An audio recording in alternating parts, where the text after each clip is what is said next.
And let me see.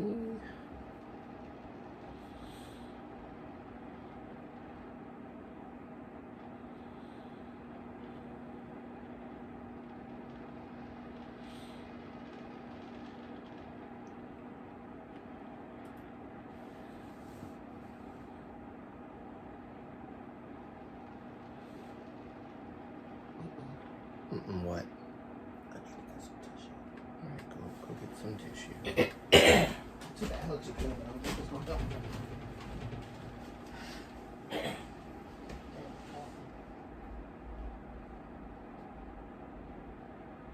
I'm just waiting for everybody to come in. Sorry, I should have made a post saying that we were going to do a live stream. So y'all just give me a minute to get things together. We have a specific stream planned today. Did I bring my cough drops in here? Yes, you did. I saw you have the bag. Yeah, I do. Oh, there it is. It's so behind me. Okay. Yeah, this probably won't be too long because... Ooh. This won't be too long, hopefully.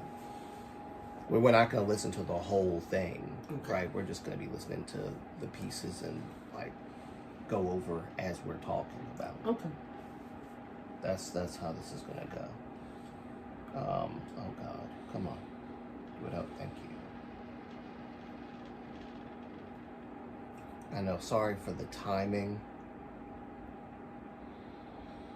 But I'm about to start just talking. Okay. Because I'm probably going to try to edit this down. And then that way, you know, it'll be like video format. Okay. This is like this is like what we would have done if we had an actual decent camera, but instead we're using phones. Okay. Hi, Mama Moonlight. Hello, Shiny's Nuna's here. Hi, Shiny's Nuna. I keep forgetting this thing is on translate. So it's translating Shiny's show. Not Shiny's Nuna, but Shiny's Nuna. I should have changed this beanie. This beanie is like all natted and knitted and too late now. It is what it is. I ain't doing nothing. I ain't changing nothing. Can't tell for real. Good evening. Sorry for the late stream, everybody. It is 1 p.m. But we had to wait for my dad to leave anyway. And then I gave my mom a little bit more of a rest time before we get started with the live stream. So that's why hopefully you guys can hear me well too, because the air thing is on, and I just want to make sure it's not too high. It's only 6 p.m. for me. Okay. That's good. That's good. That's nice. I was hoping we didn't start, and I do apologize for not letting everybody know in the community tab or the community post. What am I hearing? What do you hear? I'm hearing something. I don't know where that's coming from. Okay, I don't know what that is. What is that sound? Anyway, I'm just going to ignore it because I don't know where it's coming from. I don't hear anything. I hear it. Okay.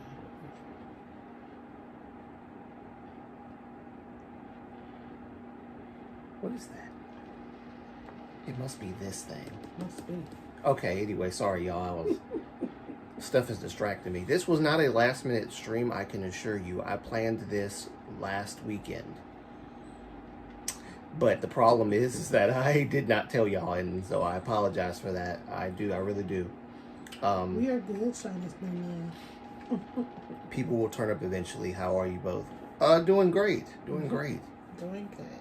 I haven't been feeling all that well this week. That's why it's been taking me a minute to upload my video. Actually, I'm not even done because I was okay.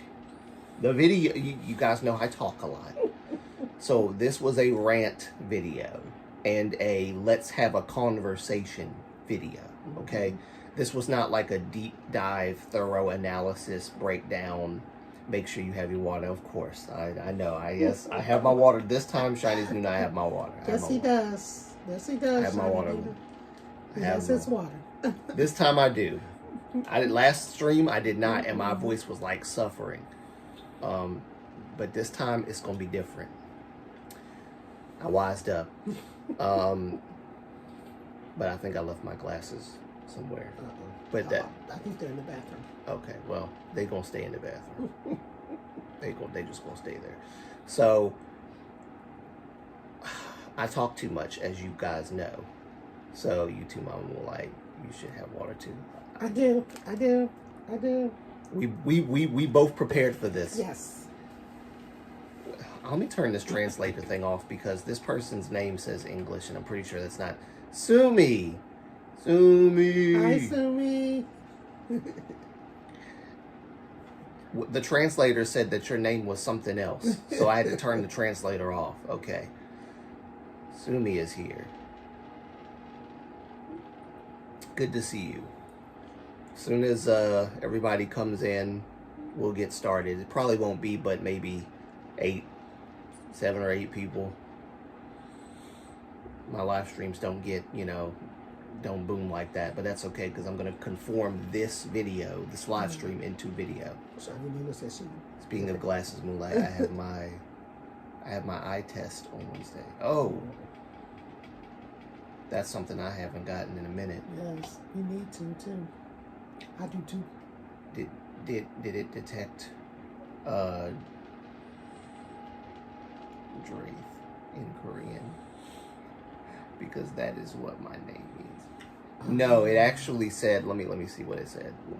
It said English is what it said.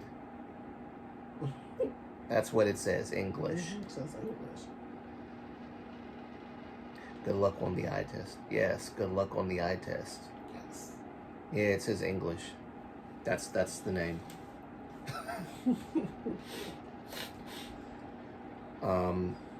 Be right back, 1 sec. No problem. Before I get started, I am gonna, well, before I do that, what I'm about to do, let me just say this. Because my video hasn't come out yet, because while I was editing, before I started editing, I was talking a lot of stuff. I was saying a lot of stuff. It was coherent, I think, but for the most part, I feel like it was too long. I think when I stopped recording, it was maybe 47 minutes long because I talked too much. And so I had to edit it down. I edited it down to like maybe 20, 25 or 26 minutes. I edited it down to that. Now, I think now it's at 28 minutes because I recorded myself saying more stuff. So I'm editing down and then recording as I'm editing down. And I haven't even done the visual stuff yet, which won't even be that big of a deal, I don't think. I say that all the time and it ends up being a bigger deal. But I don't think it would be that big a deal because, like, this is just a conversational, come here for a moment and let me talk to you all about something that I've have a problem with. The Taman video, I put that on hold for a minute because this topic kind of was in my head, and when something's in my head and I'm feeling inspired to talk, I just start recording. That's kind of how I do. So that's what I did for the most part, and that kind of put the Taman video on the back burner, but it's okay because this live stream is going to act as another Taman video. Hopefully the air thing in here does not drown out my, the sound. Hopefully. I don't know exactly what this thing is on. Let me just make sure it's not too... Okay, that's number 1. I might have accidentally turned that on though, because this is the remote to that. But this sometimes does something when I use it. Oh, okay. Don't know why that happens, but it happens. Either way, yes, it took me very, very long time, and there's still a part of me that wants to add more stuff to that video because there's something else that I wanted to say about the new jeans thing. I said I was going to make one more video, like one big rant video, but this might or might not be that video. I'll just put it that way. But I am, for the most part, done talking about my feelings of I say that, but I don't know. You never know with me. Sometimes I go back on what I say because I'm human. But for the most part, I'm still holding to the position that I'm done somewhat. Despite, like it said, the new stuff with the court and everything, that's something that needs to be talked about. But other than that, yeah, I'm trying to be done with opinions and my feelings on the situation because everybody already knows. Everybody, okay. That, and there's another issue, and let me read some of your comments because I think y'all are saying some stuff. Let me see. I don't know, y'all. Speaking of new jeans. The court says they can't change their name to JC. There's a lawyer on TikTok that mentioned it. Really? Okay. Chinese Nuna, and I think I checked the last thing, but I might not have put like any reaction to what you sent me last time. But if you could do me a favor and send me, if you have that TikTok link, could you send me that to my DMs in Instagram? I'd appreciate it because I want to see it too. I might report on it. Actually, no, I most likely will report on it. So yeah, just send it to me because the whole NJZ thing is supposed to be them. My mom has to be caught up to speed. There's a lot of stuff going on with that whole situation.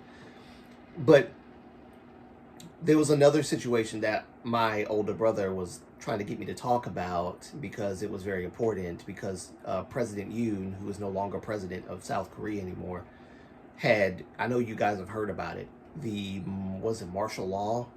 He declared martial law on his country, and people was trying to figure out why. I remember that. Okay, because I'm watching and on the tablet, but using the chat for here. Okay, got you. So he declared martial law on his country, on South Korea, for no god dang reason. Just martial law. Now, I think what Soullight said might actually be, yes, ex-president was kicked out. I think the reason why, and Soullight also said it, I'm back. Welcome back, Sumi.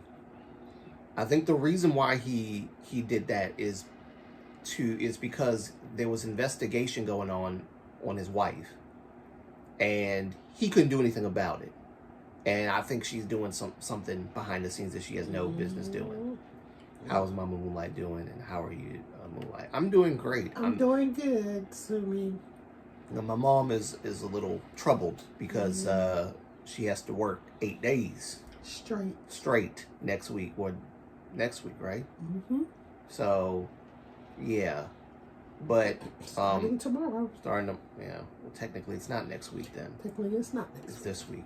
And it just kind of runs into next week. Mad respect. But yeah, and I'm not feeling all that great, which is why I had a little throw up spell last week. So I'm still not quite.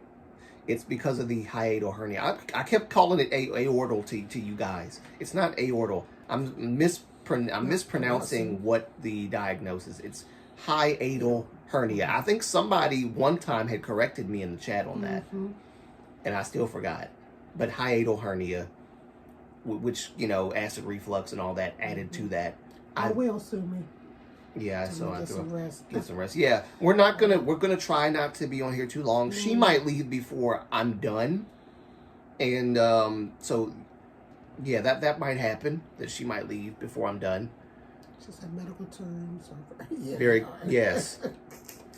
They are. Yes, they are very complex, especially the ones that's just like gastronomical, monopolist or whatever. I don't have to, like, you have to write that stuff down because you're not going, or they give you a pamphlet. I got a pamphlet talking about the hiatal hernia, and I still kept saying aortal. I don't even know what an aortal is. Me either. Hiatal, I get it, but aortal, I don't know what maybe I was making up a word. I don't know. But yeah, so President Yoon was kicked out. There are a lot of Korean people that are sad about it. And I'm going to tell you guys, this is a topic that I actually might talk about on my channel. The reason, now I wasn't going to talk about this initially because I was like, I don't do politics, like Korean politics, especially because I'm not a Korean. I don't know nothing about politics in Korea, and I don't want to step on no Korean person's toes talking about politics. However, because I think they're conservative and democratic, well, how do I say this? They're Democratic and Republican, conservative and liberal, how that works in South Korea, I think, is a little different from here. Okay. Like the Republicans have a little more common sense in the U.S. Democrats are a little bit unhinged, especially like the crazy radical leftist people here. But in South Korea, I think it's a little different. I think the conservatives are just too conservative to the point where there are just certain things that need to be done away with, conservative-wise.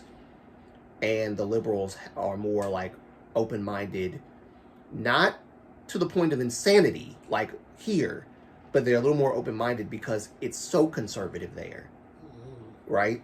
And last time we had a live stream, I talked about how, the Korean rap industry came into being because of how super duper conservative South Korea was, right?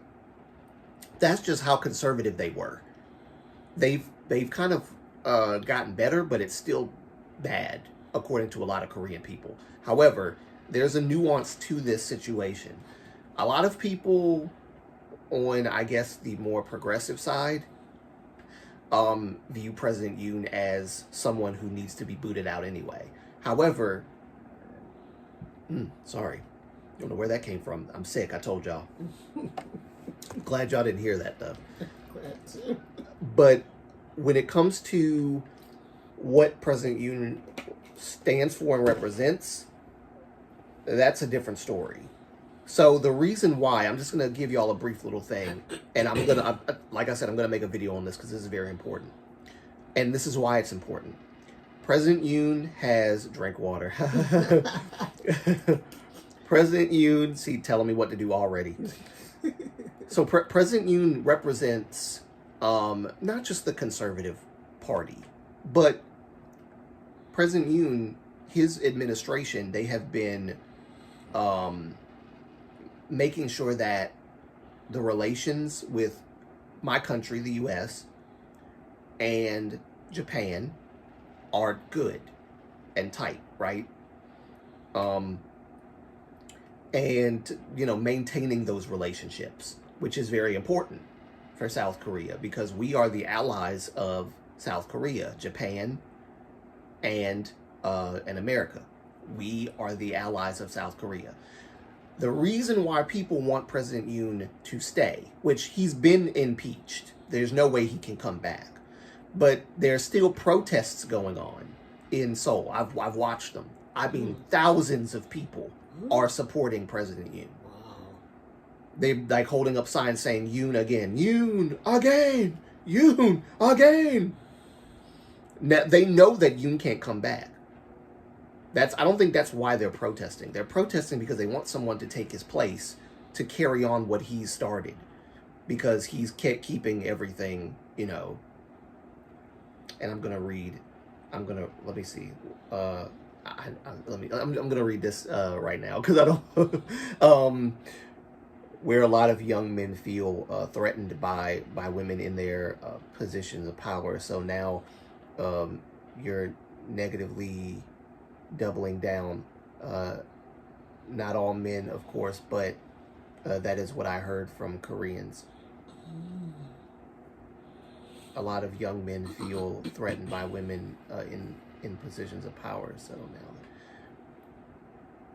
now, okay, well, that's something I have not heard. But there's a lot of other people that don't feel that way. Again, Delulu vibes. I mean, here's the thing. Yes, Yoon was not a model president of South Korea. So I can't really agree with the sentiment from the moral side because he's, however, what people are protesting for is not so much that. Then again, there are some people that kind of worship the ground he walks on. I've seen those people too, like crying over him and like almost like in a sense of you're the great Korean hope of the country kind of vibes. I don't understand that. But again, I don't want to speak to their feelings because I'm not Korean and I'm not in their position. If I was Korean, I don't know how I would feel. I might actually have been in the protest with them. You again, like I would have probably been with. I don't know. And here's the thing: it's not because he's conservative and he represents the Republican Party that I would be out there. Because I don't really care if you're Democrat or Republican. If you're crazy and you're doing stupid stuff, I don't want no parts of it. But I think the main reason why people are protesting and wanting Yoon to come back, or at least somebody to take his place, is because the person who is in line to take the person in line to take his place is from, I think, the opposite party. That's not the issue. The main issue of that's one issue. He's from the Democrat Party. But the main issue is that people have heard what he has said in the past about calling Japan how do you... I was looking at it not too long ago, and I should have probably got an article or something, but I'm going off of head memory right now. He said something to the effect of Japan is a I'm trying to think of the right word. I don't want to misrepresent it. That's okay. We understand. Japan is basic. How did he say this? Japan is like not a dangerous country, but I guess what's the word I'm looking for? I hate when this happens. My brain just like processing words. Antonio's dictionary is like not functioning right now. That not that they're harmful, not that they're dangerous to Korea, not that they are threatening Korea, but it's more like they are like not hostile, but I think you guys know what I mean. They're against Korea in some way, I guess is the best way I can put it. That Japan is kind of against Korea, which I don't know where they're getting this from or where this guy is getting. I can't remember what the name of the guy is that's supposed to be taking his place or whatever. I don't even know if he's going to be taking his place, but a lot of Koreans have been making it seem as though he is. So I'm going to assume, based on my perception of how they're painting this person and why they keep talking about him, that he is going to take his place. But yeah, he sees Japan as an enemy of Korea, for lack of a better way of saying. He wants to break ties with America and Japan. And the worst part is that from what I've been gathering, he is pro-unification of Korea, North and South Korea. And he wants to make relations with China stronger. China, who is not for South Korea in any way. Except for maybe in the entertainment industry and things like that. China really does not... I don't think China cares much about Korea. Not saying that there are Chinese people that don't care. There are Chinese people that love Korea. But as far as the nation of China or the communist China, it's still a communist country. And they're not for communism and socialism in South Korea. They're for democracy, right? The people. So they're like us, America, in that sense. But if this new president becomes installed as the new president of South Korea, a lot of young, especially young Koreans, are afraid that this president is going to get buddy buddy with Kim Jong Un, get buddy buddy with China, and that he's going to promote a lot of anti-Japanese stuff, which is going to destroy the relations with Japan and the U.S. And then he's gonna be leaning more towards China and North Korea.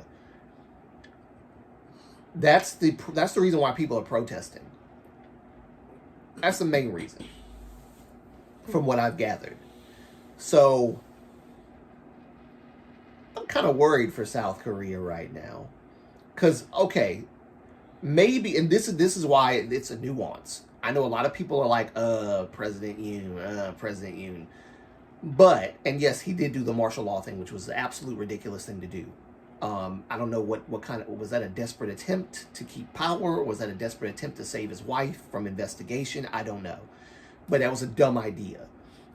He gave his little excuse for it. However, I'm stressed out for South Korea for like 10 years now. Yeah, I feel you. Okay, send you the lawyer vid from, okay, thank you so much, Chinese Nuna. Let me go back. That's okay. From what I heard, he's a substitute, but anything can have. Yeah. Speaking of China, Black Swan is the first K-pop act in ages to perform there. Yeah, because China had like a ban on Korean entertainment from coming to China. Mm-hmm. So in a lot of K-pop companies' desperate attempt to keep the market of China open, mm-hmm. they have like Chinese groups that will just be in China, okay. so that they can have that market, that revenue from China coming in. That's the only way, is if you make a Chinese K-pop group and you send them over. Wavy is one of those examples. But yeah, that ban, I don't know. I don't know if it was still open, or whatever the case. But yeah, I'm worried because this new president that might be elected in his place is going to get all chummy and buddy with the wrong people. And if I'm not saying it's going to happen, but if it happened, let's say North and South Korea reunified, right? Do you really think Kim Jong Un's just going to give up his power? Mm-mm. Do you really think the Kim dynasty, the regime, is just going to be like, okay, democracy, let's go? He's not for democracy. Nope. So who's going to win when it comes to reunification? That's why I'm like, why would you be for reunification? Yeah, I mean, it'll strengthen South Korea. And strengthen, because all the Korean people are one now. But one under whom? Under democracy? The people get to decide who's elected? Or do we have a dictator who we can't vote out? Mm-hmm. Who's gonna break all connection with America and Japan? Probably try to invade Japan too, with mm-hmm. China's help. And I'm not saying that China would do this. It's just, it's a very scary thing, because China is the reason why North Korea, has the money that it has. China financially backs North Korea. The only reason why North Korea is still thriving, not thriving, but thriving, it's still a nation of its own, is because China protects them and backs them, gives them money for stuff that could destroy Japan or South Korea, right? Like nuclear weapons and stuff. And that's the problem I have.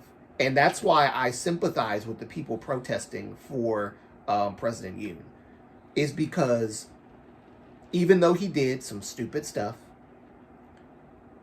and even though he's like probably super duper conservative, that's not the biggest issue. The relations with the countries that are the allies of South Korea being broken by this new administration that might come into power, and him getting buddy with the wrong people, could end up being detrimental to South Korea as a country. And so a lot of Koreans are very terrified by that. And that's why they're desperate and crying in the streets and like holding up these signs and beating drums. And I mean, it's still going on. Dokboki Samurai, that's a, I think it's called Dokboki Samurai. I think the YouTube channel, it's a Japanese guy, and I guess you could call him a Japanese Korean because he lived in Japan for like all his life, and then but he's actually Korean by nationality. They have a channel where they kind of like show you what life is like in Japan and Korea, and the relations between Japan and Korea being destroyed like that. They're concerned about it, so they are kind of like showing the protestings on their channel and stuff like that. There's another one I just checked out not too long ago, and I can't remember what the name of it is. Something Run. I can't remember, but I think he's a Korean who also like speaks Japanese very well, and he's reporting for Japan to Japan. Like he speaks in Japanese for this particular thing as well. And the reason being is because Japanese news does not want to cover this news at all. So there's a lot of Koreans who are for Japan, pro-Japan, and pro-America, who are reporting on this on behalf of Japan because Japanese media, legacy media in Japan, won't cover it at all. I mean, I've even seen it on NHK. My mom watches NHK all the time. She would not have even known about this had I not talked about it just now. Yep. She's just now finding out. Right now. So that's how concealed this is. Like, they don't want people to know about this or talk about it in Japan. But it's very important. So I'm probably going to talk about it because it needs to be talked about. And I'm concerned about the future of South Korea when it comes to the relations, right? Because that's the biggest fear. Like you'll see people in the streets holding American flags, Japanese flags, and Korean flags.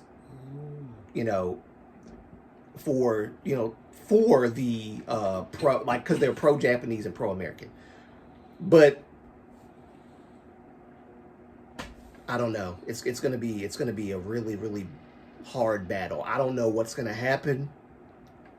I have no idea. All I know is that I just hope that this person does not come into office. You can dislike President Yoon all day long. I have no problem with that. But the new people that are coming in are worse from what I've been seeing. North Korea will never give up their power. No, I agree. Their dictatorship, they're never going to give it up. They're never going to give it up. Yeah, a little more awareness and info sharing among international fans is probably for the better. Yeah.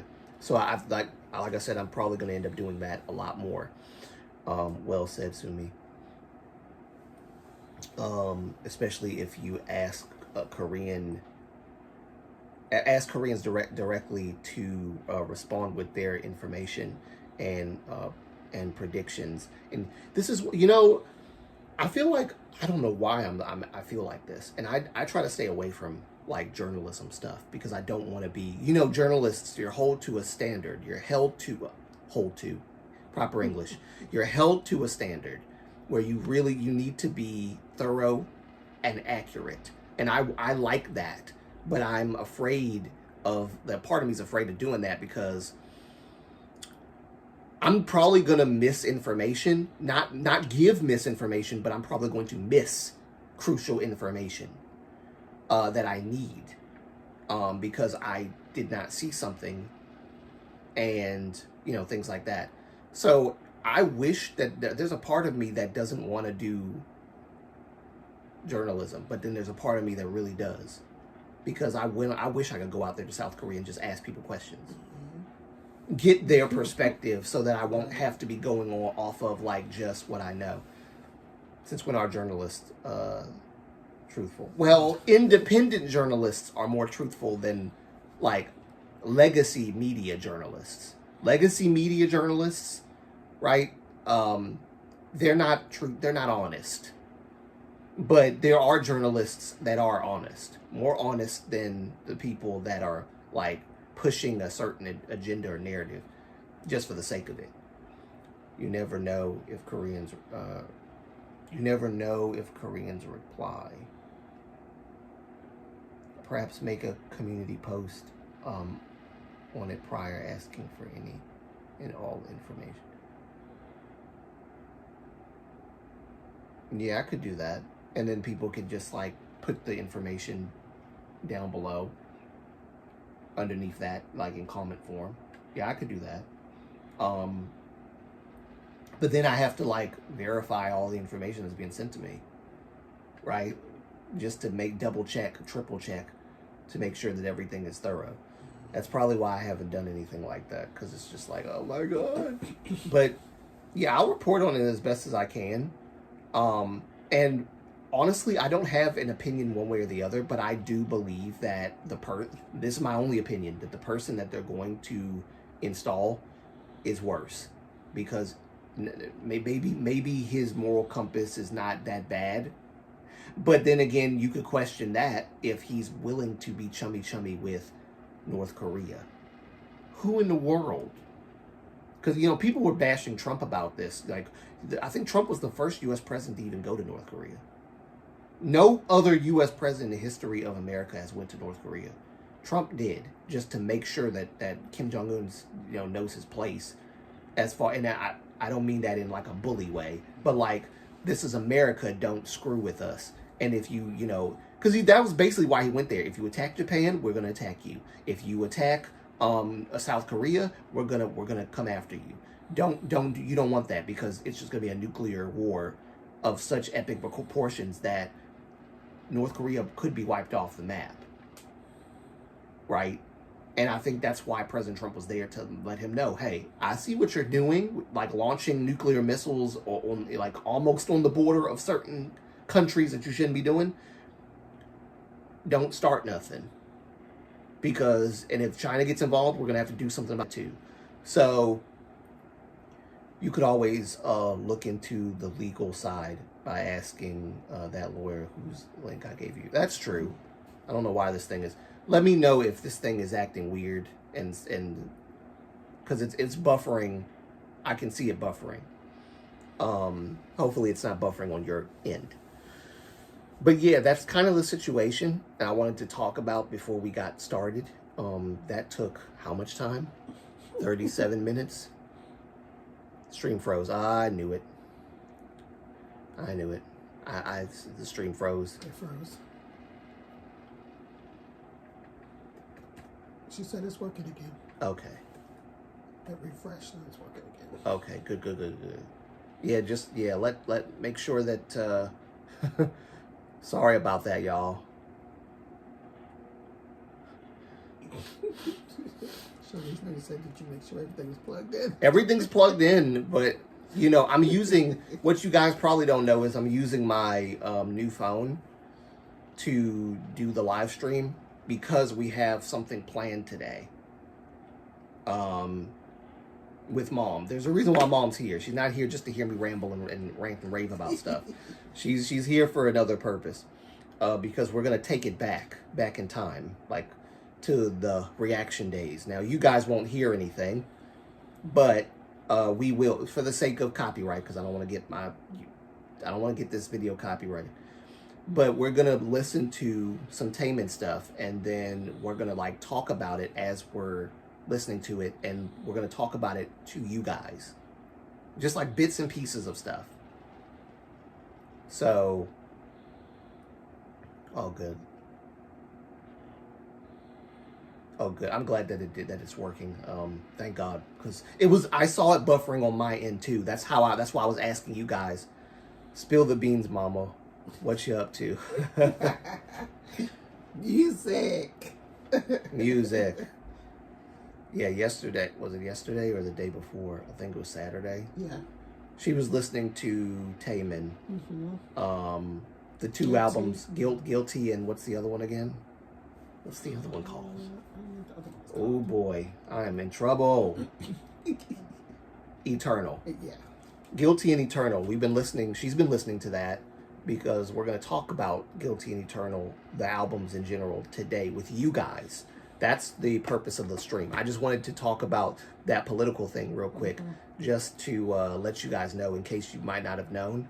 That sounds like so much fun. I love Mama's reaction. Yes. So we're going to do that like in this live stream. So you guys will have a live experience. The only thing is you won't hear the music because of copyright purposes. So we're going to have our earbuds in. She has hers in already. I'm going to put mine back in. And we're going to listen to it, and then we're going to talk about it while you guys can hear us talk about it and react to it while, you know. And it's not going to be like some long drawn out thing where we're listening to the whole song. We're just going to like listen to bits and pieces of each part, and then we're going to do that. It's messed up that they can't hear it though. I hate that. But is he guilty? He's guilty of making good music. Yes. He's guilty of being. Definitely. He's guilty of putting sexy in the air. Yes. That's what he's guilty of. I like that song too. And I didn't even realize he cursed in that song. Did he? Yes, he did. Wow. When they did the boom, wong, wong, wong, he said, "Dad." He sure did. I remember that. And I was I like, remember that. I remember that. this is not the Taman that I I know. remember that. This is not the Because I think I Taman. looked. Did he curse? This is not the Taman I know. Yeah, I remember that. Okay, Taman, I see where He's you're going. cool. He's a grown man, you know. Yeah. This is what grown people do. But what I do love about Korean music, especially K-pop, is that they don't curse so freaking much. Exactly. Like they're not gonna drop F-bombs. Right. Every Every other line. You know, like a music in America do. I don't want to hear F in this and F in that and mother. I don't want to hear no mother. I don't want to hear no goddamn. I don't want to hear none of that. Now IM did put out that God, and I like it, and I don't like that part. The song probably was dope, but I don't like that God. I don't like it. Y'all probably know what I'm talking about. But IM is not from Korea. Tatum is known for going for the throat with people, but in a nice way. Yes, he is. He's a polite. How do you say he attacks you politely, I guess. So yeah, I'm gonna talk more about the political stuff in like videos and stuff like that. Maybe I'll make one big video. And this is another reason why I'm taking a long time making videos. I want to make sure that my videos are, even my rant videos, I want to make sure that I'm articulating my points as well as I can. I don't really care about the pushback I get. It's going to happen regardless. When you're on social media, regardless if you put out regardless of whether you're on TikTok and you're putting out some kind of post, or you're reposting something, or you're on Instagram or whatever, you put out an opinion piece or whatever. It does not matter. You're going to get pushback. So I don't really care about that. All I care about is just getting my point across. That's all I care about. And if people don't get it, they don't get it. I'm not going to sit here and argue with people in my comment section all dang day. I don't have time. Because I could be working on another video with all that time. I'm not going to spend all that time arguing with another person. We don't agree. That's all there is to it. I'm not going to sit here and try to convince you that I'm right. Dumb. It's a waste of time. All right. Let's get started because I don't want to keep Mom here all day. So, let me see. Did you see the vid where Key uses the middle finger on each hand? God. Yeah, that makes sense. He is a sassy guy. I rarely watch music videos or performance videos unless it's XG. With K-pop, I mostly just add to my playlist and listen while I'm doing reaction videos. Is what got me actually watching the MVs, because if it wasn't for me doing reactions back when I started, I probably would not care. That's not true. That's not true. I love them. That's not true, because I actually was watching them. music You know I videos like before watching that. them dance. Yes. Love to see them dance. All right, so the first, without any further ado, the first thing we're going to listen to is the Guilty album. We're just going to kind of like go through stuff, and we're going to do it like that. So now we're starting the fun, okay?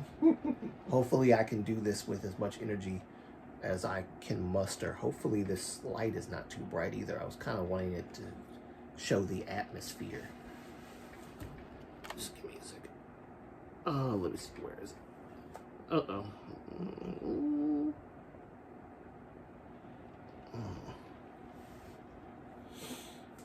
That might be too dark.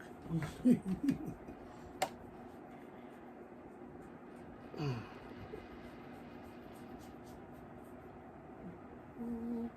like that? That's all right, isn't it? You know what? I'm just gonna turn it back up. I don't like looking that dark. I don't. I look cool as I am. All right.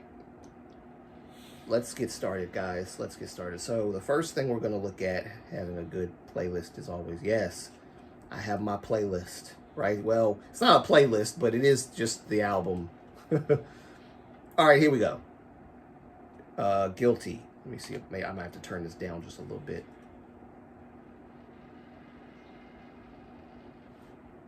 Which, of course, has orchestra. So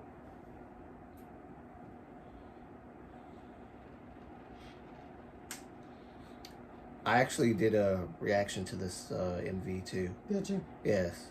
So you might not have seen that. I don't think I've seen that. I did a reaction to this one and Rizness. Okay.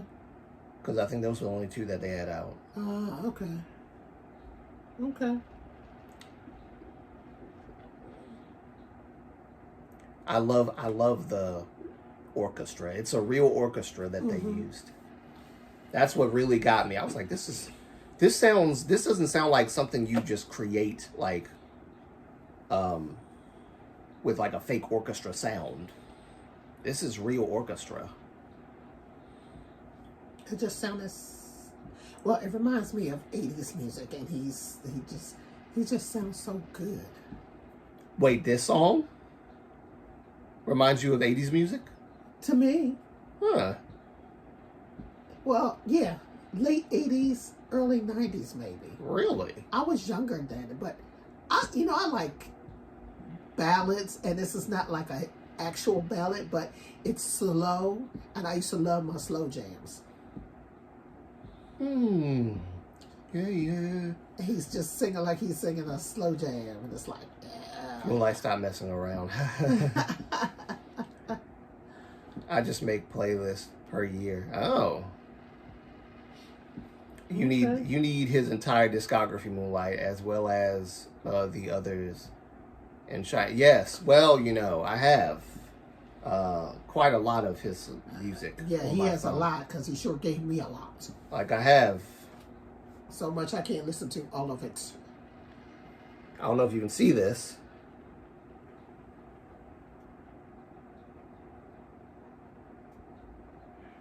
Now that's where it stops. I even have the Advice music video on here.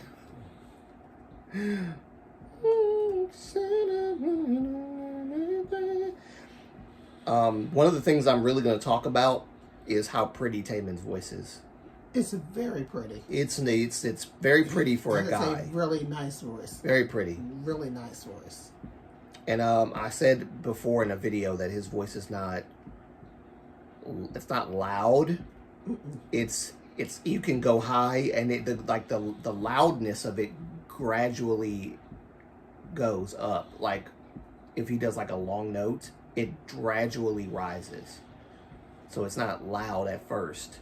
It just gets there, especially with the vibrato kind of.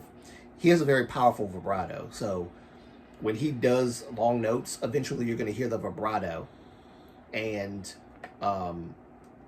with that vibrato, it gets louder. Now, Rizness was... this one was one that I was not expecting when I first heard it. It's unusual. I love it. I love it. At first, I was like, It's it's okay. It's not my favorite. What but it's okay. I don't expect this to be your favorite. I don't expect this to be.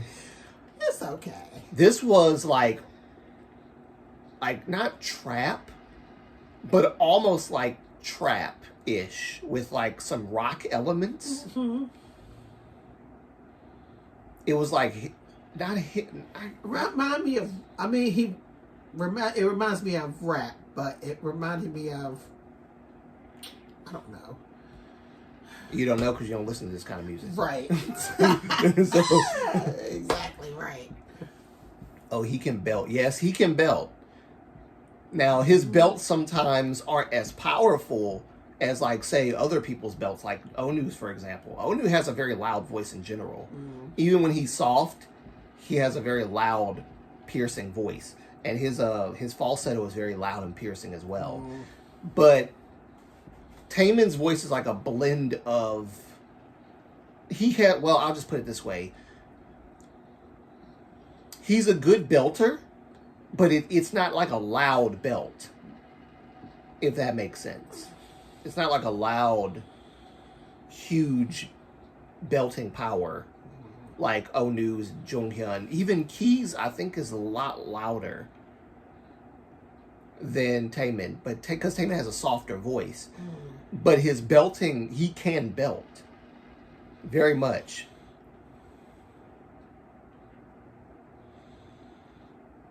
Shiny are loud as redacted. Healthy belts. Have you shown me? Onu doing Nessun Dorma. I don't think you have. I made a reaction video. Did you? To Nessun Dorma. And I thought that she was on one of them. I don't know.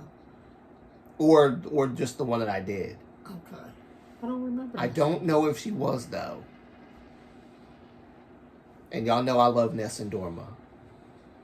Especially the original Luciano Pavarotti version. I don't think Onu quite touched that one, but for a K-pop trained vocalist to do an opera song was very good. Very good. Okay. He didn't have like the powerful like vibrato that opera singers have. And he doesn't naturally have that kind of vibrato anyway. He has it, but it's not like prominent. Okay. Taemin and Jonghyun have had very strong vibratos, but nobody in China can touch Taemin with a vibrato. Taemin's vibrato is just like uncontrollable. Jonghyun can control his a little bit more, but as Taemin has evolved as a singer, his vibrato is very much, that must be the link, I guess, to the Nessun Dorma thing. Okay. His vibrato, he can control it a little bit more now, as opposed to back then. So I will say that. Another person that I like that has good vibrato is Kai from EXO, who my brother claimed was not really that good of a singer. And I've always believed Kai could sing well. I've heard like little bits and pieces when he would have those little lines, one-liners, two-liners. But there's like a hit. Anyway, there's a hidden something fell, that's all. I didn't touch it this time. It's a joke between Chinese Nuna and myself, where she always tells me don't break anything. Because sometimes I'll slam my fist on something and something falls. Okay, she said, yeah, that's the link. So okay. I'm going to make sure I watch that when I get finished. Yes, I think that this link will stay up if the chat can stay up. Okay. Kai is underrated. He is underrated. He's very underrated. Now, She Loves Me Not was a very interesting song. That was very interesting. I like it because there's a bit of an old school nature to it where he's singing and there's other background vocals that are going like, they're not singing it, they're like, right. She loves me not, not do she. So it kind of sounds like something from like the old school days. It does. But it's just like, I guess, upscaled to modern. Yeah. You know. I love the the music that's in it too. From a singer's perspective, Kai isn't that spectacular, but he can support. He can support. It was a long, rough journey for him, but he can finally do. He can do proper sub vocals now. Yeah, I mean, I guess, but I don't know. I mean, for me, I think Kai's voice is actually. I don't know. I wouldn't say that it's regular because I feel like he's not really tapped fully into his vocal potential. Okay. Mom's going for a minute. She'll be back.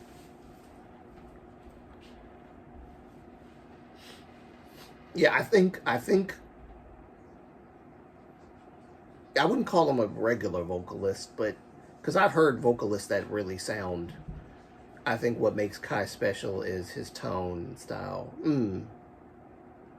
Here's Kai and Taemin with Pretty Boy. I remember that one too. I remember that one. That was like years ago.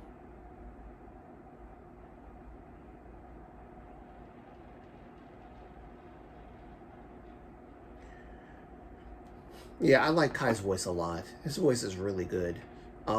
No, it's not like a spectacular vocal, which I agree. It's not spectacular. He's not doing a bunch of stuff with it. But I think I don't know, I feel like he's still finding himself. And some of these songs that he does, like the Adult Swim song that he came out with, they don't highlight his vocals, and a lot of these songs don't highlight his vocals that much. But like Honest, was it Honest? Hold on, y'all. Let me go up for a minute. Honest? Well, before I get to Honest, let me see. Amnesia. What was Amnesia?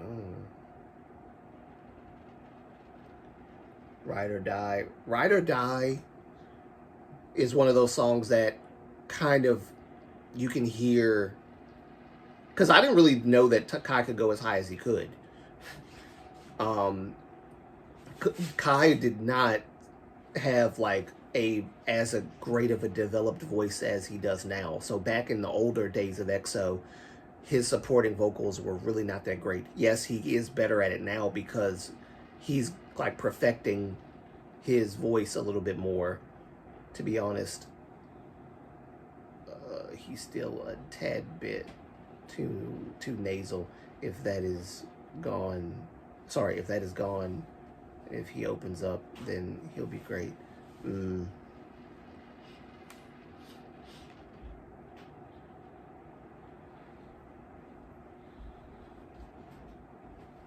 Yeah, Ride or Die. Let's see. Vanilla was good, but it highlighted his falsetto a lot more than his chest voice.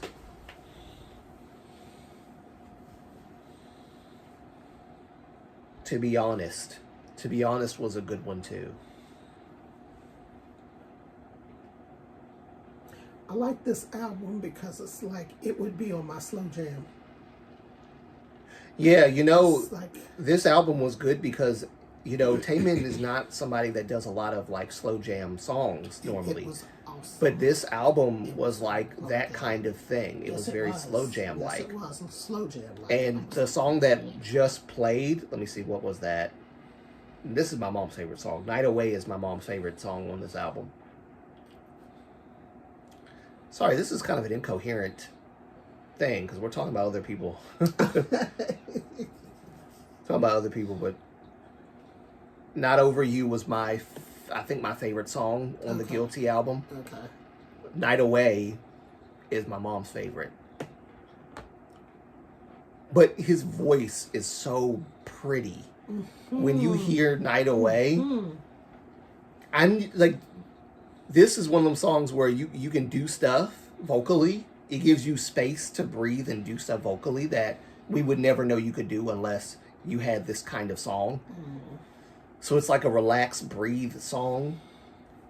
I'm telling you, it makes me want to speak Korean, and I want to sing. I'll be wanting to sing. I'm still trying to get back into the habit of studying like I'm yes. supposed to be. It's really, really hard for me. Um, When you like self-motivating to study Korean is very My hard. thing is time. I don't have a lot of time. Always working. I don't have a lot of time. Look forward to the other songs when his new album drops. Oh, Blue as well. Yes, Blue. I think Taemin's Blue. When the new album drops, Adult Swim has wasn't for me so far. When I first heard the title of the song, I was like, Adult Swim. You mean like the program I used to watch on Cartoon Network, Adult Swim, with like Cow and Chick, no, was it Robot Chicken and Family Guy, Adult Swim. But the song, like the music of it, does remind me of like Adult Swim. Adult Swim had like this theme song back in the day. Yeah. And it kind of reminded, I don't know, it reminded me of that. But I don't mind it. I haven't listened to it as much as maybe you might have, Sumi, but I might have to listen to it a little bit more. Like there's an app called Busu where you can learn Korean. Okay.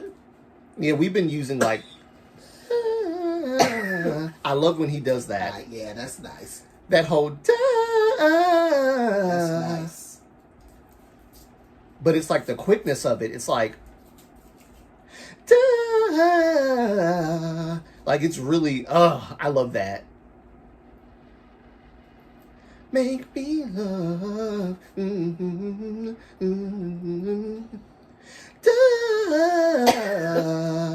I love that. And when he did that face you, I was like, ooh. Like I said, this is one of those songs. Night Away is one of those songs that you can breathe and have time to really showcase a little bit of vocal prowess, right? Mm-hmm. And so, like, Taemin surprised me when I heard that face you, because I was like, was that a run I just heard? Face. I can't do it right now. My voice is acting stupid. But excuse me, y'all. I have bad allergies, so sorry if I start coughing. Forgive me. But yes, I love him doing the vocal stuff. Mm-hmm. This is what sets Taemin on a level of his own. Because if Taemin just sung straight note all through like all his songs, we would also say the same thing of Taemin that we do of Kai sometimes. Okay. But I still think Kai can do stuff. He just needs more training because Taemin I feel like Taemin's gotten way more training vocally and has had more time. Kai, he just got out of the military and he started his debut career as a solo artist. Yes, Shiny Nina. I'm drinking some water. He started his solo career later than Taemin did. Naturally, the group is not as old as Shiny, but Kai started it like later than say, gosh, I don't know. Honestly, what was Baekhyun the first solo artist of EXO? I don't even remember. Baekhyun, I think, was the first. And then Chen was like right behind him. And for a while, it was Chen and Baekhyun who were doing solo stuff. Now not Dio. Chenyo and Sehun was doing like duo albums, duo work, stuff like that. And they were like a subunit, I guess you could say, the rap line of EXO. Okay. But Baekhyun, I think, was the first one. Dio came later on. I think the last person to start was like Xiumin, I think. But in terms of Kai, I don't mean to compare Kai and Taemin, but because they're the main dancers, I guess that's why. And Kai, he still has some vocal. I hear he can do stuff. I'm not saying he can't, but there are certain things that if he can do all those riffs and stuff, I think he can perfect his voice to a level where he can do more. I've always said that I think Kai has more potential than people give him credit for having. So if he can do those things, that would be great. That does not define a singer, but it does give more color to their voice when they can do stuff like that. Mm-hmm. This is Blue. Mm-hmm. Okay. There are times when Kai holds himself back. Yes, that's what I feel too. I think Kai holds himself back because he's not confident vocally that he can actually do what he really wants to do. But I really think he has a lot of potential. And you can hear it in songs like, if I can think. Hold on, let me pause this. I'm hearing the music Blue and trying to talk at the same time. When you hear songs like Peaches, and he does like that high so upside down, like you can hear like there's certain things, man, that he can. I'm telling you, I think he holds himself back. I really do.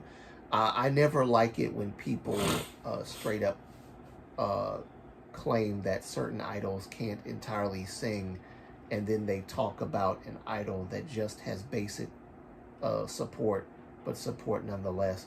Yeah, with a lot of idols who don't support at all, the same people act like they sing amazingly. It's really weird. I mean, I guess some of it could be bias.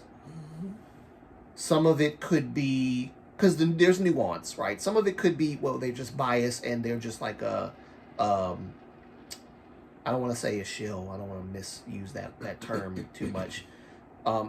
But they could just be like a super duper fan of this person, and so they can't, like, they feel like they can just do all of the things, right?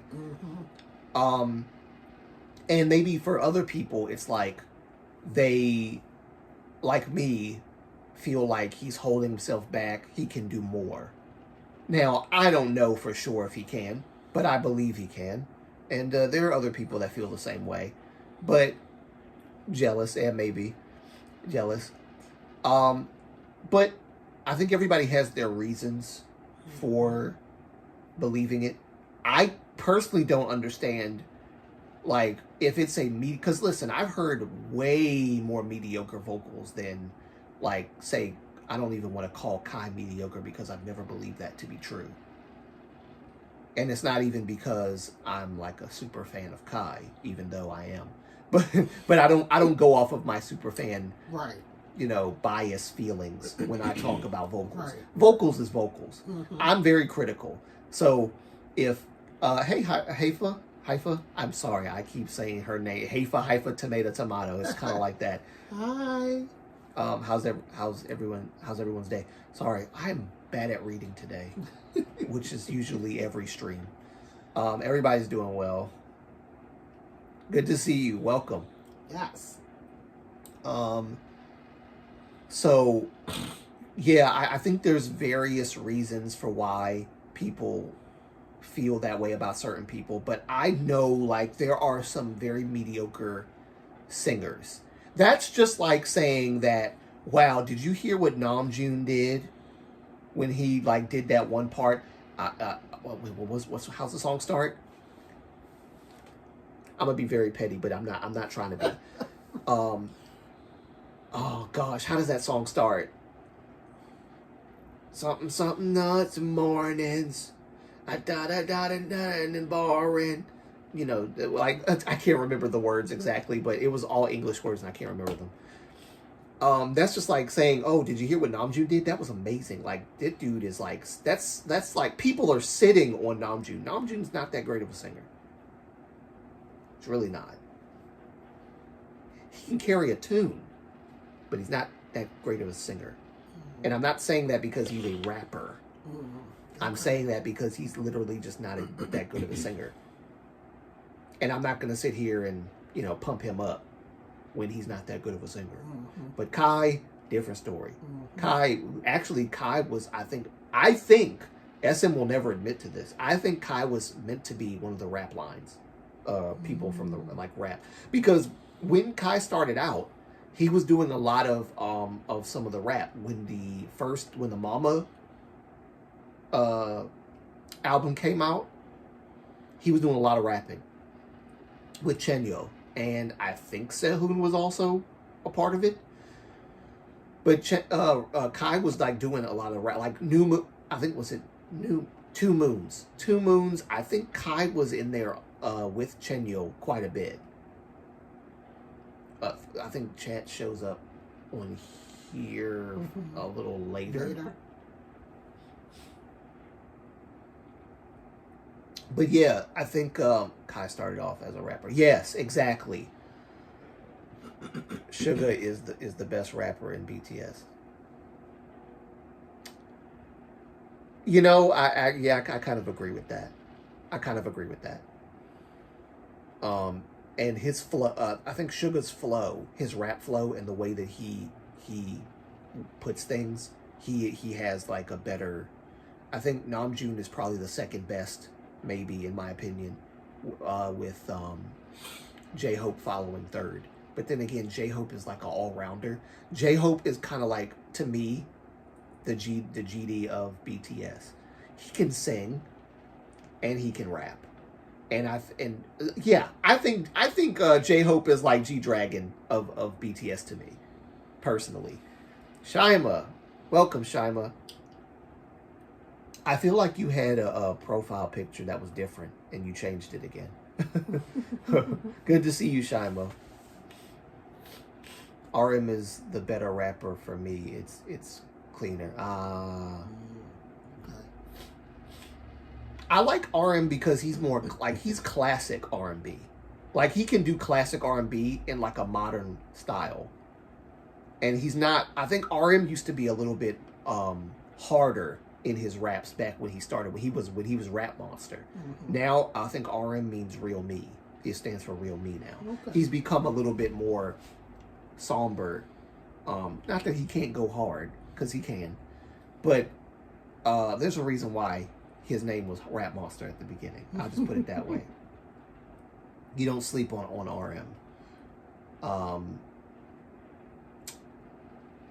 But like in terms of like singing, yeah, I don't know why there are certain people that feel they need to pump up singers that really aren't that good. And it's funny because it almost feels like in the world of K-pop, it's a crime to say that a certain singer is not that good. You get beat down for saying someone is not that good at singing. It's K-pop. They don't prioritize vocals anyway. Not true. Not true. Third gen and second gen did. I think first gen as well. Fourth gen kind of dropped the ball for me. Fifth gen definitely dropped the ball. I did really. Like in my opinion, Chenyo and Sehun are good idol rappers, but SM gives them nothing. But we'll still argue why.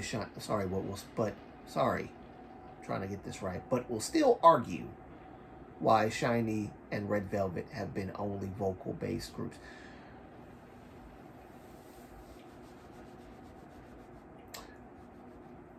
You know, I've always been kind of like critical about Chenyo and Sehun, especially Sehun in the past, because I felt like Sehun's rapping voice was just not as powerful. Maybe it's because he's the maknae, and at the time it was like what, 2012, 2013. So Sehun's young. He can't, like, his voice is not going to do what Chenyo's voice naturally does, because Chenyo has a raspier, rougher voice. I do agree that SM doesn't give them as powerful of raps. Okay, I'm about to go into a rant. I'm gonna take these earbuds out for a minute, because I can criticize EXO a lot because I've been a huge fan of EXO. Moonlight, the only BTS rapper, then is a decent vocalist. Is Hobie. Yes, I agree with that. And fourth gen, most of the good vocalists were outside of the big four until it aespa. mixed. And aespa, yes, aespa. Oh, aespa's amazing. See, the girl groups, I think prioritize vocals more than rap anyway, because I don't know. I feel I have a different feeling about girl groups, and I'm trying not to sound mean. I didn't like him at all at first. Avery had to, I'm sorry, Moonlight had to. I mean, you didn't say my name. They all know my name. Bring me into listening. And when we did reactions, I happened to look at some. Okay, aespa was one of them. And I was like, okay. Oh, that's not bad. That's not bad. So I do like some girl groups, just not a lot of them. Yeah. I had to get her into it slowly. Still, we haven't covered all the bases. No. What was the one that I got you into? I think it was I know aespa was one. La Seraphim. Seraphim, yes. I was gonna get her into New Jeans until all the stuff happened, and now I don't even want to. I don't even want to see them. Sorry, I don't. I'm sorry, I don't. And the funny thing is, guys, she ain't even caught up with all the stuff, the drama. And she's like, I don't even want to. I told her enough. I told her enough. I don't want to hear him. I don't want to see him. Nope, sorry. I told her enough. See, my mom doesn't necessarily have to watch my videos talking about the situation. I give her like an in-person, impromptu summary in like how I speak. That's the thing about me. How I speak about in my videos is literally how I talk to yes, it is. everybody. Yes, it is. When I'm like very passionate about stuff. Yes, it is. I literally do that. So you're not getting a different version of me on. This is him. This is just how I am. I'm a little more fun on my fun videos, like reactions and like live streams and stuff. You know, I miss reactions. I want to do some more reactions. I know. We got to get a camera, y'all. We got to get a camera. Yes. You know, I wasn't going to bring this up, but somebody politely mentioned a GoFundMe at one point, and I was really, really happy about that. And I kind of brushed over it because I was like, it'll never happen. But you know, I thought that was very, very kind that somebody mentioned that. I don't know who it was. I can't remember, but I appreciate you for caring that much, because your boy's struggling over here. But I'm too proud to make a GoFundMe for myself. I don't want to do that because I mean, guys, I barely even ask y'all to send me super chats because I don't like asking people for money. I don't even like asking my brother for money. I don't like asking nobody for money because I want to earn everything. I don't want y'all to just be giving me money. Now, like I said, Mochi gave me some money like a couple weeks ago or so. God bless him. I'm gonna repay him for that too. I'm gonna when I get some money, I'm gonna repay him for that for sure. Because that's my boy right there. Can you send a super chat? Yes, you can send a super chat whenever you want. You want to go get your phone? Yes, I'll get my phone. Yeah. So my mom about to bless me already. Look at that. Check out Minho and Key with the song Trigger Alpha. Oh my, no. See, Minho and Key are amazing rappers. But let me get back to EXO for a minute. Chenyo and Sehun have not been given a fair shake with in terms of like their raps. I don't know if Chenyo and Sehun wrote some of the raps for some of the songs. I don't know. I have to look at it. Or if those raps were written for them. Either way, that's cringe.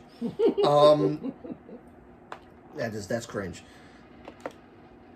So, I noticed when a group debuts with members that are very strong in one of the main K-pop talents, it can motivate the other members to improve so much. Yes, I agree. I've seen that too. I've seen it in EXO. I've seen it in BTS even. I've seen it in Monster X. I've seen it. What? Can I change the amount? Yes, you can change the amount. You can do whatever amount you want. Let me see. Oh, I can move the thing. Yeah, you can move the thing. Go ahead, keep talking. I think you can do it manually though. Good. Okay. Go. All right. Got it. But yeah, that one of the things that I really love about the K-pop with the way that the members motivate themselves in whatever group, is what you just said. I think I said that wrong, but anyway, because I'm trying to get myself back on track.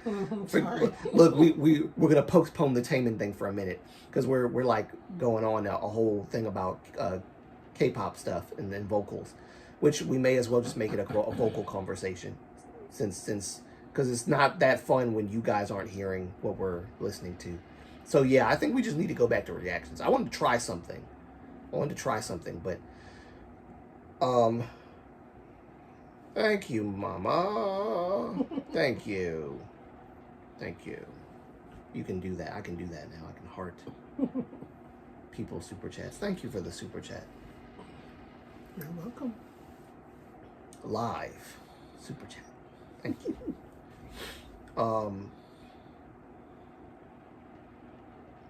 Yeah, I don't make people tell people, oh, super chat me, oh, super chat me. I know, but I always super chat him when he's on. If I can, I always try to super chat you. Can't you see I'm suffering? Like those dog commercials. Can't you hear the whimpering?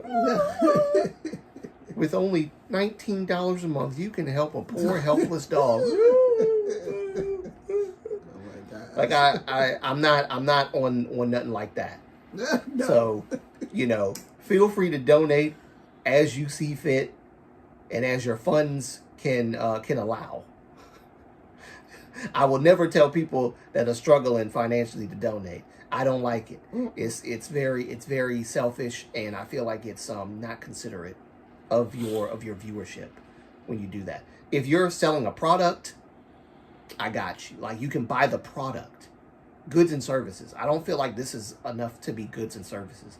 But when people just randomly bless me, I'm very grateful. Like Mochi-san, my Japanese friend, blessed me. Didn't even ask. I didn't ask for that. It's written by either Minho or Key. Oh, that's neat. Yeah, see, Minho and Key write raps. Okay. They write raps. I don't like Chenyo and Sehun. I don't know if those raps were written or given to them. But I don't know. I feel like some of the raps they wrote, because a lot of how they rap, like their flow. Mm-hmm. I'm gonna be honest, and I'm probably gonna get a lot of pushback for this if people watch this. I don't think that Chenyo and Sehun's flow is that good. I think it's improved as of late, but it's still, how they rap, you can tell.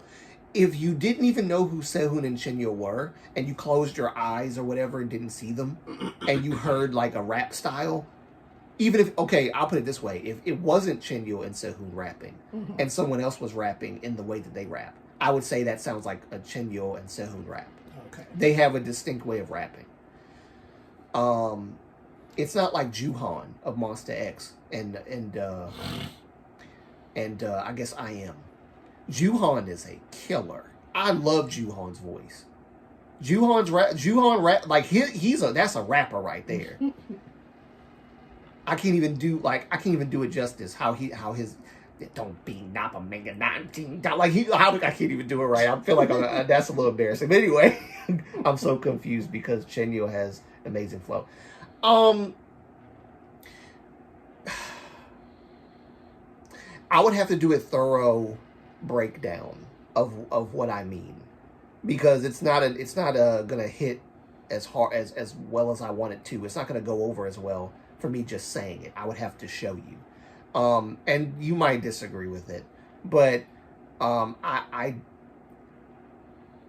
don't, it's the rap flow of Chenyo and Sehun is still the same as it's always been. I think they've improved a little bit, but I especially Sehun. Sehun back in the day, I was like, ugh, like he's not giving enough for me. He's just not giving enough. Chenyo would carry the raps a lot for me. Sehun, I feel like, had to play catch up during all of EXO's time. I think Sehun's rap voice has gotten better, but I think the style of rap, like, I feel like Chenyo has been helping Sehun rap or something, on showing him how to rap, and that's why they both have the same style to me. Or it's just the I don't know who makes the raps for EXO, but if Chenyo and Sehun are the ones writing the raps, it makes sense why the rap flow is the way that it is on the songs that they rap on. That's just personally. I'm not sure Sehun is tragic. I don't consider him a rapper. I consider him a dancer. Yes, I that's how I view Sehun. Exactly what you just said, Sumi. He's a dancer. The second best dancer next to Kai is Sehun. When they do dance stuff together in live performances and stuff, it's obvious they're putting Sehun as like the second best dancer next to Kai. Because he is. But I think that's what gets me about Sehun. You can only see what he contributes to the group, mainly, when he's live. Apart from the songs, because, I'm going to listen to the music more than seeing them live. Apart from the songs, he doesn't add much. He's done a lot more now, I feel like, and he's like solidifying himself as a, I guess, rapper, because his voice has maybe matured, and so he's gotten better in that sense. But, oh wait, Sumi says Minho's rap is always a letdown for me. Really? I don't know about that, Sumi. Really? Can you slide it down so I can take a picture of the link? Oh, okay. Shiny's Mina.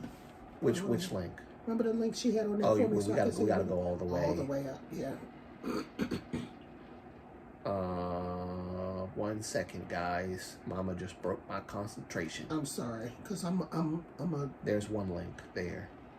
Where? Right here. Let me see if I can make this big. Okay, I see it. You got it? 1 sec, guys. Oh, yeah, that's it. Right here. Mm-hmm. So just. Okay, that's one link. There's another link right under that, right here. What's that one up there? I just did that one. Okay. There we go. There's 2 links. Hopefully you can see that. I'll probably be counting at 3. Okay. Sorry, y'all. Copying the links so I can look. Later. Now, I mean, if you're going to be gone at 3, I'll still be doing my live stream. So you might not have to worry about copying it. You can just go to the live stream and find the links and just click them. Just click them. Okay, cool. And then that way, Cool. Okay, never mind. Minho is commonly known as a poor rapper among rap fans. Oh, God. I'm not speaking new things here. Oh, well, all right. Okay, all right. Well, that's how they feel. I'm not gonna. I don't. Okay. I will admit, I know what you mean, Haifa. And yeah, I know it was great, but that song is almost 10 years old. Wait, which song? Wait, which song?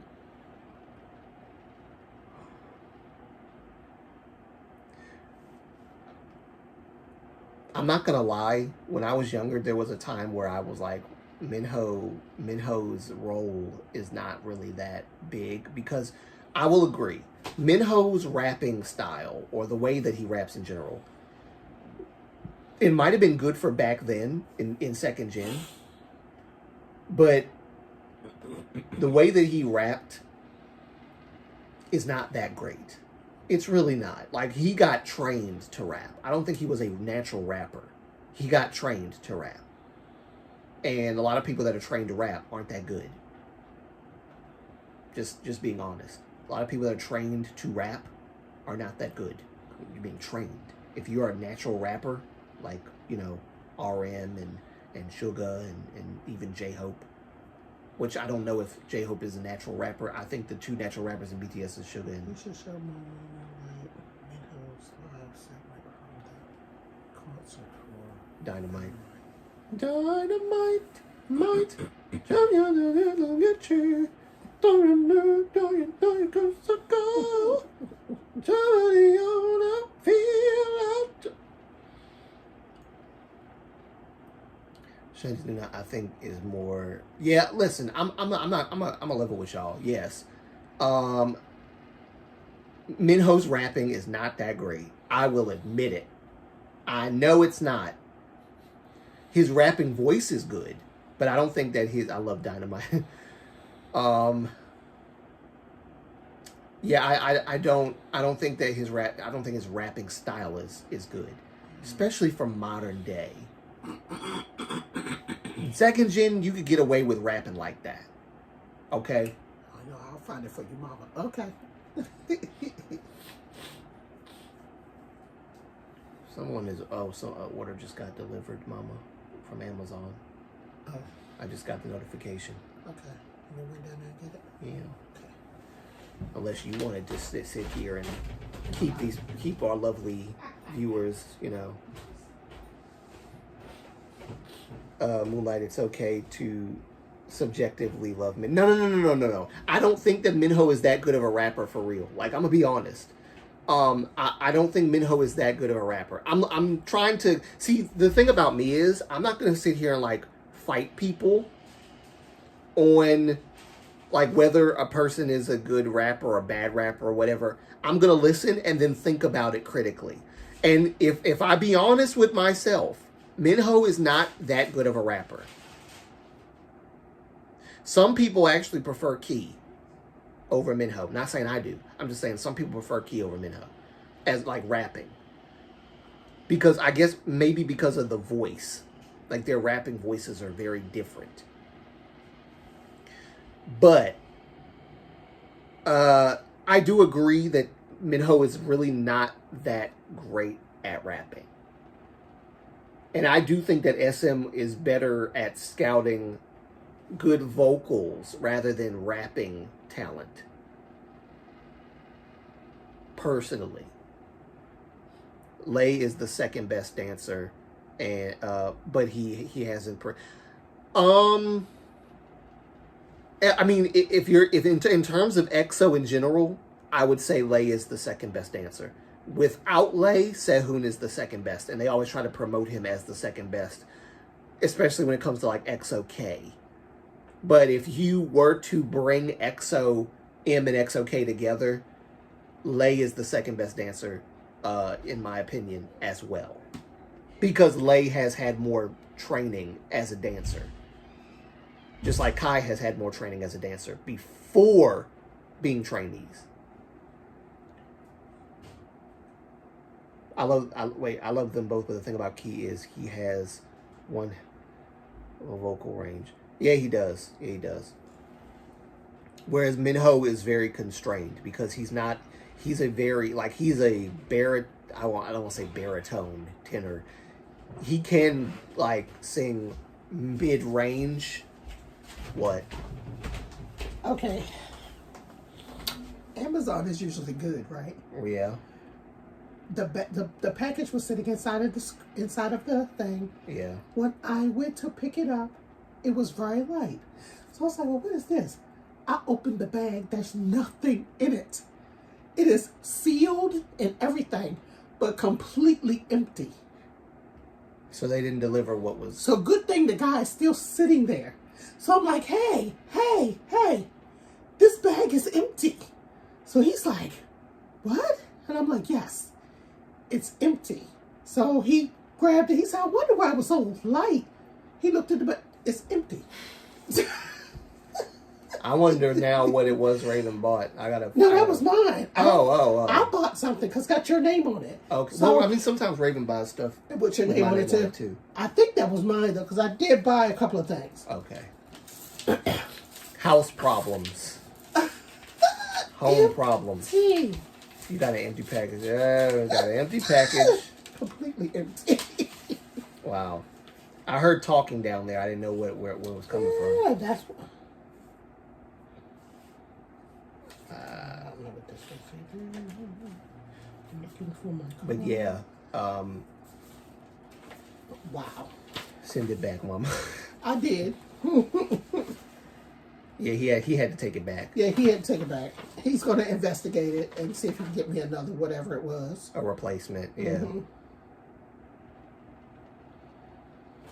And Yeah. I mean, if he doesn't do it in time, then yeah, we'll have to do it ourselves. And No, he's going to do it. I'm going to let him do it because he saw that it was empty himself. Yeah, okay. So they can't say I was lying. Yeah, you're right. You got a witness, and what? No better witness than the actual Than the person actual that driver. delivered it. Exactly. So, yeah, I think most rapping in K-pop is written to sound nice rather than be skillful, but mostly K-pop. Yeah, sometimes I think rapping is like a fill-in kind of thing. They don't want to have like song lyrics in a particular verse. Just fill it with rap, even if the rap doesn't sound that great. Which is, I think, is a bad idea. I would rather get someone who's talented and skilled to rap than to just, hey, here's some rap lyrics for you. Right. Make up a flow and you know, Minho works best when he does rap with Key. Yeah. Now, I will say this. The newer stuff with Minho, I feel like he holds his own well as like the main rapper. Not even the newer stuff, like One of One. Okay, she said she left me the link for Dynamite. Okay. Maybe you should, maybe you and her should hook up on Instagram too. Okay. So she can send you links to on Well, Instagram. I have Instagram. Chinese Nuna. Just look up my name. Go Well, should I look up yours? Just how about go to your Instagram and then tell her what your at is. Okay, hold on. That's not it. Okay, how do You I gotta do go that? to let's see, profile. So your at is at Shawan. It's Shawan P. Shawan P. Mhm. So well, I'll just put it here. Okay. I'll just put it here. At no caps, right? No. Shawan. This is my mom's Instagram. She doesn't have anything on her Instagram. I'm not on it a lot. She has nothing. I'm almost as bad. I don't really barely post anything. I mean, It's true. I'm just on it to see you guys. Mm. You know, see the girls and you guys, and I don't even have anything. you know, just if you post something. I used to do like advertisements on my last Instagram Yeah, until Raven posts a lot, so, and then Pastor and different people post a lot. So I'm the one there. just Timo to see steals other your people's personal info. No thanks.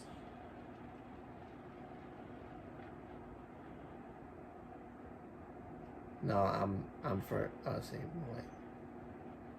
Oh, maybe I should have just did it. Hmm? Okay. Oh. Okay, I'll send you my mom's link. I probably should have did that better. I don't think I want to put her. Although, I have put, which is probably, I don't think that's how I got hacked. I think how I got hacked is my Facebook. Yeah, you got hacked by your Facebook. Because my Facebook was connected to Instagram, and Yes. the guy hacked me that Yes. way. See, I'm about to break something again. Look at that. Lord. Every live stream. Okay. Let me go back to the K-pop stuff for a minute. I think, yeah, Minho is a deep tenor. Yeah. That's exactly. I am a simp or warm deep for warm deep vocals, because when Minho sings makes me. I like Minho's voice. It's very warm for a tenor. Like I think he has like a nasal voice as well.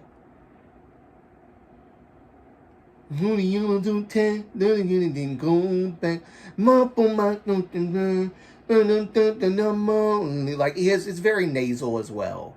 Not gonna lie. You got hacked? Yeah, I got hacked. My last Instagram was hacked. My last account. So then I had to make a whole new one. Yes, you did. Because this guy named Justin Johnson decided to hack me, and I don't care that I put his name out there because he's a terrible person for doing that. Yes, he is. He was in Owings. I had the location. He's in Owings Mills, probably still there, hacking. And he was using my account to like hit on my sister and hit on her friends and stuff. And he looks like a scumbag, so yeah.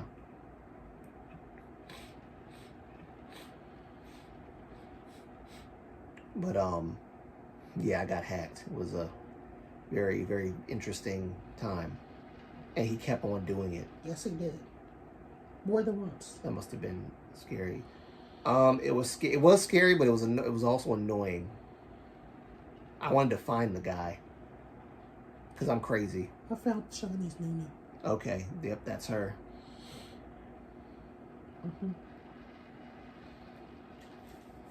That's her. I found you. So yeah, he was a creep for sure, and I still know his name. Yeah, names. I never forget the names. Justin Johnson. Hello, so sorry. It's been a while. Hope you are good. Oh, hey Emma. Welcome back. It's good to see you. It has been a while, hasn't it? Welcome back. I had Mom with me today. Hi. So she wanted to do a live stream with me. So I was like, yeah, come on, let's do one. Welcome to my Instagram, Mama. And I'm not going to say Minho and Key are bad rappers because they aren't, but they both focus more vocals now. Yes, I think in light of Jonghyun not being around anymore, Minho has stepped up as well in the vocal department a lot more than he ever has. Are you calling somebody? Hi. Sorry. Okay. I'm good. Hi, Kim. How are you? But yeah, I think that she has a phone call, so I just let her. She just random phone call, but yeah, I don't think that they're bad rappers, but I do think that the style in which they rapped was outdated if they tried to like bring it into now, and they're not as like, you know, there's different kinds of rap styles, like flows.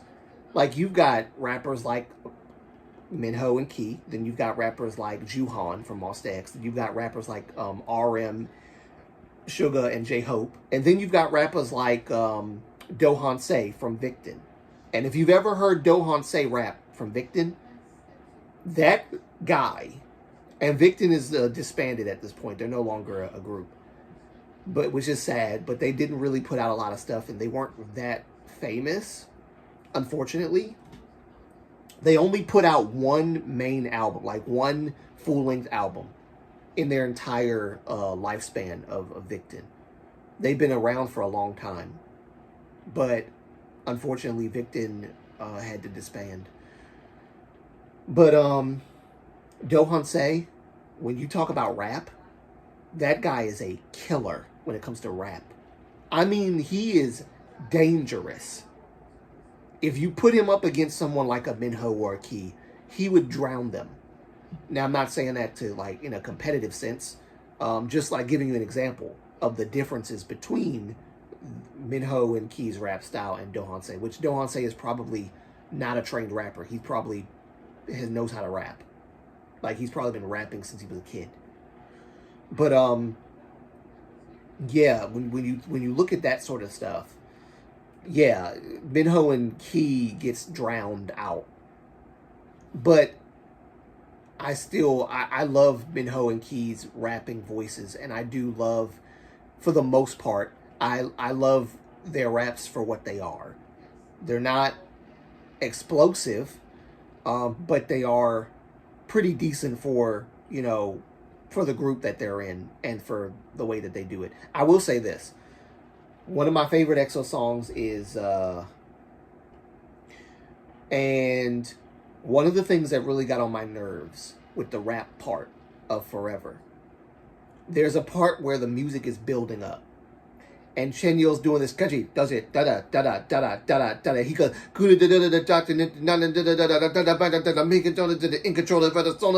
and on that part, because I've never heard Chen Yo rap like that, it was like, whoa.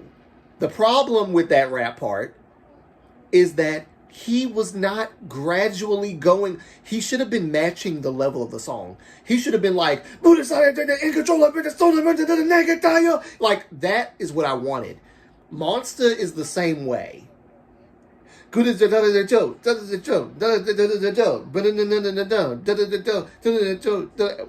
go? I can't remember like how exactly how the rap went. But there's like when he it wasn't as hard as it could have been. And that's the thing that gets on my nerves with Chen Yo sometimes. I know that Sehun is not that kind of rapper. He's like a chill rapper. He's a sleek, chill rapper. Chen Yo can go hard, but he doesn't. And I don't know if it's because his voice might crack or he might start coughing and choking or whatever. But I would have appreciated more, especially in Monster and songs like Monster and songs like Forever. And y'all know what I mean when I'm talking about like Forever or whatever. I don't know if you guys remember Forever, but it was on the, what album was that? Forever was The War, The Power of Music or whatever. One of my favorite songs, but I wish Chen Yo would have went a little harder. Key's concepts are, wait, let me go back up. But what I mostly appreciate about Key is his creative mind and his originality with his album visuals. He's the only male idol I collect albums from. Wow. Key is the wiki for all choreography, male and female. Yes, he is. That man remembers female choreography. Like, he's the encyclopedia, really. Yeah, I hate how the hate on him increased after that. Like, wait, what? The hate? I love Keys so much. He can do.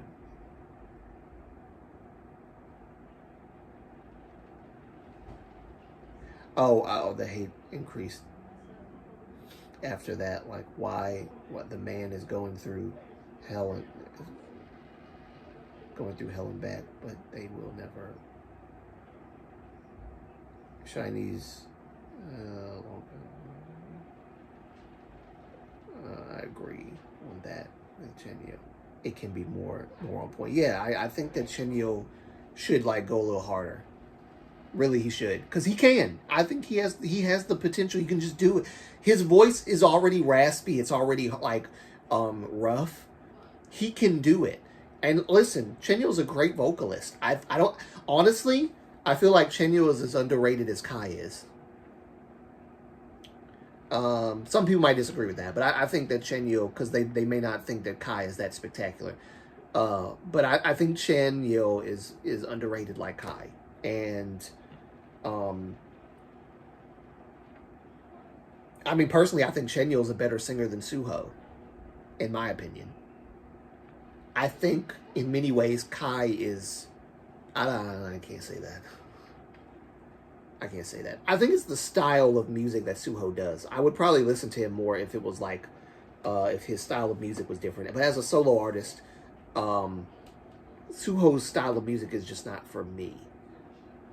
He does like, not rock, I guess rock-ish.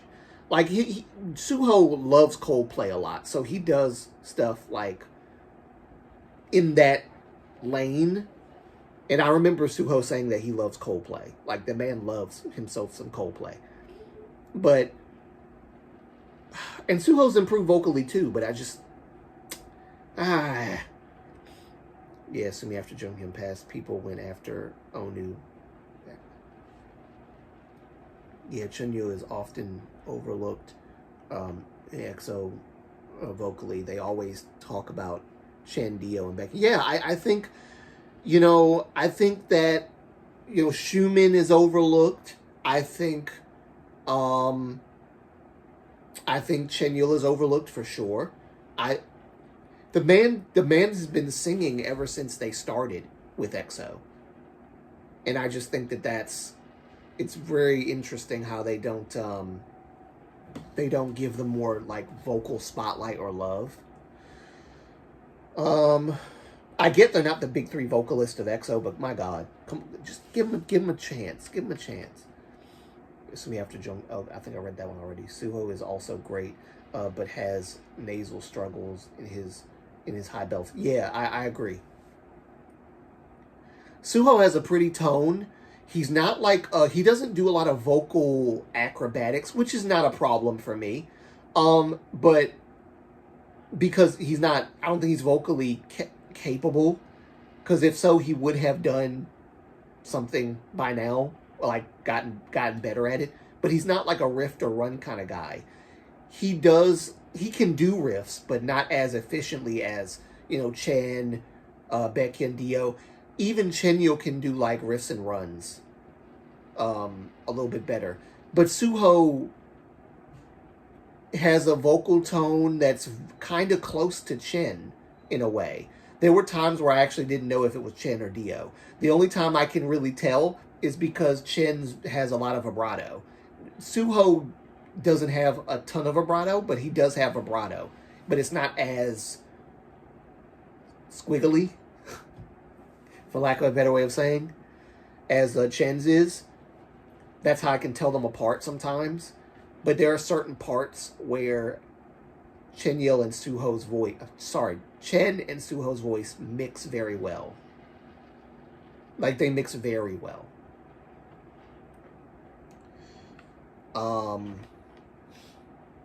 Suho's absolutely needed for group harmonization. I agree. Actually, there's one song.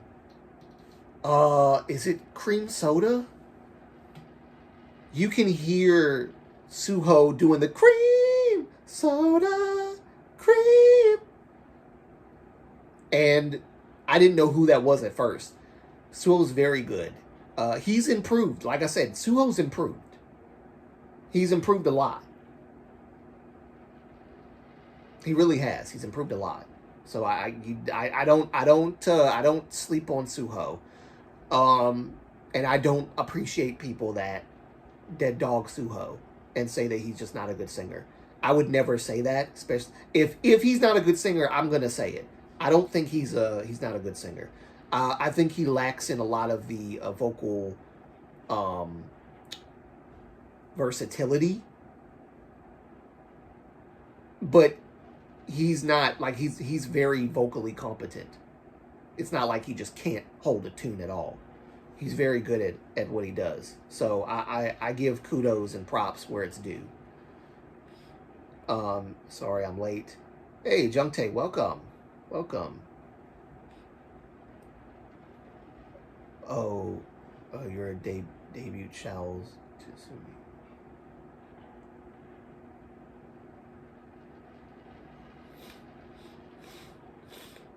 Plus, I knew SHINee myself since debut. Yes, exactly.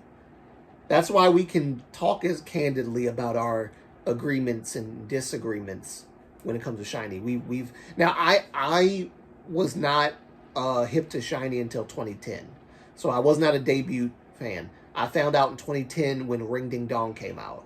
That was the first SHINee song that I heard, and then after that, I had to retrace my steps back to debut. So I'm not a debut fan from that in that sense. But when it comes to EXO, I was hip to EXO since 2012 when they came out. So I can definitely go into a lot of detail, and I listened to EXO religiously during the Mama, the Christmas special, Growl, right? Wolf and the Beauty and all that stuff. I listened to Exodus.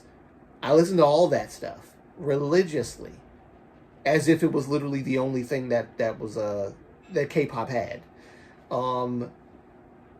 But I was missing out on a lot of other stuff, so I had to get back into the swing of things. I of course I listened to Shiny as well, but because I was very invested in EXO due to my initial, liking of them from debut. I love both Shiny and EXO's earlier half of their discographies. Okay, that's fair. That's fair. I agree. I will say this about EXO. Now, Shiny, I don't really have any dislikes when it comes to their music, like in general. I really don't. Like, I don't think they've put out anything. One of One was not as popular, but I liked One of One for what it was because I saw what they were trying to do, and some of the songs actually are good. I think the problem was One and One when it was repackaged. There were a lot of slow songs on that One and One repackaging. Not that it's a bad thing, but I can't even remember what was that song? If You Love Her, I think is the song. I can't even remember how it goes because I don't really listen to it as often. If You Love Her, I don't remember it. But yeah, One and One was not as great, and I'll yeah, it really wasn't. I'm gonna be honest, but compared to like all of their other stuff, but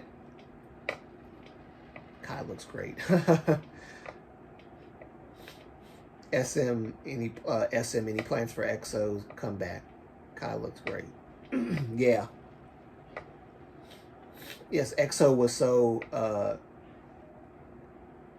captivating. I think I stand them the most in all of K-pop. Yeah, definitely.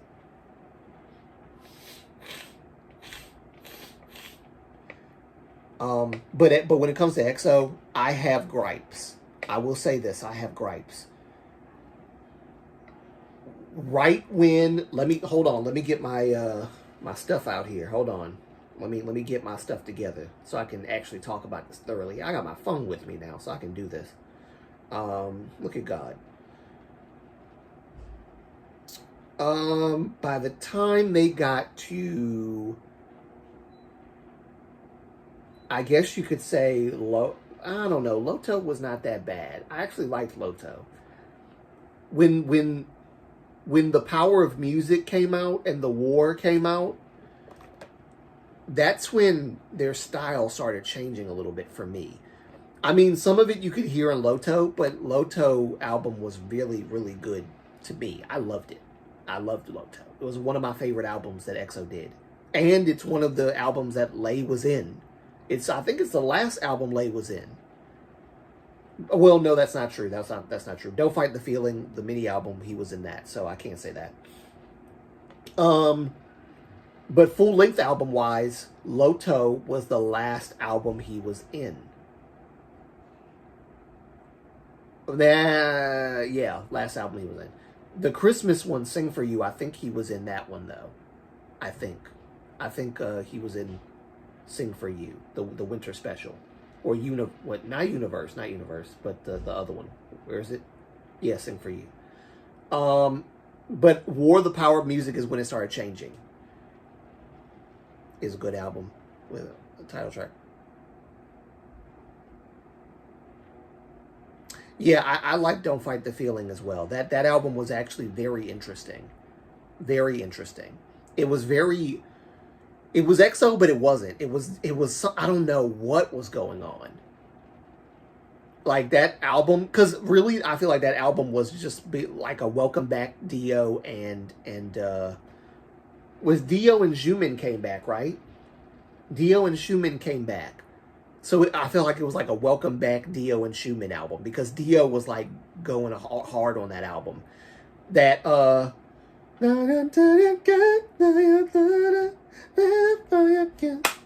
time, girl, you got me. You're the only one to make me do it like this. Like, that was like a welcome back party for Dio. Because Dio was going off. He was going off. But, for the most part, yeah, that was like a welcome back Dio. Dio, Schumann, and Lay. Because Lay came back for that album. And I think one of the things that gets on my nerves about SM is that Lay is a really good vocalist. And SM did not give him proper spotlight like they should have. The man is actually, honestly, I would say that he's a better vocalist than Luhan. Luhan is nowhere near as good as Lay. That's my opinion. Lay is a really good singer. And they did not highlight him as much. Luhan was like the main vocalist next to Chen. And like Lay was kind of like, I mean, he was a vocalist. They did give him vocals like in XOM. They kind of highlighted him more. And I get that, but I think they could have, I don't know. I just feel like he didn't get as much when it came to like EXO coming together. Yes, me too. I was happy to see Lay edited because it's like he's not gone. He's still a member of EXO. He's not gone. But I feel Lay in general was a bit pushed to the side in EXO. Yeah, I agree. Especially in MVs. Yes.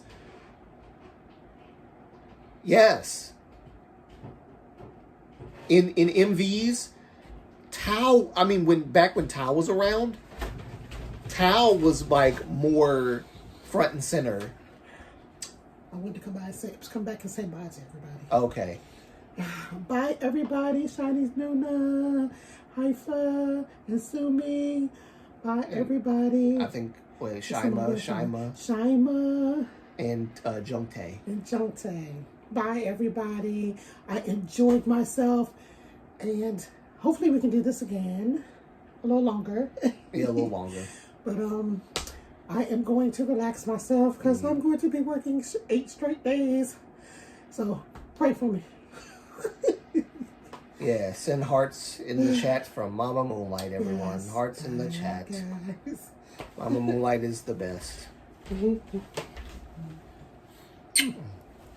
I'll probably join you. We can watch some anime or whatever. I got my mom hooked on anime, so.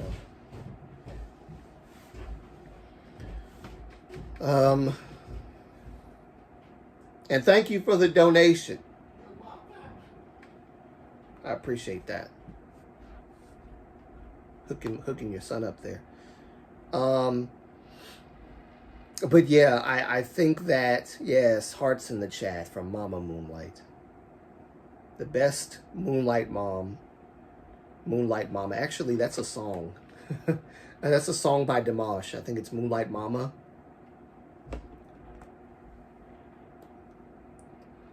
One of my favorite slow ballad songs from Dimash. Moonlight Mama. But yes. Where was I at, guys? What was I talking about? Lay? I think I was talking about Lay. They didn't give him a lot of spotlight, and I feel like they gave Tao more spotlight than they gave Lay. Luhan got more, Tao got more, Chris got more because of his visuals. Chris was a really good rapper too, but we're not going to talk too much about Chris because we already know what's going on with Chris. But Tao was a really good rapper, but Tao could sing too. They didn't really highlight Tao's vocals that much because he was mainly a rapper, and he's better at rapping than singing anyway. But Lay was a better singer than I think all of them. All of the Chinese members, including Luhan. And they did not really give, like, honestly, it made more sense to me to have Lay as one of the vocalists. Got to go back to work. No problem, Jungtae. Have a good rest of your day. Hopefully this live stream kind of brightened your day up a little bit if you're having a hard day. I really hope that. So, good luck with work.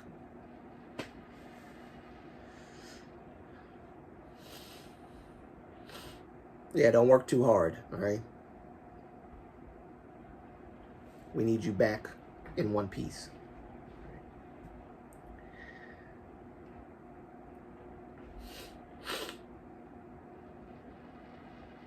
I did it with my left hand, but it comes across from the camera. I think it comes across as my right, even though it's not my right side. So the salute looks like it's where it's supposed to be, even though it's the wrong side.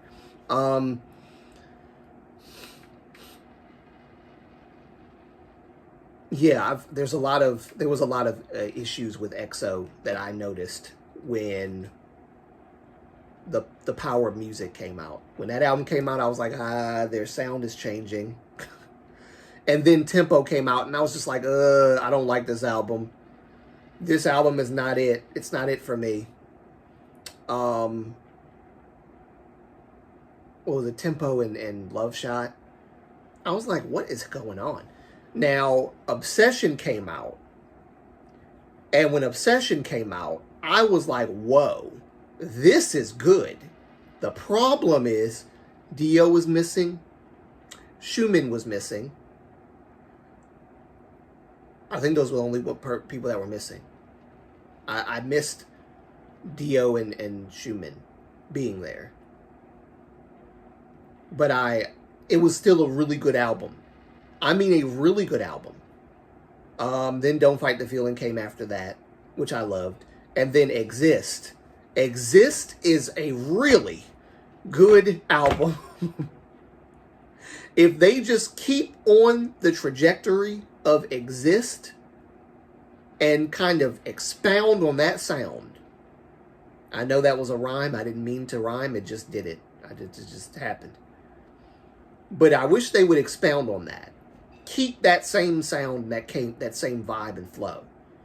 Because Exist is like grown folk type, yet it's still K-pop. And I love it. The sound is amazing. They need to keep that. They need to keep that. For sure. We did their first perform of Obsession with OT8. Jimin shines so much for me. Oh, they did their first performance of Obsession with with the OT8. Really? Oh, see, that's what I want to see, cause like, it just doesn't. We missed out on Obsession Lay. I know, Obsession Lay. If Lay was in Obsession, that would have been great. That would have been great. So it could be OT9 instead of OT8.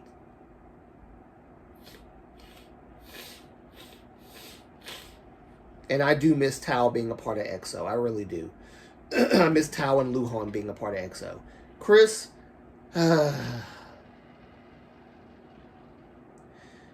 like I said, I don't want him to suffer, but at the same time, you get what you put out there, and for what he did, yeah, he doesn't need to come back to the industry at all.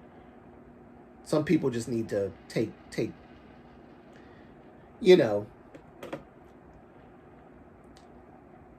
take their responsibility and take their measure of punishment. So, Chris Wu, Yifan, you deserve what you're getting, unfortunately, but fortunately for the victims. Dark hair human is so sexy, man, and and he has his aura. Xiumin is a great performer, but people don't give him his flowers. Yeah, because people I've seen people talk about EXO stage presence and how they're very bland and they don't do a lot of facial expressions, and the only person that does any facial expressions for real is Kai, and that Suho raises his eyebrow a lot when he does stuff, and that not every performance requires you to raise your eyebrow because it doesn't match every concept performance-wise when you do that. And that Dio's face does not change. He's like a robot. Baekhyun is okay with stage presence, but lacks in some things as far as facial expressions, kind of, sort of. Chen has gotten better at dancing, but and he's okay with stage presence. He's kind of like neutral. I've heard some things. Xiumin has always been underrated. I feel like all of the members from EXO-M were underrated compared to EXO-K, if I'm being honest.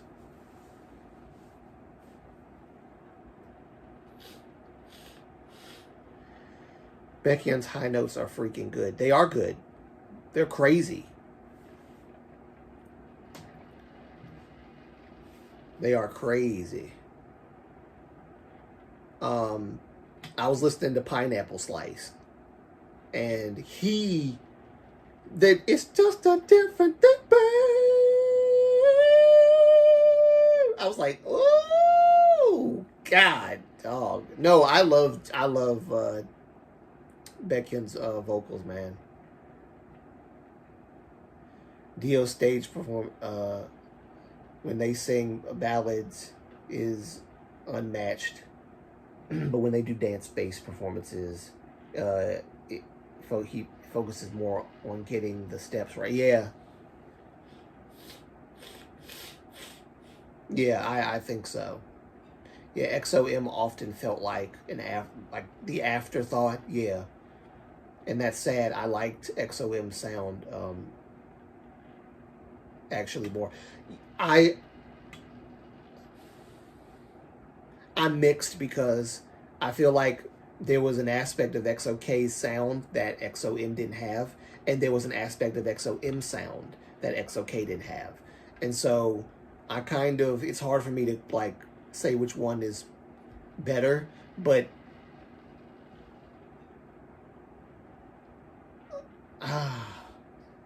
I think I liked EXO-M's rap, like the rap lineup, better than EXO-K's. The vocal part is hard because you've got Baekhyun and Dio in EXO-K. You've got Chen, and you've got Luhan, who was mainly promoted as the most vocal dynamic people in EXO-M. Chen is very good, amazing. Luhan is okay. I still think that Lay would have been a better candidate, but because he was naturally gifted in dancing, I guess, they stuck him with... He's still a vocalist in EXO-M, but he wasn't as propped up as Luhan, right? So... Because I'm pretty sure EXO-M, when it comes to what is love, it's Chen and Luhan. Moonlight, it's Chen and Luhan, right? They're the Dio and Baekhyun opposites, adjacents of EXO-K, right? Or of EXO-M, should I say. So there's that too.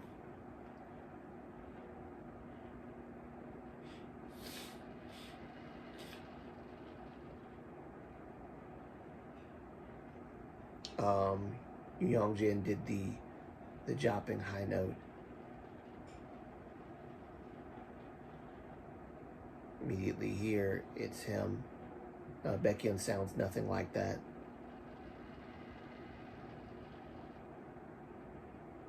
I thought that was Baekhyun who did the high note.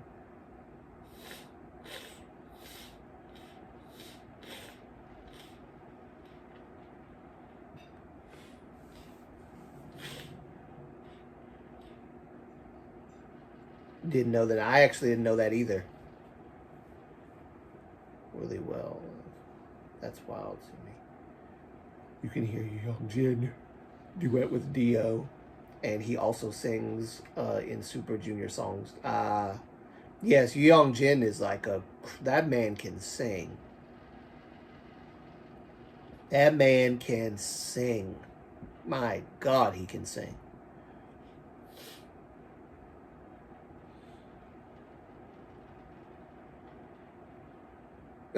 Yeah, Yu Young Jin was tied to the hip of Lee Suman. So yeah, that makes sense. I'm not a fan of Suju, just Kyun.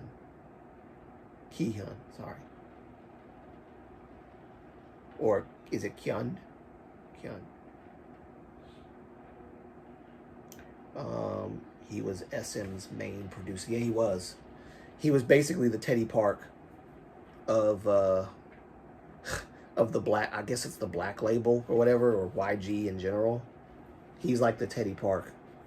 Where's my? Did I put it on the floor? Oh no, I think I know where I put it. I know where I put it. I think.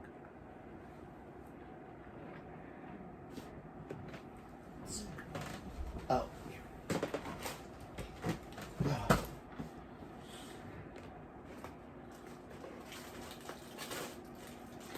The Taemin thing didn't work out very well for this live stream, but the conversation, I think, went well. I think the conversation went well compared to what we were trying to do. Isn't it AO2 Lee Suman? Though don't know the title.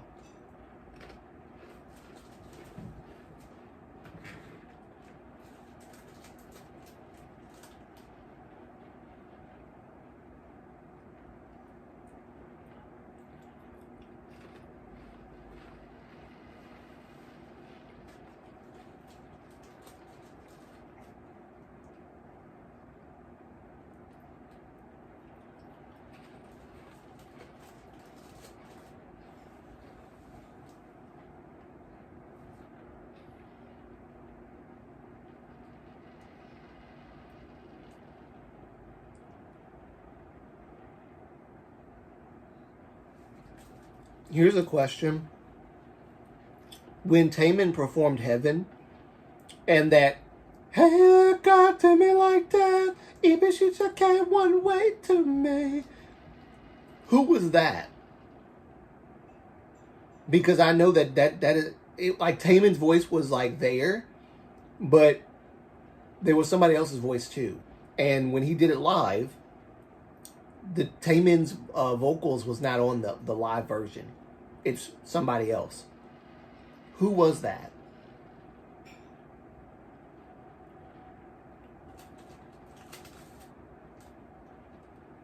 Because that did not sound like Taemin at all. That was definitely not Taemin. Like, was that Yu Young Jin too, or was that somebody else? Because it definitely did not sound like Taemin.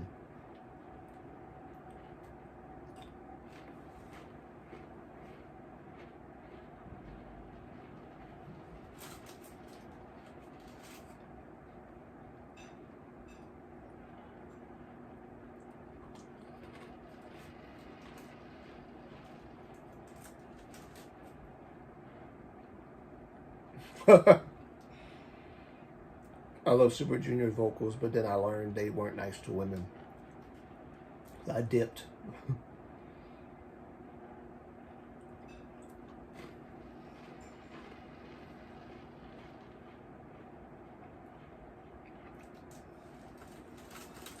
Okay. In what part of the song? In like the bridge, I guess you could say. When he does, when Taemin's doing like the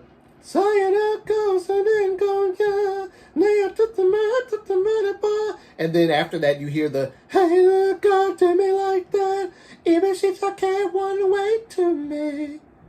That part right there.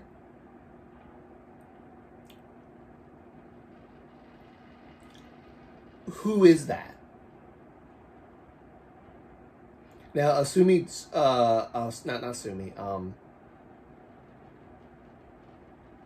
who said that? Can someone, I think with that Chinese New Year, you said it was, is credited there as well.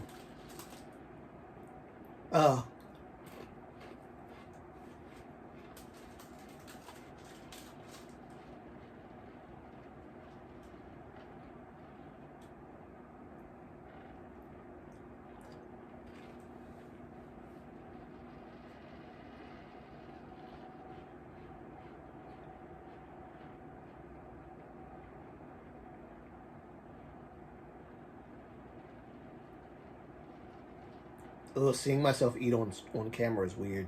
I look like a gerbil. I'm just gonna pretend I didn't see it. Yeah, because it definitely sounded like somebody other than Damon. I was like, whoa.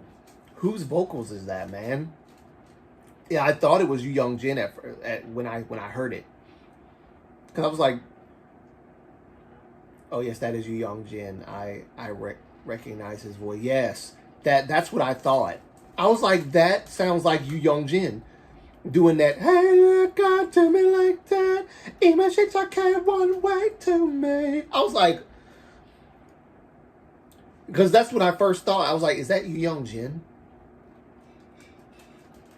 But you can only hear it on the live version. You can't hear it on the album version because Taemin's voice is over top of Yu Young Jin's voice.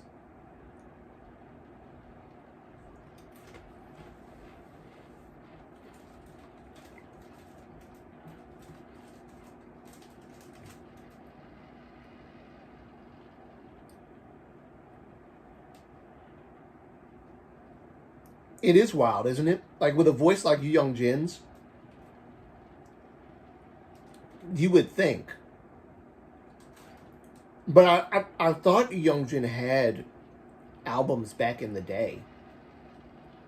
I thought Yu Young Jin was an artist. Maybe I have to look it up.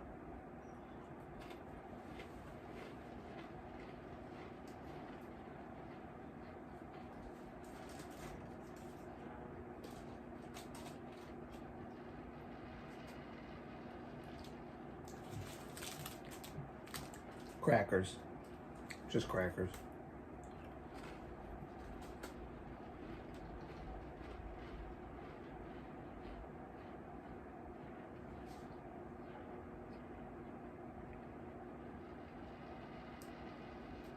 Yeah, I think he has some work as well. He should.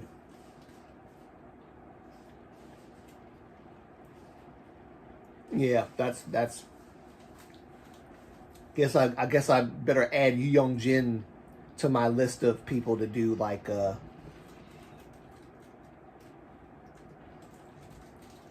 video on or whatever.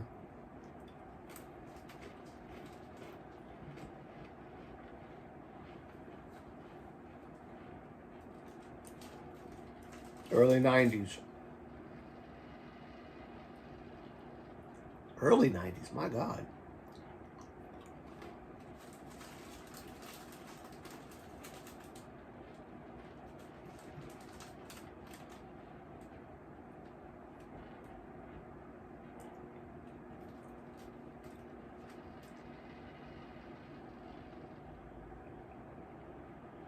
Blues and Rhythm, 1993. He has to be at least in his 50s.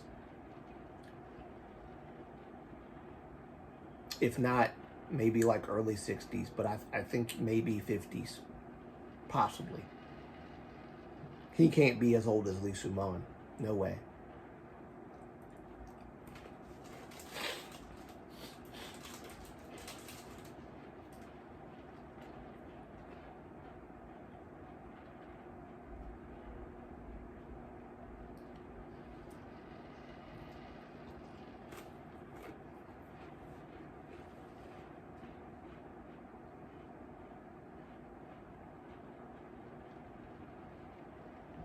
'54. Okay.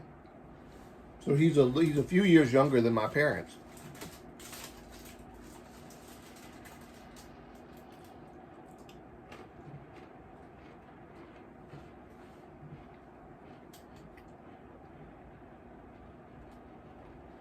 April 10th, 1971. Wow.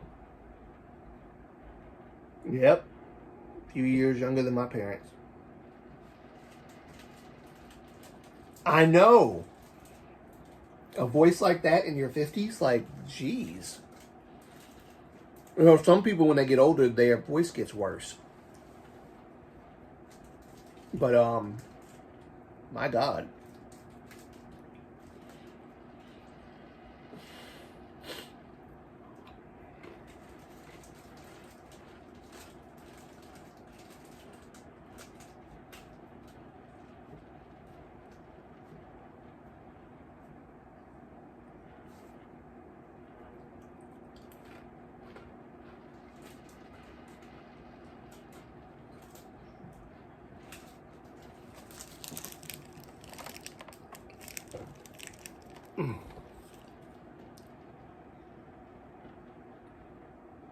I don't know if that made it worse or better.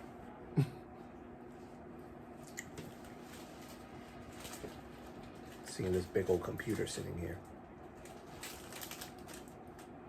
Yeah, that might have made it worse. Suju are in their 40s, and they still sound amazing. I find those kids, especially into Suju, huh?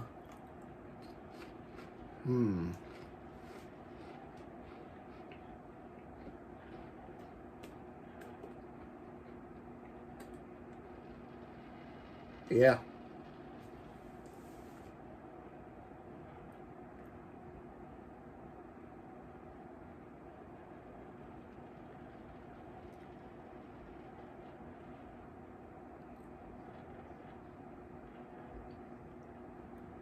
Yeah, Suju is really, really good.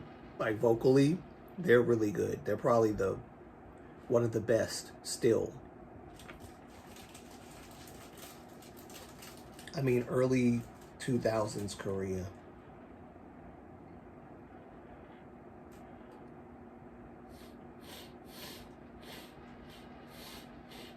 "28 Reasons." What's his last new work? Really?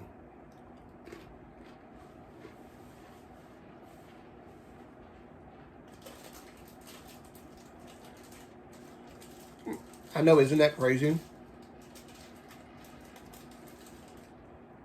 But to be fair, K-pop idols were a lot older back in the day upon debut. Yeah, the age level started getting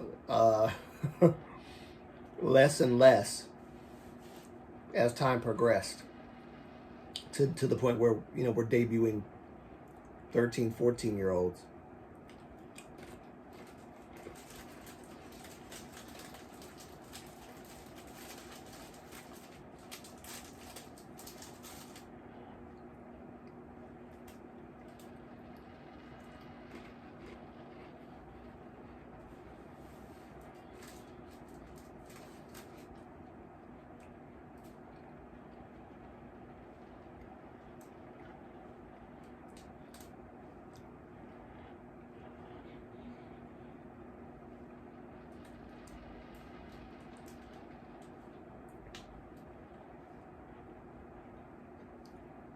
Yeah, and then Gen 3, there was, you know, a few people debuting at the age of 14.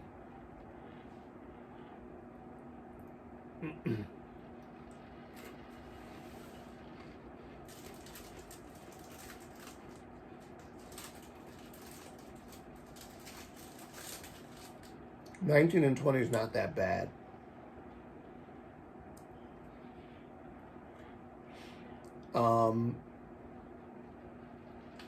Yeah, 19, 20 is not that bad. 17, 18, it's not as bad, but it's still,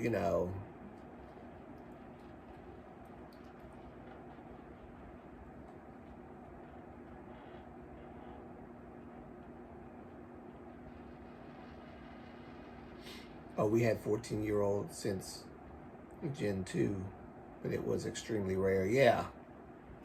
Like if you were super talented and you were 14, they would debut you.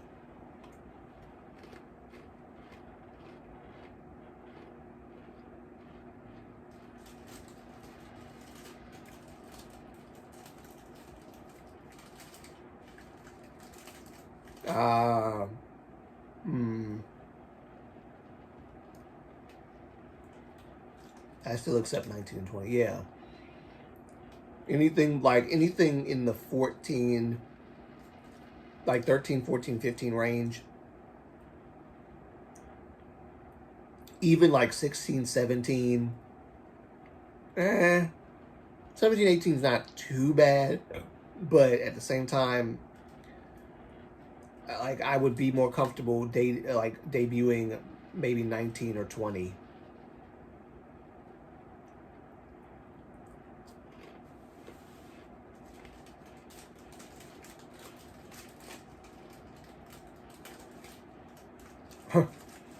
Imagine Gen 6. You have Korean Disney kids. Yeah. 14 and 15.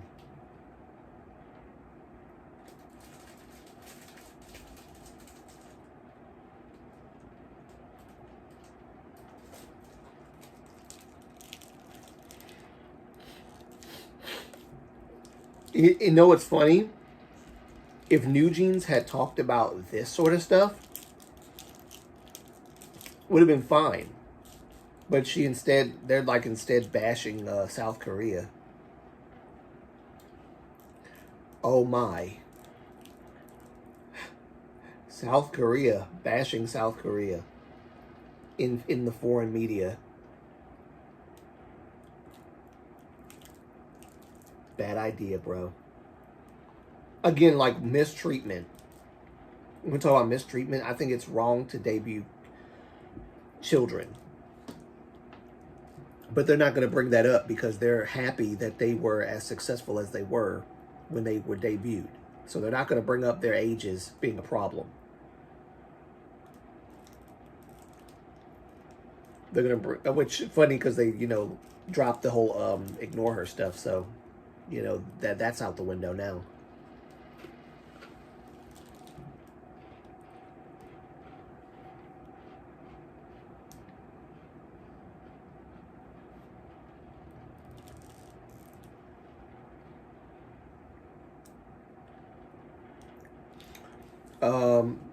Moonlight, I think it was SM mainly debuting them young rather than industry, but also a lot of female matinee back in second gen debuted young as well. I mean, yeah, but the fact that it was allowed is that's dangerous. Like just in general, the fact that it was allowed for SM to debut that young means that it was allowed for any company to debut that young, which is dangerous. Kids should not be subjected to the harsh perfection standards of not just the industry, but how like Korean society views perfection in general. Like it's not as bad in society, but like when it comes to like the industry like perpetuates it to death to the point where it becomes a serious problem. And that kind of pressure can take a mental toll, especially on someone as young as 14 years old. And so that's dangerous that any company is even allowed to debut that young. Even as a fan, I regret getting into K-pop as a child. There was so much wrong with K-pop back then, and I just couldn't see it for the most part. Adult me approaches K-pop entirely different. Yeah, no, exactly. When you're a kid, you're not privy to all of the ins and outs of the industry. But I could say that about liking Disney Channel or Nickelodeon. Nickelodeon, you had like Shoot, Disney Channel and Nickelodeon, you had childhood stars, childhood actors and actresses. You didn't know that behind the scenes they had like creepy, weird P-files directing the shows and stuff. So it's like, I don't think there's an inherent problem with being into K-pop as a kid, because it's almost the equivalent of being into Disney Channel and Nickelodeon for the same reasons that you'd be into K-pop. You know, the actors and the actresses and stuff. You can relate to them because they're kids or because they're younger, like you. But when you get older, you start to like dig into stuff and see things that you know, would otherwise not see. So, you know, I don't regret liking Disney Channel and Nickelodeon or even K-pop as a younger person. Because I liked it for a different reason. And sometimes I wish I could go back to that innocent time when I was ignorant of the horrible stuff that goes on. Problem is, you can't. Like, once you get older and you find out that there are things that happened, it's like your perspective changes, because the kids that you once admired, the young people that you once admired and wanted to be like and aspired towards, like the goals that they have, you find out that some of them were handled inappropriately. I'm trying to keep it PG-13. Were handled inappropriately by grown men who were disgusting and had a fetish. And sometimes the fetish would rear its ugly head in certain aspects of the show. Like that one episode of Victorious, when the counselor or whatever was squirting like lotion out, and it was like flying on the girls' faces and stuff. Well, you guys know what that depiction is as grown people, but as a kid, and when I watched it, I thought it was like, why are you doing that? That's weird. But I didn't, of course I wasn't a kid. I was like maybe in high school. Technically still a kid, but not really a kid. I was in high school, but I didn't like see anything wrong with that. Ninguk is here.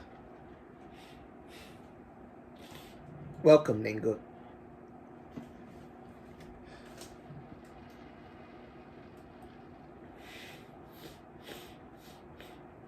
But yeah, I think as time progresses and you get older, you start to see things that you did not see. And it's not like you're trying to make things appear as that. That's literally what they are. That scene with the guy squirting lotion, and the lotion is like flying on the girls' faces and their clothes and stuff. It wasn't something that you just kind of like, is that really what they're, no, that's literally what that was. You know exactly what that the producer or whoever it was trying to show. And oh, it's okay. How are you? I'm doing good, Ninga. I haven't been feeling well, but I'm doing okay.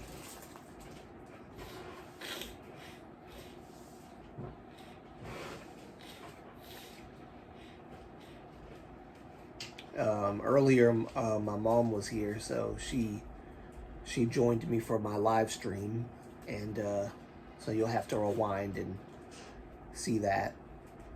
But we talked about some political stuff with South Korea, which is something I've never done before. I don't normally talk about that stuff, but other than that, we've been talking about like mainly just like different idol groups, specifically EXO, Shiny, stuff like vocals, stuff like that. Kids should have the choice to be kids first. They cannot mentally prepare for the entertainment industry and what it is. Yeah, no, I agree. Also, what was that girl's name who played Sam Puckett on iCarly?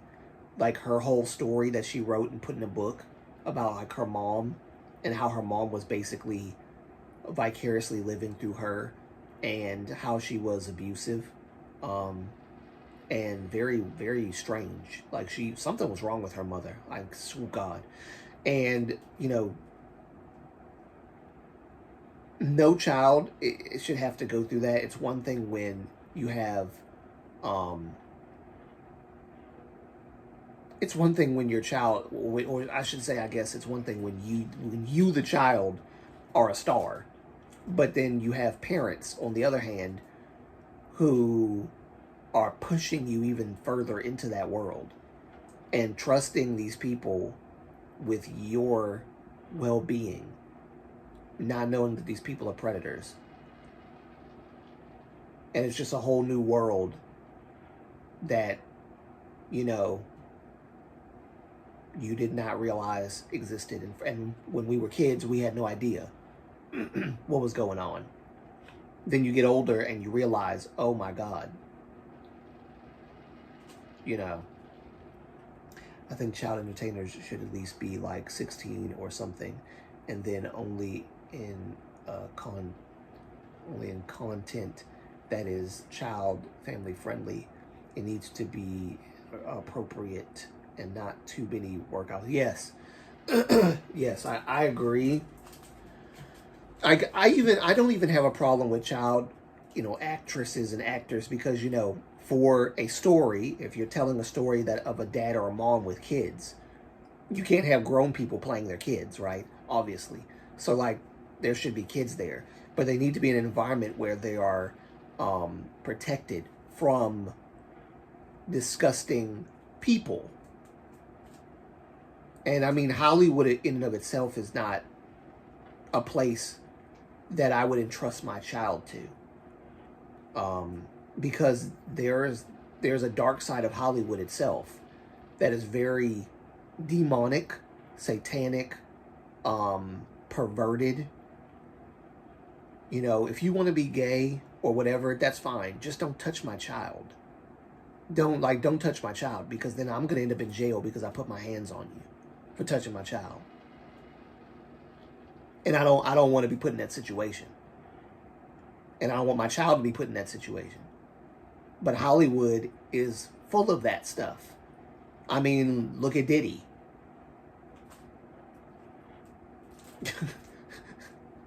Music industry, the movie industry, Harvey Weinstein. There's so many people with power that would do this to children. Now, Harvey Weinstein, I don't recall if he did anything to kids. I could be wrong, though. But Diddy, for sure. I believe there's a reason why Justin Bieber feels the way he feels and why he's taken drastic measures. You know, he talked about how there would be times where his team would have to come and check on him when he's laying in bed and check his pulse because they knew that he popped some pills or something like that. Why do these kids turn out like they go from being innocent and then turned out to be almost demonized? Not possessed, but demonized, tormented. Hollywood is very destructive. And so whilst I harp on the K-pop industry, you know, for being as I guess bad as it is, I don't think I can put it quite on the level of Hollywood, the music industry, and Hollywood here. I heard Justin found the church and God, but I think it's not enough for him at the moment. Yeah, because here's the thing. I think finding church and finding God is good as long as, how do I say this? Because I don't want to misrepresent God. It's good if you're finding God, but don't try to find a specific God. Like, what I mean is, don't try to find a type of Jesus that you can work around. And for a lot of people in Hollywood that find God, sometimes I think they create a Jesus in their own image. A Jesus that, I guess, caters to certain proclivities that they have. And I'm hoping that Justin is finding the real Jesus and not a Jesus that has been created and fabricated by, twisting things. So, like, church, that's great. I'm glad he found a church. And I'm glad he's, found God or is finding God. But at the same time, it's not going to last long if you're getting in the way of God helping you to become delivered from all of the trauma and stuff that you've dealt with, because I know that God is capable of healing people from trauma, because he's healed me from a lot. From a lot. I would be out of here by now. I'll be in another world. Can't tell you if it'd be heaven or hell. But I'd be in another world by now. But I just hope that Justin and people like him are finding the real Jesus and not this, this,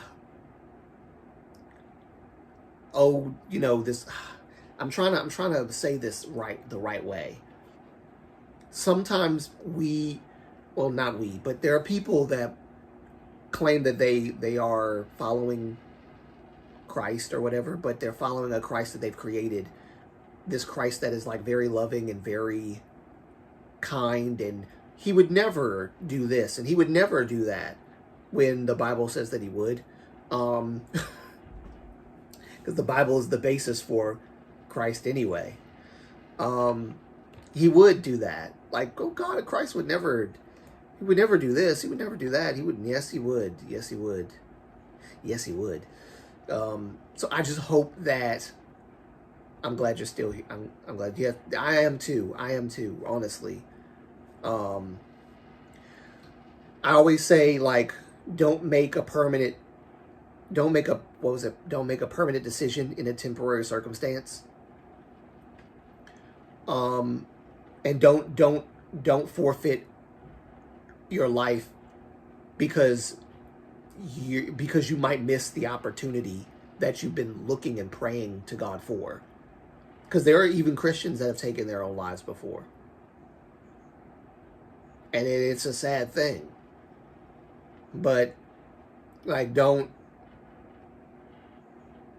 fight for a future that you are not sure is coming, but fight for it anyway. Because there's purpose to everybody's life, I think. There's purpose to everybody's life.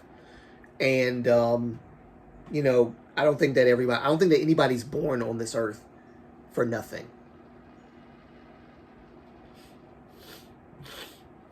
I don't think everybody's born on this earth for nothing. I think everybody has a purpose. But again, like I said, I just hope that that Justin, if he found God for real, that he doesn't end up like Kanye West.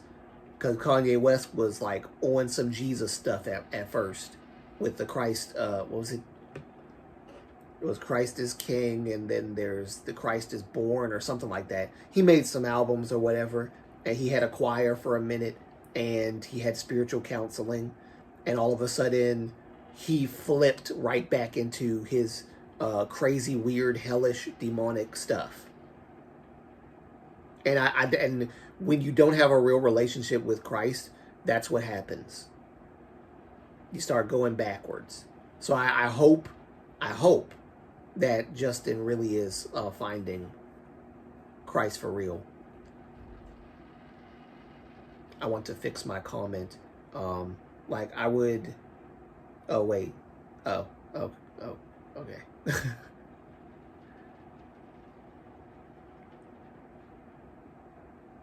Something about Sungri.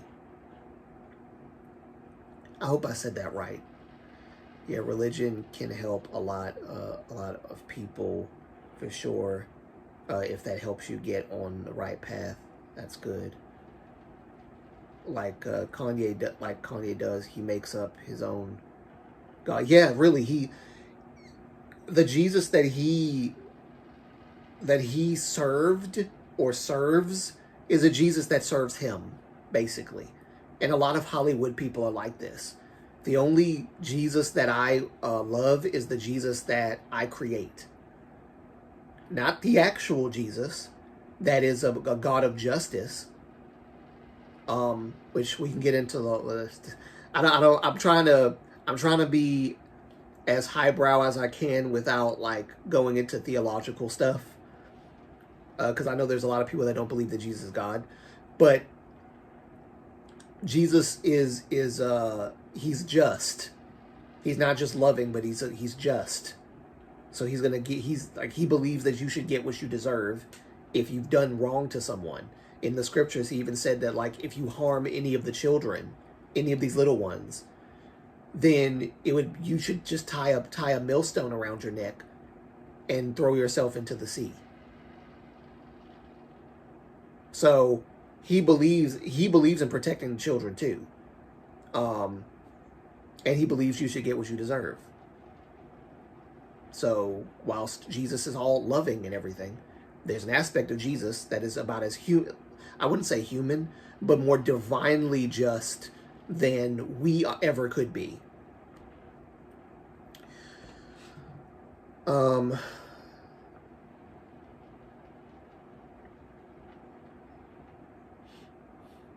That's okay, Moonlight. You are expressing your knowledge and your yeah. I appreciate. Thank you, Sumi. So Sumri, listen. When I saw the little video of him dragging that woman, I think it was by her hair or something, I lost all sympathy. All sympathy. Like I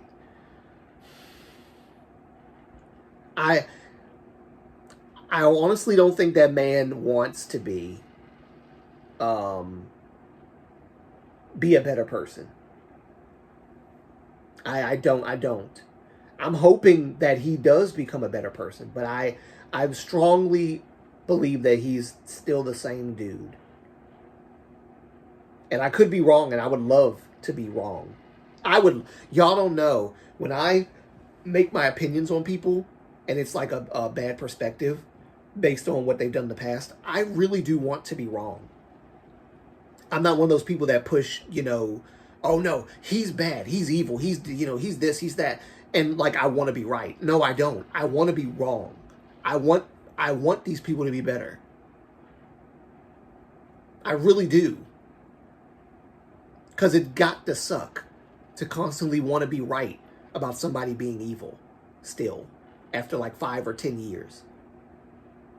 Because that's what South Korea does a lot. They hold what a person has done over their head, even when they are changing or they become a better person. South Korea is very, very unforgiving in that sense. And I don't like that mentality.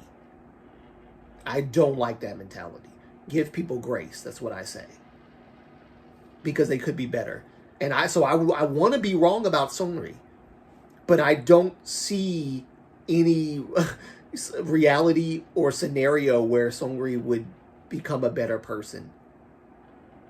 Which sucks. Because I don't think he's changed at all. Dyslexia sucks. My family has it. I have dyslexia, where you suck at reading numbers, and I suffer from dyslexia as well, unfortunately. which I didn't even know I had it until like later on, when I reversed some letters while I was reading something. And sometimes I'll read something and I think it says, like for the example, the word this. I rearrange it sometimes and it looks like it says SHIT, but it's not. Like, it's weird. It's weird.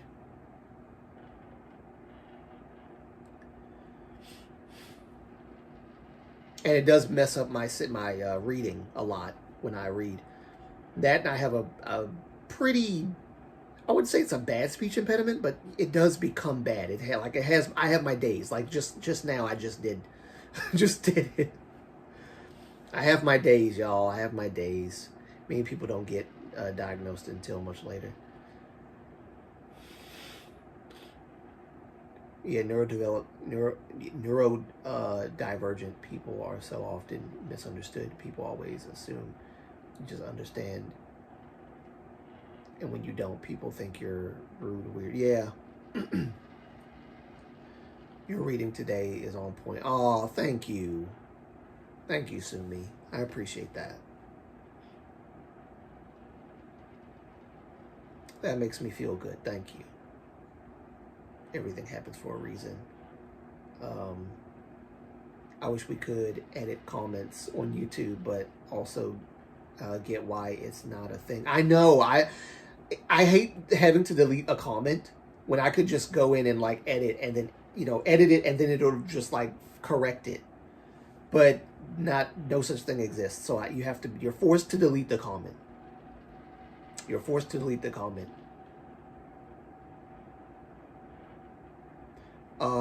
Let me read it. Like, I would argue Seungri turned out the way he is because YG thought debuting a 16-year-old in a group that he doesn't fit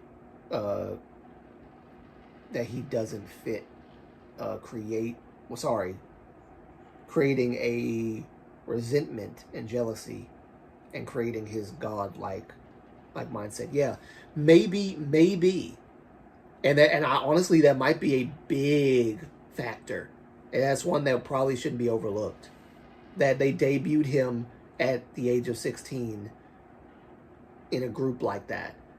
And honestly, I think it's an inferiority complex. Because what really did Seungri contribute to Big Bang? Was there anything notable or memorable of Seungri in Big Bang? And I think a lot of people feel this way about Seungri and felt that way for a long time. My younger brother would talk about how Seungri can't really sing that well. And, he's not really that big of a contributor to the group. And I feel like maybe Seungri had an inferiority complex, which is why he was like, at least this is my headcanon for Seungri. If I can't be a good entertainer, if I can't sing well or whatever the case, the least I can do is be a good businessman. But he was doing very terrible business things. Very underhanded stuff. And YG knew about it and didn't do anything. That's why I always apologize to Moonlight, because I often trip him up because it's rough. It's rough. But I understand also that, it's hard to convey your thoughts when you're typing and stuff. So I try to give everybody grace as well. Because I know, for some people that come to the channel and come to the live streams mainly, English is not the primary language. And so, it's not like a typo kind of situation. And sometimes it's like English is just not, I'm not dyslexic, but I am not a native English speaker. I'm so glad autocorrect exists. That is why I always, as I saw that one.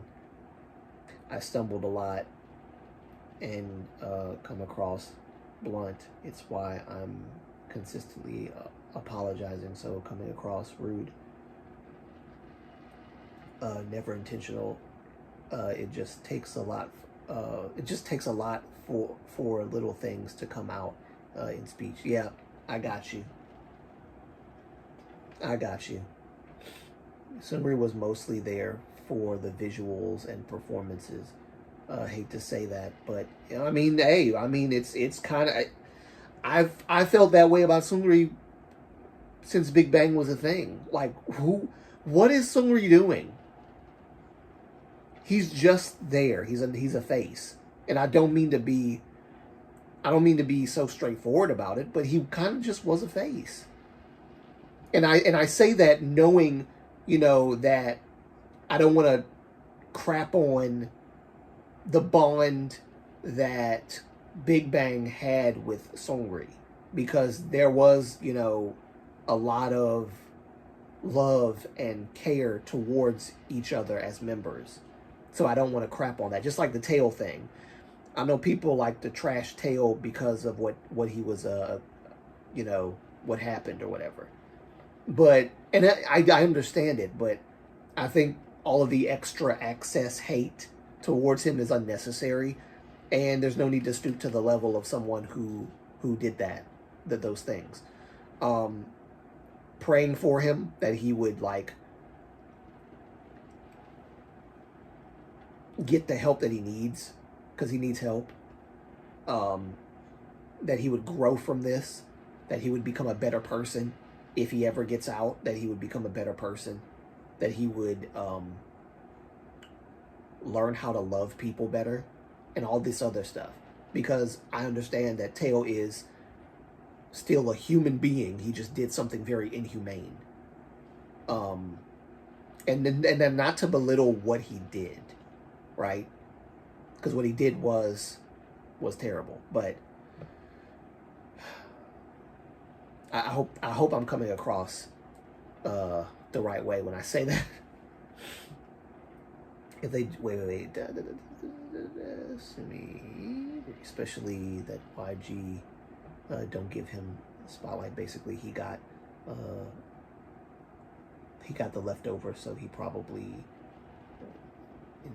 inferiority complex. If I remember correctly,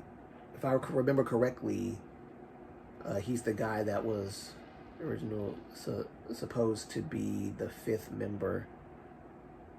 So YG was fumbling to add a fifth member, so they added him. What, really? Oh God.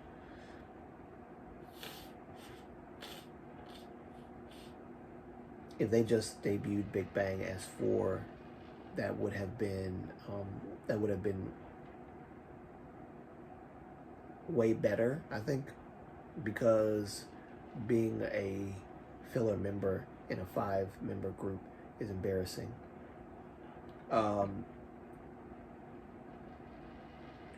From what I got is that there had always been a disconnect between the older members and Sungri. I heard they already disliked him. Oh, really? Oh, I didn't know that. I mean, because it sounded like they were concerned for him when I saw some of the interviews, like with Top and GD was like, we keep telling him, like, be careful around these people, like, don't associate yourself with these people. And they're saying this to him because they care about him. That's all. That's what I got from that. But yeah, I guess maybe they weren't as close, at least to Sungri, because Sungri, I don't know, maybe he's always been the way he was.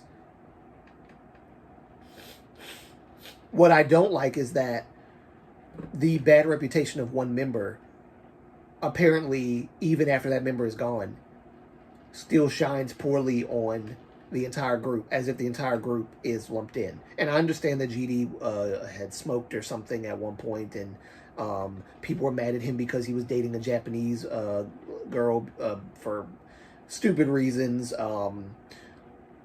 Top, of course, with the marijuana thing, which marijuana in general should not be that big of a deal. Not that big of a deal. Not how they do it in South Korea. They treat it like it is you committed the greatest sin and crime against humanity, smoking marijuana. Not saying I would do that, but I'm just like not legalizing marijuana and treating it the way that they do. It's very, I don't know. I mean, Top almost unalived because of how badly it got. And so, yeah. And then after that, he went to the military and came out. People still didn't care. People still didn't care that he almost unalived himself. That's why Top wants nothing to do with the K-pop industry anymore, because of how people in Korea like mishandled his suffering, his struggle. So he wants nothing to do with that world anymore, which is sad because he otherwise would still be in Big Bang if people had just not dropped him. And Korea has a bad habit of dropping people and kicking them when they're down. So that sounded very overly critical, but I gotta keep it real, man. I gotta keep it real. Because how they treated that man, how they treated Lee Sung-kyun,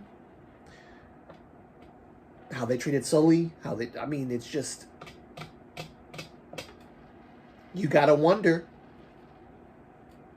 is there ever going to be an end to this holding people to this weird standard, or projecting something on them that is not a problem for them? It's more of a, personal problem as far as like onlookers go, not the problem of the idols or whatever.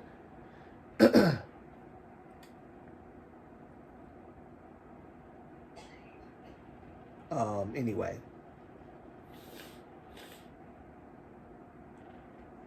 Korea Mary Jane is worse than you can do, which is terrible.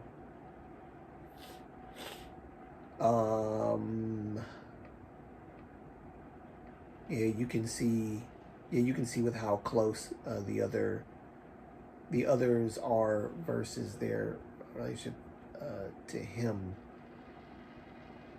But GD was always trying to include him, as a good leader should. It's interesting because G-Dragon ended up hating him the most.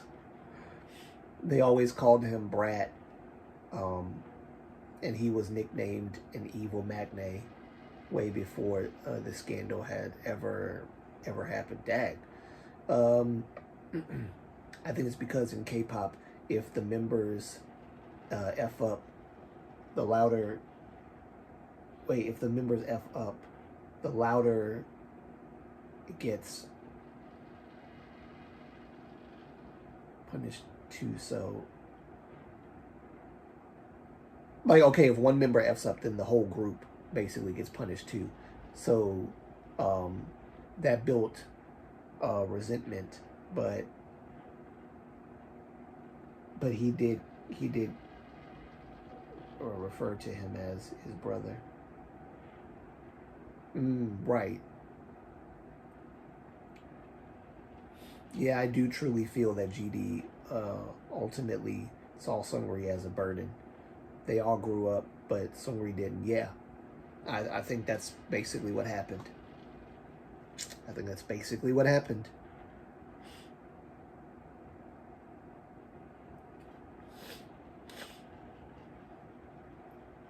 Lee gets punished too. Sorry for my... It's okay. It's okay.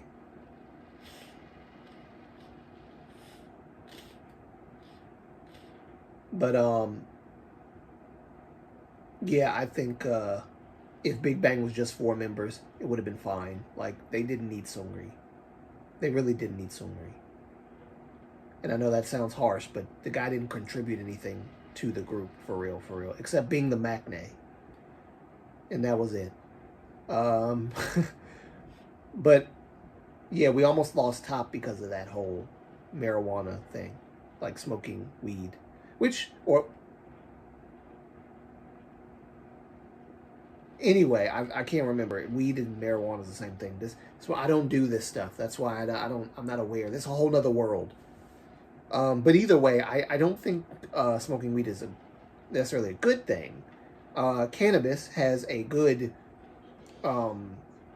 has other uses that can be helpful to a person's health. Smoking it is not a good idea. And then there's that girl that was involved in all of this stuff, got all these idols in trouble or whatever, and something was wrong with her. I think her name was what, Hansoi or something like that. Hansoi, something like that. But yeah, she was also a problem. She was probably a bigger problem than the idols that she was, getting in trouble. It's also interesting. Oh wait, so like Winner did fine as a 4-member group after their 5th member left. It's also interesting when people say that about a boy group, it's somehow fine, but when you say a girl group member doesn't add anything to the group, people get so defensive. Yeah, because there's that double standard. Yeah, like literally, you said it right there. It's that double standard. It's a double standard.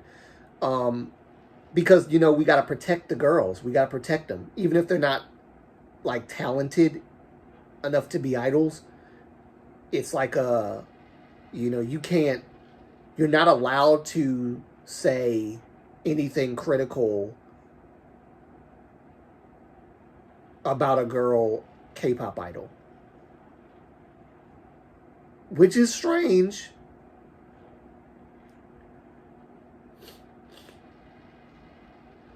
Very strange. But that's how it is.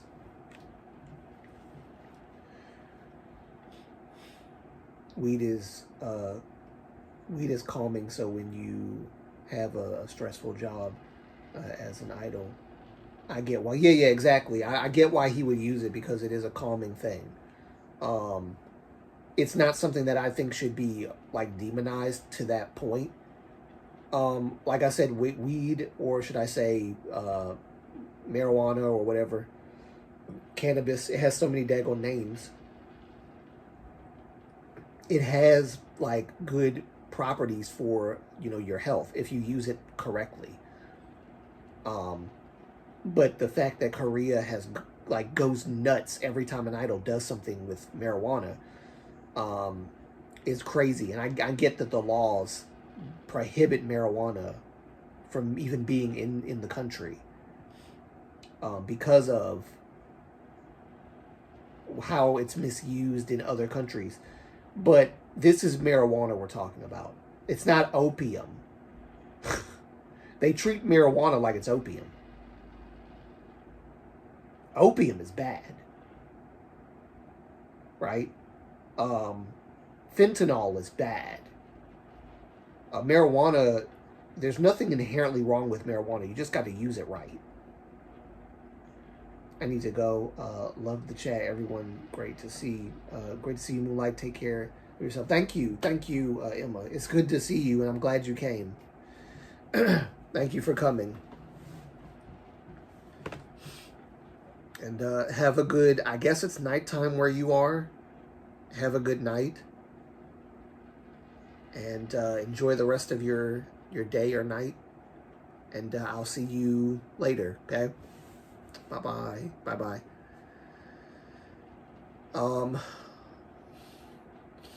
Many artists talked about creating their best work while high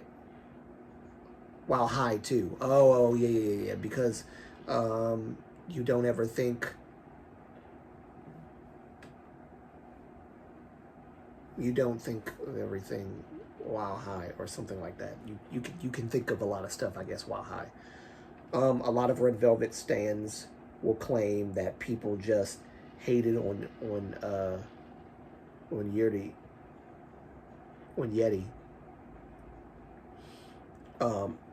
When they rejected her debuting in Red Velvet.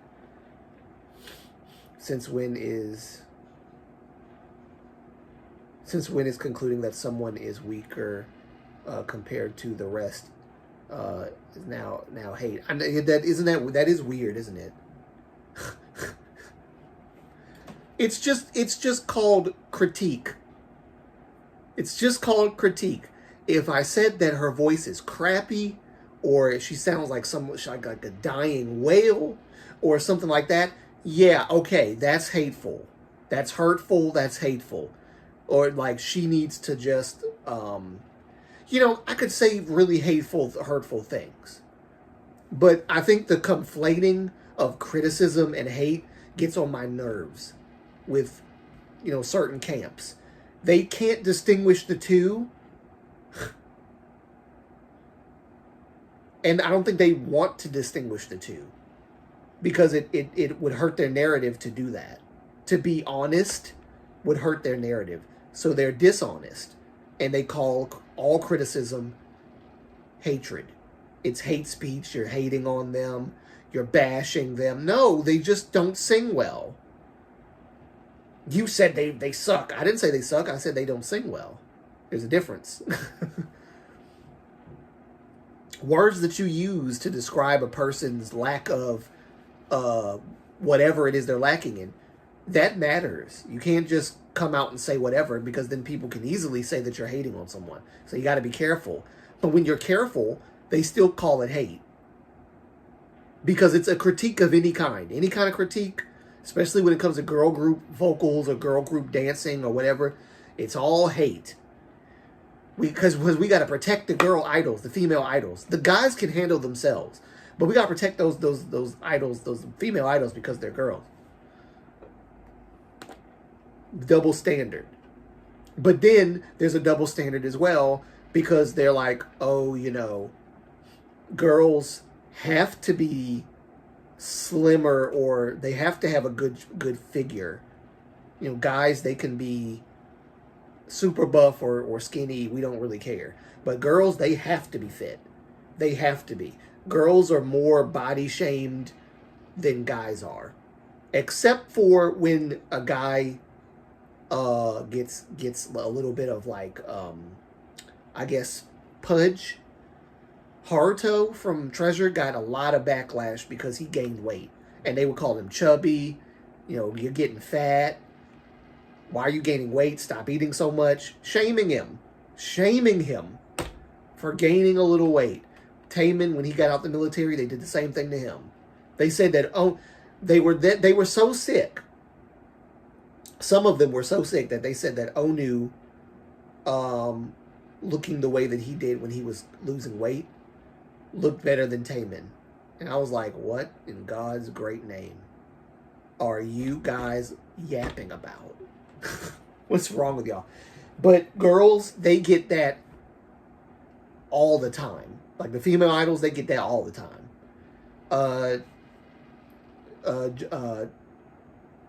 Taehyung from Twice, she probably still getting hate, fat shamed. There's so many girls that even if you're not like chubby or chunky and you've just gained a little weight, they see that as a problem. And I'm just like, oh my God. But these are the same people that say don't talk about the girls' vocals and don't talk about their stage presence and all that stuff. I'm like, what is wrong with you people?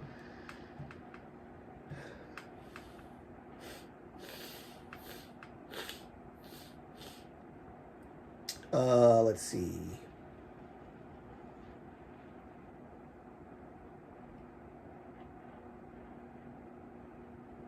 Yeah, there's a difference between personal hate and saying what you prefer in music. And even just giving an honest critique on their abilities and their inabilities. Even if it's an honest, objective critique. It doesn't even have to be subjective, even if it's objective. Like, this person is not as good in this field as, say, their counterpart or their other member. even an objective observation and critique can be seen as hateful.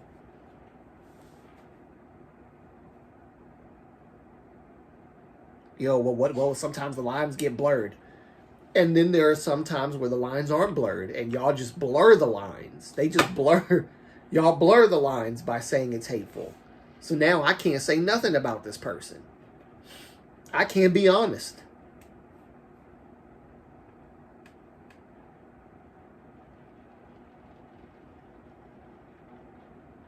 Actually, it's one of the reasons why I haven't talked about Jimin yet.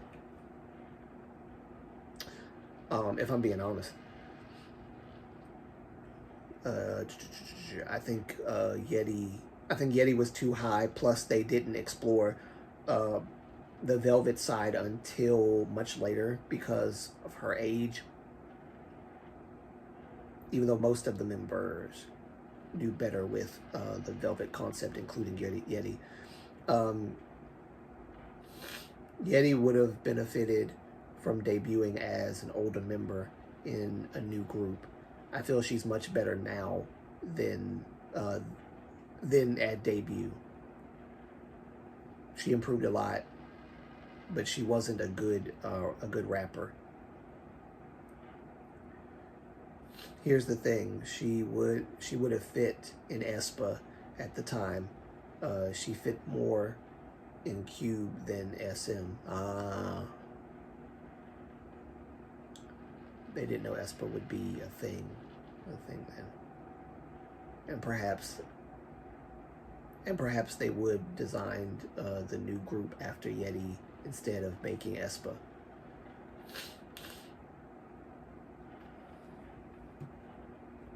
I remember when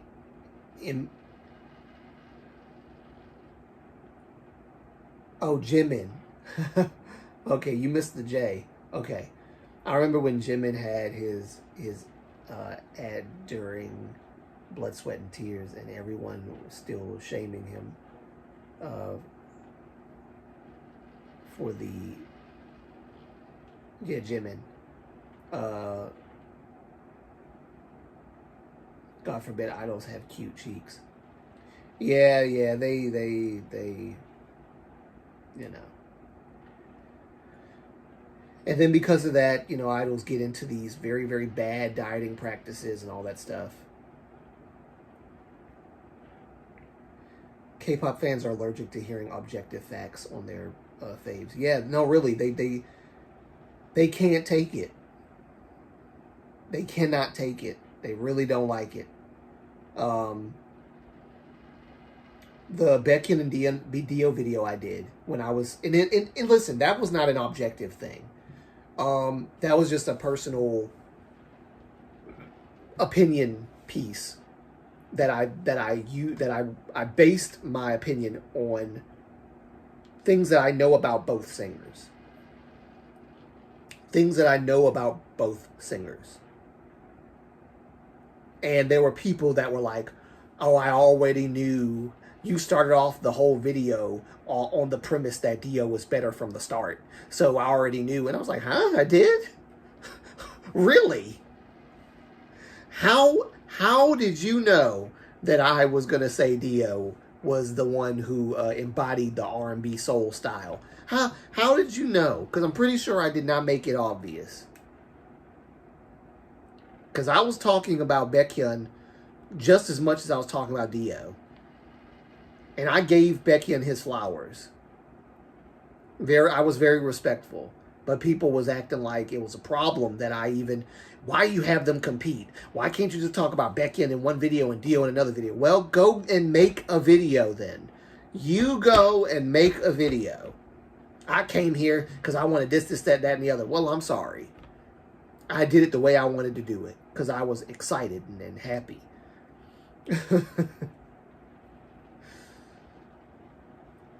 Can't even talk about that without people getting mad about it. They actually planned on a whole different group. And not aespa at first. But that fell through because LSM changed his mind. Hey, yeah, Lee Suman originally. Yeah. I remember he did. He did. He changed his mind about all that stuff. Even like the SM Cinematic Universe stuff has been done away with. Yeah, when they called BTS Jimin chubby, I was confused. He was so skinny. It's a shame. K-pop, yeah, I read that one. K-pop fans are allergic to hearing objective facts. Really, they are, though. Yeah, now I remember that, too. But to me, Yeti didn't fit in SM. Jimin has never been anything but skinny. Yeah, I don't recall him ever being, like, thick or anything like that. Would have suited another company better, I agree. People just like to find fault in others just for something to do. It's a hobby, I guess. The fact most male idols can easily wear a female size S or M is still concerning to me, but nobody talks about that. Yeah, I guess. Yeah, I guess you're right about that, Haifa. I haven't thought about it, but yeah. Yeah, it is weird. Like that there are some K-pop idols that are in like men that can wear those kind of clothing. And yeah, I think it is concerning because what did the company tell them to do to be able to wear that stuff? Because the company creates the concepts. Whoever they have in charge of creative direction, it's still the company by proxy who are in control of that. So, like, what did they tell the idol to do? And how many kilograms did they tell the idol to lose or whatever in order to wear that stuff? That is very concerning. And it's like the company instills this mindset of dieting profusely in their heads that the idols themselves develop unhealthy dieting practices. And it's a part of how companies can control people. It's a form of control. Or Isumi so key that the man now agrees, Sumi. So is key that man now his Western cooking license. Oh, so is key that man now has his Western cooking license. Gotcha. I didn't read that right the first time. I got it.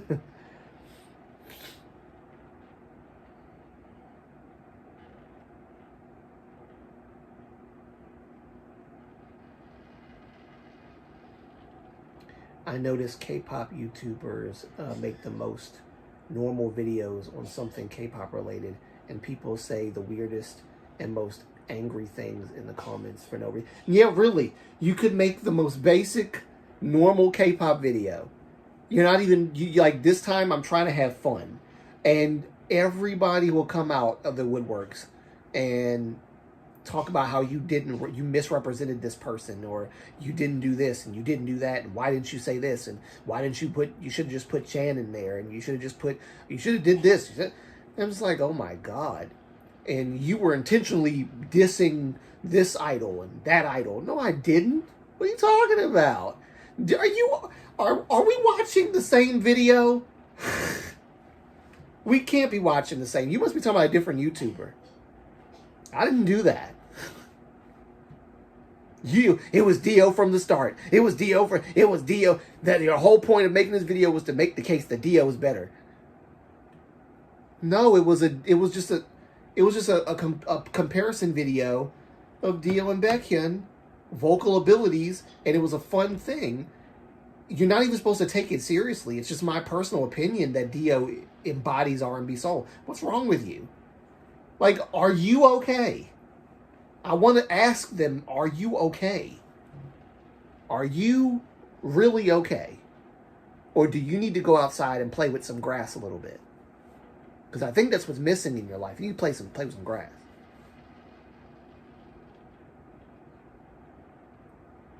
To use Taman's favorite word, Haifa.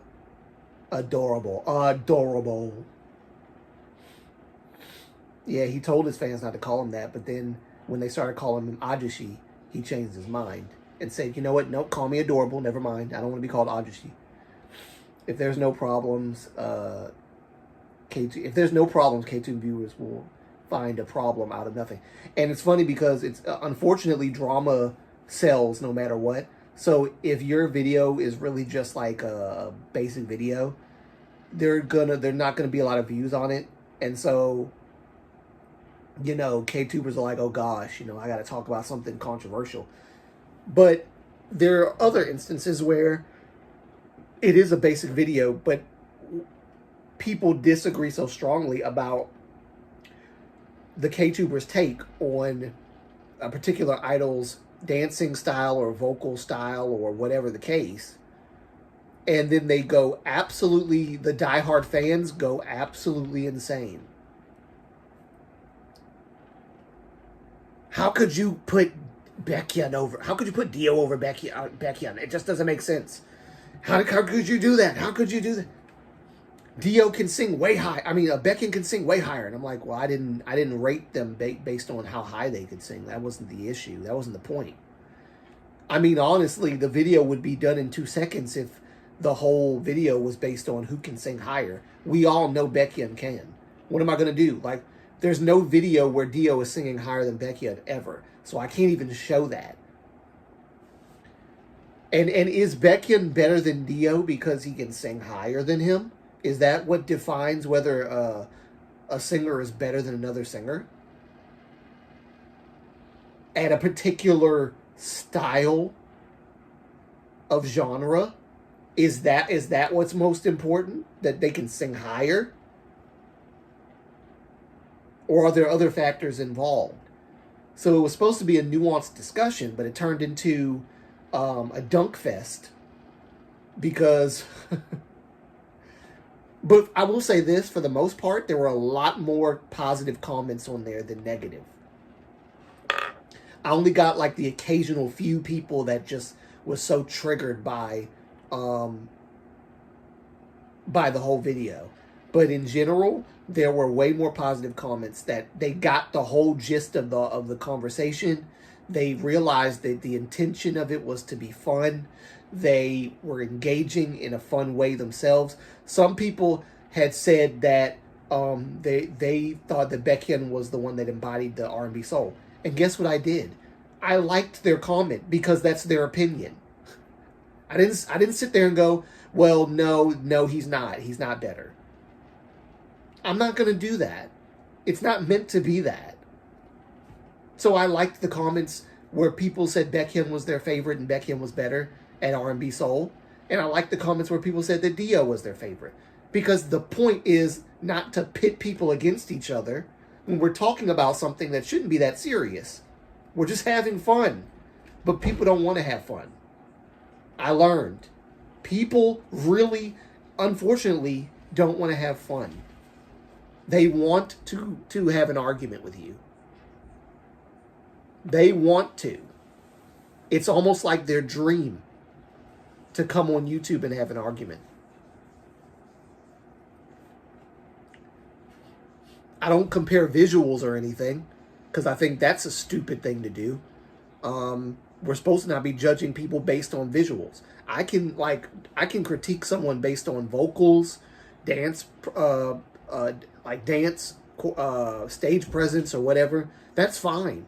I may not be good at critiquing based on stage presence and maybe choreography that much, but you can do that as opposed to critiquing based on superficial things like their visuals and stuff. I don't like to do that. That's when problems start. But something as ridiculous as vocals, I didn't say Baekhyun couldn't sing. I didn't say that Baekhyun was a terrible singer. I mean, honestly, that'd be a lie, first of all. Secondly, the video was not intended to suggest that Dio is better at singing than Baekhyun.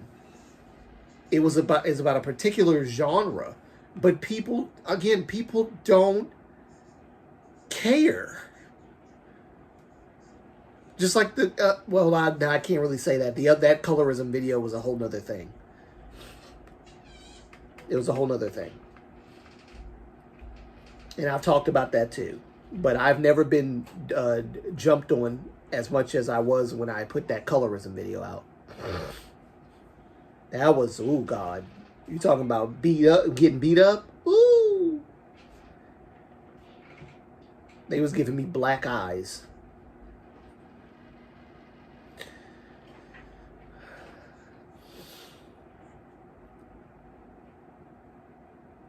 Yeah, he hasn't aged. Oni was very cute. My K2 friend made me made a remix of a K-pop song, and people were fighting over the artists in the comments.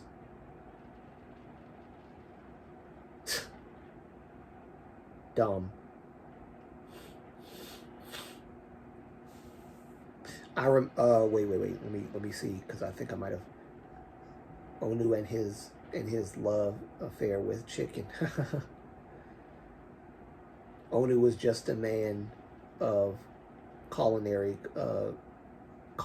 culture.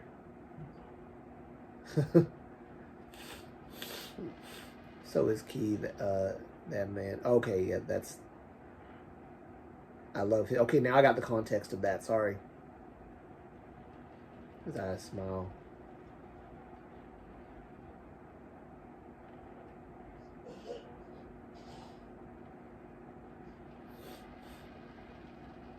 I'm trying to catch up and make sure I got everything, all the comments.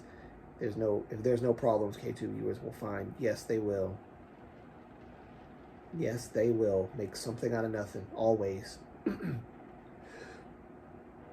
A lot of males get fat shamed after military, even though they just look healthy. Yeah. Yeah, they eat well in the military, but you know, I remember after Onu came back, V Live, the comments of Twitter were just V Live, but he looked adorable.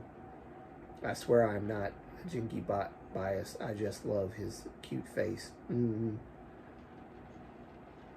Vile, got you. I can't spell to save my life.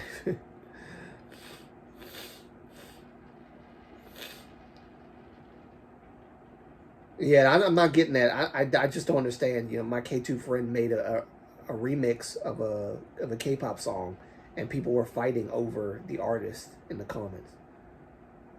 I don't understand that. It's crazy. Yeah, he hadn't aged one bit. Our grandpa leader. The way people get angry over other K-pop fans, their opinion on K-pop stuff is weird. Go to therapy. Therapy costs money. I guess that's it. It's cheaper to be immature, and to be rude, and to be nasty, and to fight. It costs money to actually get help. That's probably why they don't do it. That's the thing about Koreans. They don't seem to age. Anything is taken way too seriously in K-pop because it's their entire life. So it's like you are insulting them. No, really, it's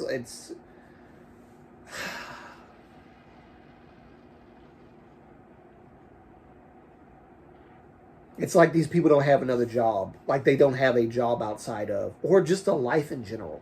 You don't have to have a job necessarily, but you could at least have something to do other than that. But if you make K-pop your life, that's what you do. You just stay online and argue with people all day and all night because you got plenty of time. While you're arguing with a mom who got to, take their kids to school tomorrow.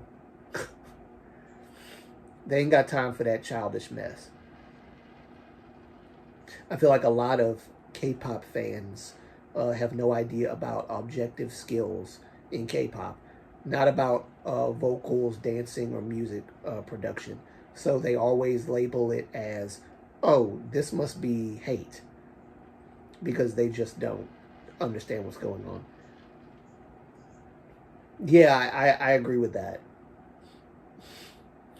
I agree with that. I think a lot of fans don't understand what objective skills are.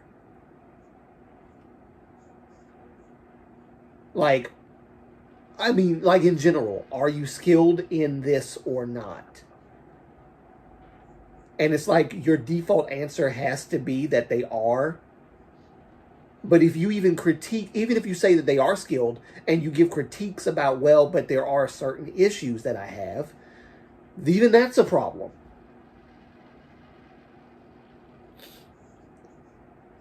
Everything's a problem. Because it becomes less about the idols and more about them and how they feel. And you're hurting their feelings. They make it about, that's how you know that these people are selfish, because they make the critique about the idol about them when no one was talking about them.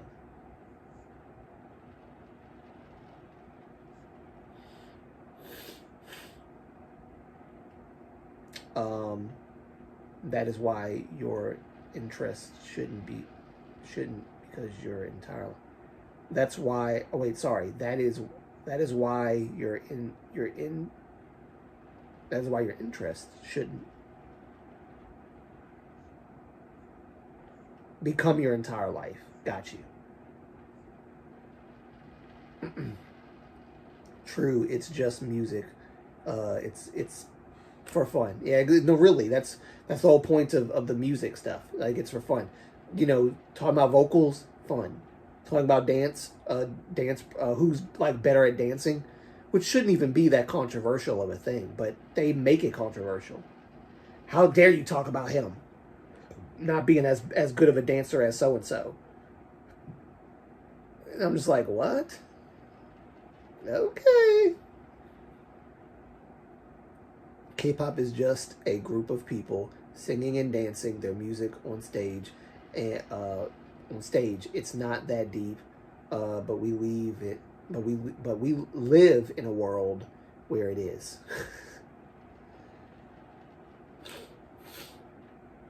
What fascinates me is that these people start arguments in K-pop. Let me start that over. What fascinates me is that these people start arguments in K-pop comment sections. But then people also complain K-pop is no longer fun. People are too mean. No, really. Isn't that interesting? They're the ones that are making all of these complaints and trying to have whole debates and wars in comment sections over little stuff. But then they're the ones that says K-pop's not fun. I wonder why it's not fun. Could it be because you don't make it fun and you take everything seriously?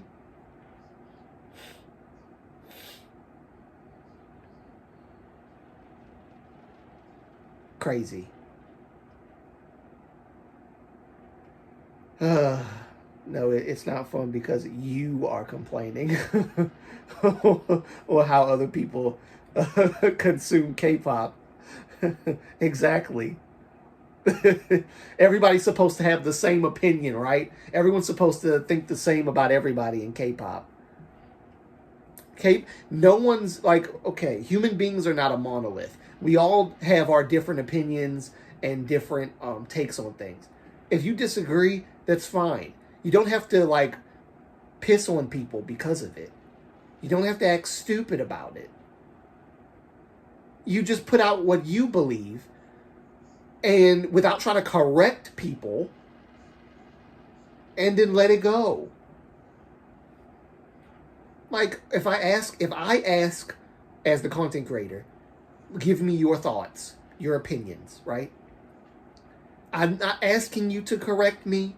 I'm not asking you to tell me I'm wrong. I'm not asking you. Now, if I'm wrong about something that's like a fact, yes, correct me respectfully, because I'm not intending to get it wrong on purpose. Correct me respectfully and in love. Don't come at me wrong, because I will come back at you. Don't do that. There's a way in which you approach and address people, and unless I'm like actually meaning to be harmful or have some bad intent with my videos and my the information that I put out, don't come at me in any kind of way just because your feelings are like hurt or something. Because the Zekers, I think it was the Zekers situation, somebody got on my case for something that I would actually say, because I was trying to be sensitive to their concern. But after they kept on going and harping, I was like, okay, this is stupid. This is stupid. It really is. What you're coming to me for, what you're telling me not to do, this is stupid. Don't talk about the Zeker situation because all the fans have already talked about it and it happened months ago. Okay, well, I didn't know about it, so I'm talking about it. I didn't know that I had a timer.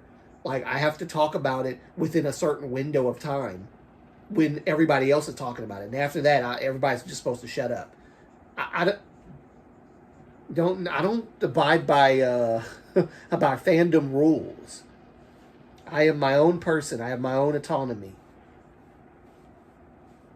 Anyway, let me make sure I see.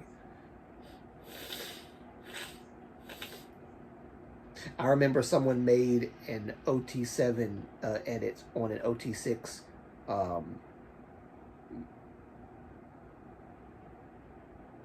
mix songs, and some of the comments were just a war zone. Like, man, I just want to know what Love Killer would sound like with Wonho. Yes. That would have destroyed everything. We missed out or whatever. Yeah, I've seen people do that too. Those kind of people have nothing better to do. I always want to give them grace if they are kids, but knowing that some of them are adults makes me sad. It is sad. It is sad. You know, there's a mental health epidemic in our world right now. People are prioritizing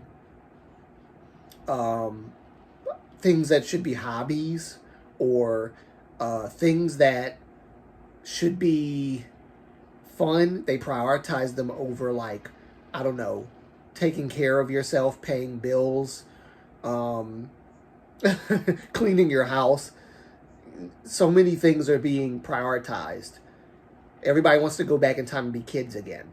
And whilst it's not a harmful thing to want to go back in time and be a kid for 5 minutes, when it becomes your identity, and then you add a pronoun to it, and you call yourself something weird, because it becomes a mental disorder. Anyway, K-pop fun police is real. Communism. They're fun. Communism and K-pop. We must all say the same vanilla opinions. Nobody should try to think. You know, really, I never thought of it that way, but that's a good way of putting it, Sumi. Communism in K-pop. That sounds like a video. That sounds like a video. I'm going to have to steal this. Just give me a moment. Communism in K-pop. I'm just going to screenshot this right here. Oh, shoot. I'm going to screenshot this right here because this This right here, communism in K-pop. Right here. Right there. Yep. There's a video right there. Here's the thing. I love talking about K-pop fun stuff, but stuff like this is really what people, need to, like, this is really what I want to talk about. Communism in K. That's clever. I ain't gonna lie. I like that. That's literally what it is. It's like communism / socialism. You have to think one way. You have to say one thing the way that we say it. Otherwise, there's something wrong with you. We cast you out. And then they call you a danger to K-pop and a danger to idols when you're giving critiques. People have committed unaliving because of being hated on. I'm like, I'm not hating. I'm giving a critique. What are you talking about?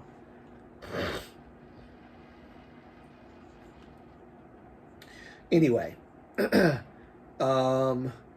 Shiny's Nuna is leaving. Oh, hey girls in Moonlight, it's sleep time for me. I'm headed off now. So have a good night. Thank you, Shiny's Nuna. You have been an amazing mod again today. It's still daytime, at least over here. Have a good night. Sleep well, and I hope you have a great day tomorrow. Thank you so much. One time, Sumi, one time, I saw XOLs.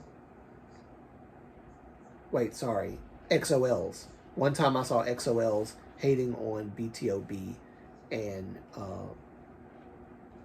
melodies. Because a K-tuber said that BTOB's vocal line is just as good as EXO's, was shocked. Because this was way back in 2016. Oh, I hate that too, when other K-pop fans act like you can't talk about K-pop things anymore past a certain time.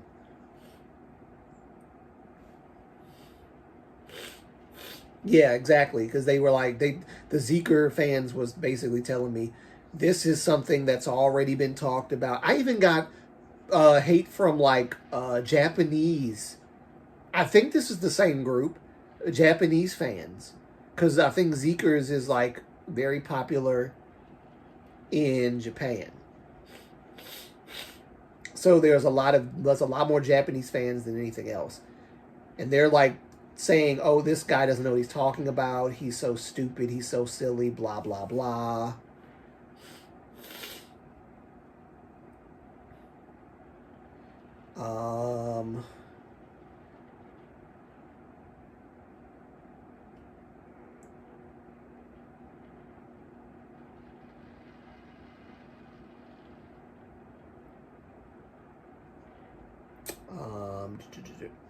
Yeah, some people nowadays let me send my money. Wait. Yeah, some people nowadays let me send my money on things I don't need. Spend. Oh, got you. Let me spend my money on things I don't need rather than pay my water bill. And I'm saying this as a collector. I love collecting, but I hate over consumption. Yes. Yes, exactly. I collect as well, as you know. But one thing I don't think is I don't think it's healthy unless you can afford to, and you have a room where you've designated that room for collector's items. You should not be doing that unless you can afford it. Other than that, no. And if you have a YouTube channel where you do collecting, sometimes you can partner with companies that'll send you a figure to review and stuff like that, and they kind of give you and your audience attention, which is great for the business of your YouTube channel. But if you're not like catching up on the bills that you need to pay, and you're buying a bunch of collector stuff because, ooh, I see something shiny. Ooh, let me get this. Let me get that. That's childish. And sometimes we can turn a hobby into something that becomes a mental stumbling block for us in the form of a mental illness. Collecting can become a mental illness if you're not managing it right. If your collecting hobby is controlling the way that you spend your money and your responsibility with the money that you have a problem, right?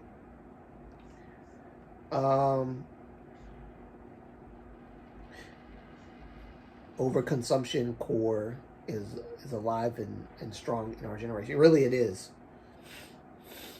Oops, I see your comment on XOBTOB only now.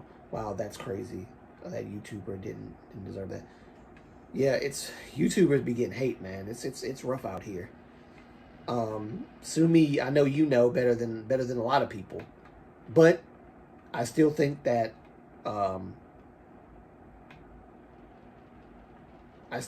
we need people like you in YouTube. I'm not doing this to pump you up or to make you become a YouTuber again. I'm just saying we need people like you in YouTube sometimes. You know, keeping it real. You know, I have my critiques. I have my issues here and there and the other. Take it as that. If you have a different opinion, let me know in the comments. But don't start having a pissing contest and fighting each other in the comment section. That kind of thing. But, yeah. We need people like you. Only Sumi do with her takes. Honestly, Sumi do be eating. Yeah, don't she? I'm trying to tell you, Sumi be eating with her takes, man. That's experience from a very, very well-experienced K-pop fan. I haven't felt more like a Gen Z than when I was writing that comment.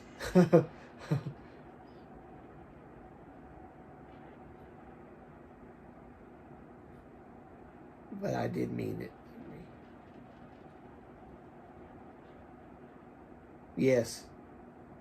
She be eating.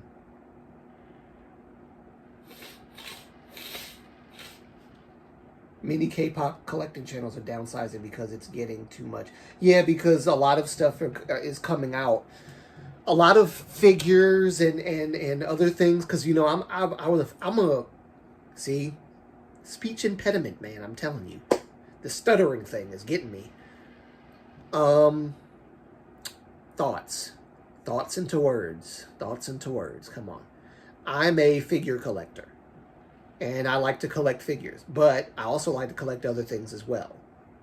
The problem is, in the collecting space, things are coming out very fast now. So, you're allowed to pre-order things. But the problem is that the more you pre-order, the more... Because you don't know what financial situation you're going to be in. You're pre-ordering 5 figures. Some of them are going to come out next year. Some of them are going to come out like earlier next year or later next year, depending. You don't know what your financial situation is going to be during that time. And then they come out with a new line of figures from another, franchise or whatever. And you're like, ooh, I've been waiting 5 years for that thing. But you already have 5 figures and that's a lot. 5 figures you already have, I'm losing my train of thought. Pre-ordered. There we go. You already have 5 figures pre-ordered. And then this new figure from another franchise comes out. So you know to anticipate another whole line from that particular, I just said the word, and I'm franchise. But you can't cancel. Well, I mean, you can cancel it, some of the pre-orders. But you lose some money if you cancel. You don't get sometimes you get a refund, sometimes you don't. And sometimes you'll get a refund, but it's not a full refund because there's a certain amount that you're paying on for a specific thing. You don't pay shipping and stuff until the product ships. But it's just like managing the stuff. Everything is coming out so fast now, I guess is my point, that people are downsizing now. And so, yeah, I have noticed that.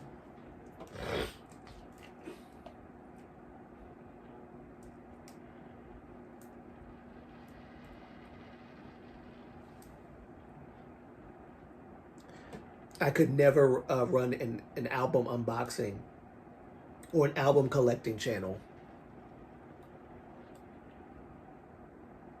I would be broke. Yes.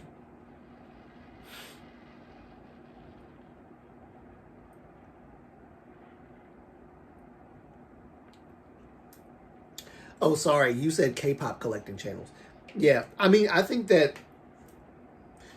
in general, a lot of collecting channels are downsizing in general because of how much stuff is coming out. It's not even just K-pop. It's like all across the board.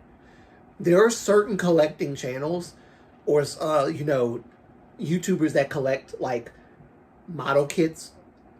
Model kit collecting will be fine because model kits come out, they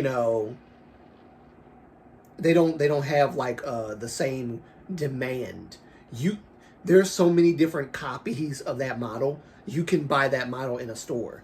But there's like sideshow collectibles, like with the figures and stuff, they make a certain batch, and if you don't get it when it comes out or pre-order it, it's gonna go on a wait list, and you may not even get on that wait list. You might, because there are people that are canceling their pre-orders, and if someone cancels their pre-order, you might be next in line to actually be on the wait list to receive that item.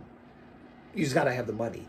But once that item sells out of the primary market that they are being sold in, it's not over, but I don't think that you want to pay $200 extra for something you could have gotten for like $200. You're gonna have to pay like $400 or $500. Or for example, like Iron Man figures. I have 3 Iron Man figures right now. The last Iron Man figure I bought was supposed to be $400 something. I got it for cheaper because I buy, or at least I bought figures regularly on Sideshow. So you get points racked up. And the points can deduct the price of the item that you're buying. And that's kind of what happened. I think I got like $100 or so bumped off. And I was able to get it for like maybe $300 something. Or maybe $200 something, depending on how high a priced item I bought beforehand, right? So that works too. But after it's sold out of the primary market, if you try to get an item in the secondary market that has a limited amount of production, you're kind of screwed. You're not going to want to collect something that used to be $250 and now it's going for $1,000 on eBay. Now, model kits don't have this problem, and a couple of other things don't have this problem, right? But K-pop albums don't have that problem too much. But I will say this: Jonghyun's albums, after he passed away, some of those albums have been bumped up in price insanely. To the point where it's like, I can't even buy the Story EP 1 or 2 because of how high priced they priced them.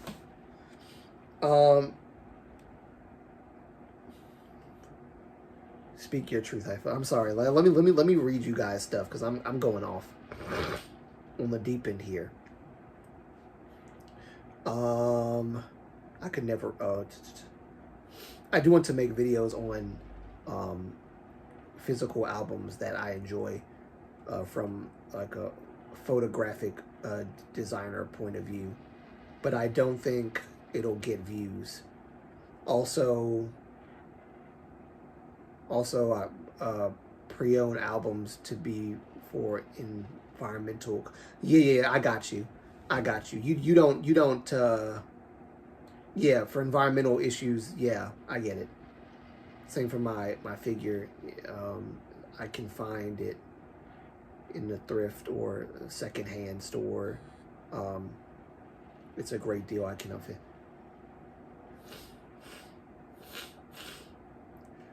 Yeah, see, the only secondhand store you're gonna find a lot of the figures that I have is in Hong Kong or Japan. You're not gonna find them in the U.S. There's a few places that sell them, but not a lot in the U.S. Really, not a lot. You have to go cross the country, like to another part of the globe to get a lot of these things. If you don't want to get it on eBay.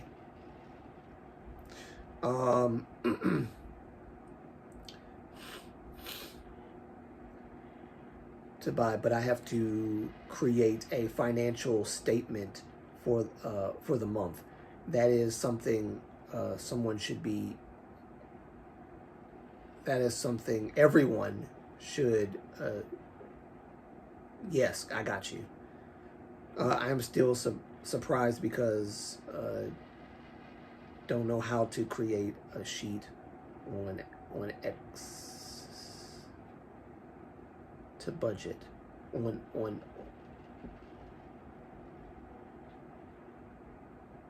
Oh, I got you. I think I see what you're saying. Yeah, there's too many albums released per artist per year these days. Yeah, there is. It's hard to, honestly, that's one of the reasons why I stopped collecting albums for a time. Because albums would come out so fast. I didn't have the money nor the time to be doing that. So I just stopped. Which is unfortunate. I wish I could have collected more, but, and I still want to collect more. But I can't do it.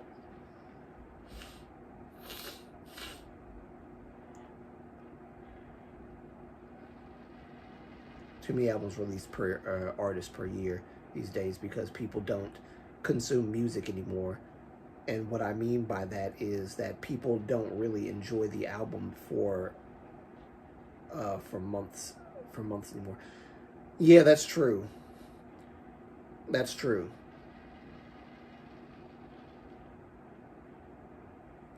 Not to mention all the version of those albums, and people just normalize getting all the I don't know how people can because they have the idols. I can't. I'm getting delirious. I think I'm getting delirious. It's 4 hours. That's why I'm getting delirious. What was I trying to say? The albums. They will have like a person's face. No, you're fine. You're fine. Haifa, don't worry. They will have like one idol's face per album. Same album, but there's a different idol's face on every album. Or then there's the first version of the album, and then the repackaged version. And some people obsess with it to the point where they're going to get both, when you could just get the repackaged that has all the songs that was on the first version plus like 3 or 4 new songs. Now, I don't know why people don't do that.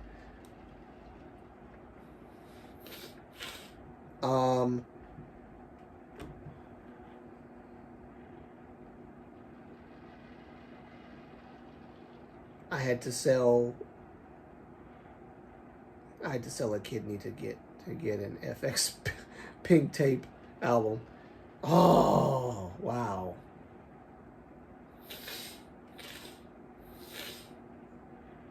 Crazy. Also, I never understood the obsession with photo card. I've got a ton of photo cards, y'all, from the albums that I got. I don't use them because they're trying to give you a reason to buy the physical copy. You know, you get poster, photo card, all this stuff, keychain that you're never going to put on anything. I don't even know. Do I have keychains? I probably do have keychains from some of these albums that I haven't even put on to anything yet. I gotta check them all. Also never understood. I prefer collecting K-pop albums, light sticks, or yeah. Now light sticks, I get that. I get that. Although light sticks are not cheap. I wanted something.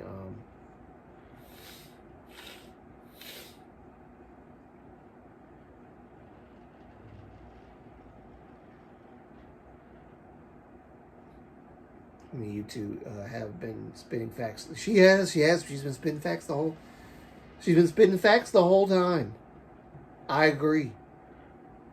Like Sumi would be a perfect fit as a guest on my channel. I'm just saying. I'm just putting it out there. Sumi, you're more than welcome. As soon as I get like the software to actually have people on. I mean, you probably don't need anything but like a FaceTime thing or something. I don't know. And you don't even have to show your face. You can make your camera screen black if you want to. I would never tell somebody that they have to show their face. Unless it's a troll.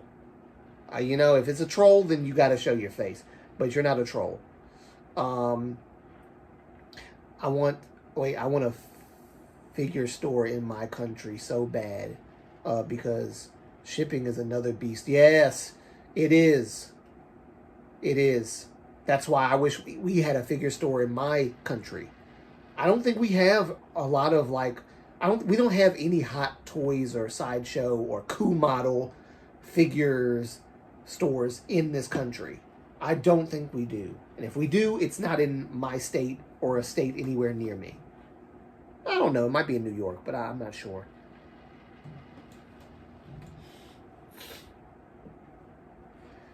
I barely have storage space for one version of an album each time. Photo card collectors are silly to me.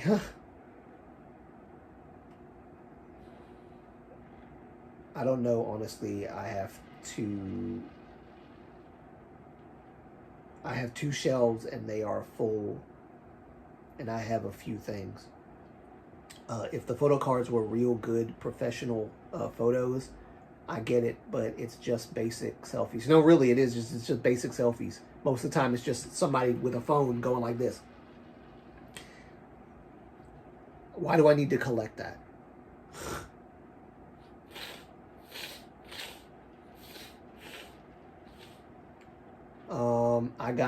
I got one light stick. Wait, if the photo cards were okay, I got one light stick, but I don't know what to do with it. I never go outside.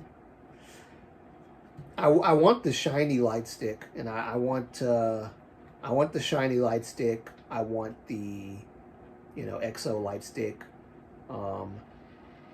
I kind of became disillusioned with BTS's light sticks because for the longest time in America, BTS was the only group that anybody ever cared about or knew about. So I kept seeing a bunch of promotions for BTS light sticks. And I'm just like, I'm tired of seeing BTS light sticks. I've seen them so much.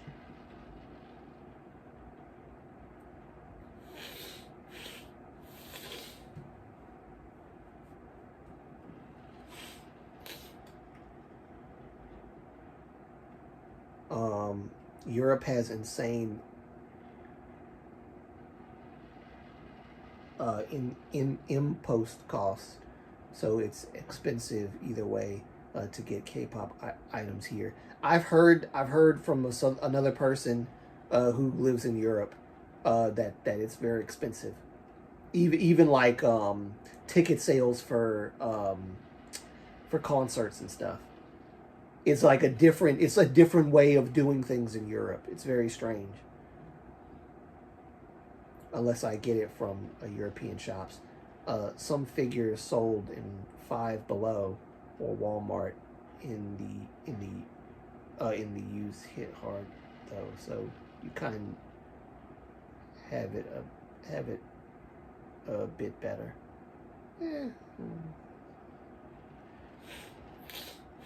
I want Chanyeol pics. They are truly wild and hilarious. Also, Dio forehead. What is the saddest thing to me is that most K-pop fans don't even get the album for the actual photography in it. People don't understand or appreciate art enough anymore. I have BTS Lightstick. I will never use it. I can just send it to you via P.O. Box.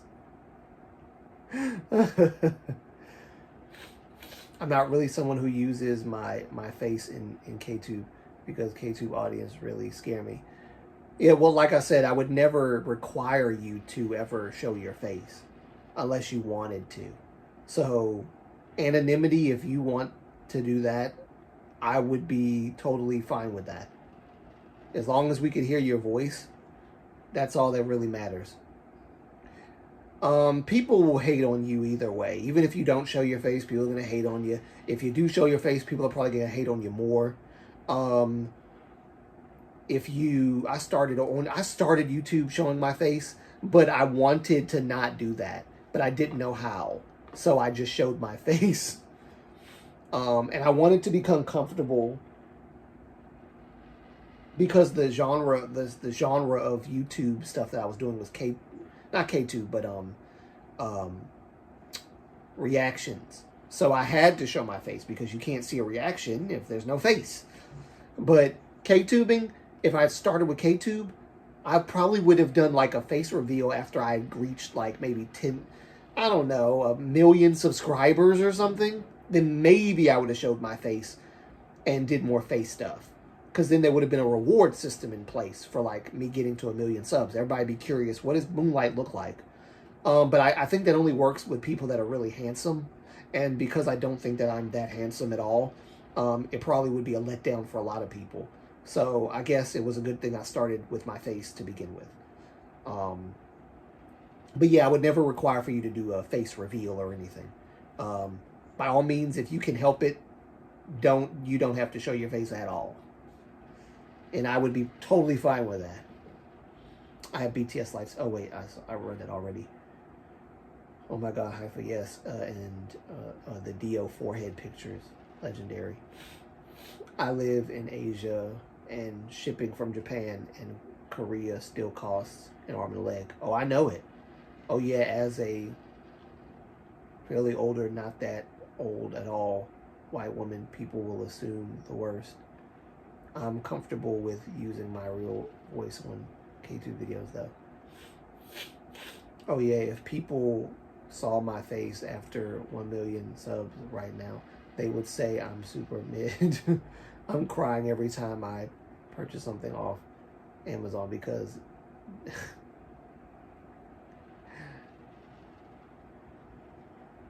do you have Amazon Prime? I mean, it probably doesn't matter about the shipping with Amazon Prime, but I don't know. Amazon Prime is supposed to like take off $1 or $2. I don't know. I have Prime, but you know, some items are just more expensive than others, and there's nothing you can do about it. Even Prime can't help it. Oh, you know what? Screw that. Because I have Amazon Prime, and you know what I bought on Amazon Prime? Now I'm about to fuss. I bought Shiny World 4 and Shiny World 5 and Exoplanet 1. I think it was Exology or something. Exology. Though, do you know how expensive they were? I think one of them was $80-something. Another one was probably $90-something, almost $100. The Exoplanet one was, somewhere around there, 80, 90 something. That stuff is not cheap even on Amazon. Even if you got Prime. So yeah. And then, of course, the shipping added to it makes it worse. So yeah, I guess it doesn't matter if you got Prime or not. I bet you are super pretty. Never put yourself down.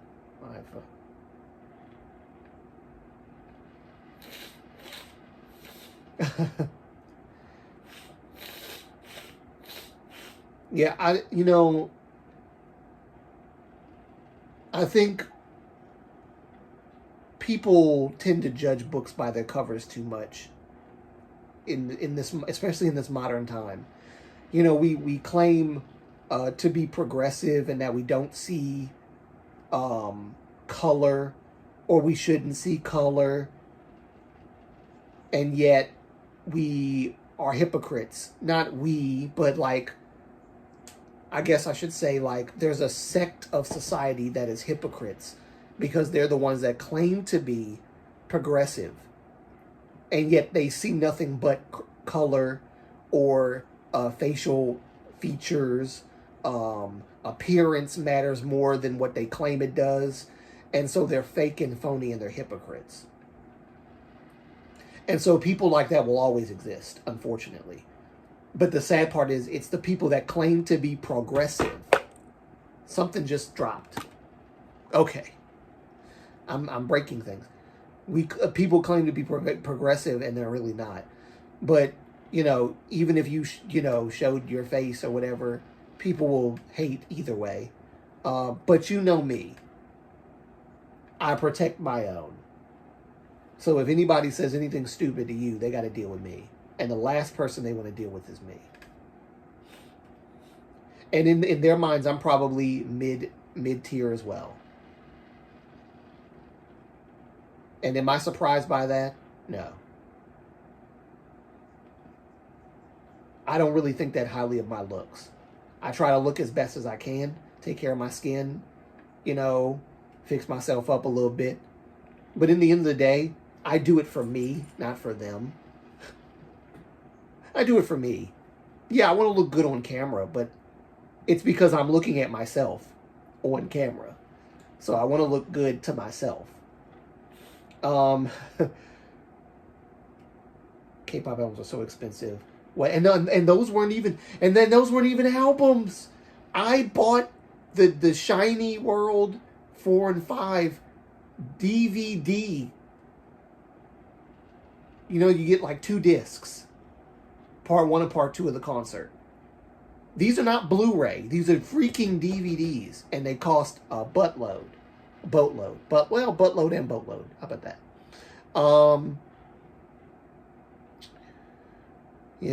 K-pop albums. When they canceled that when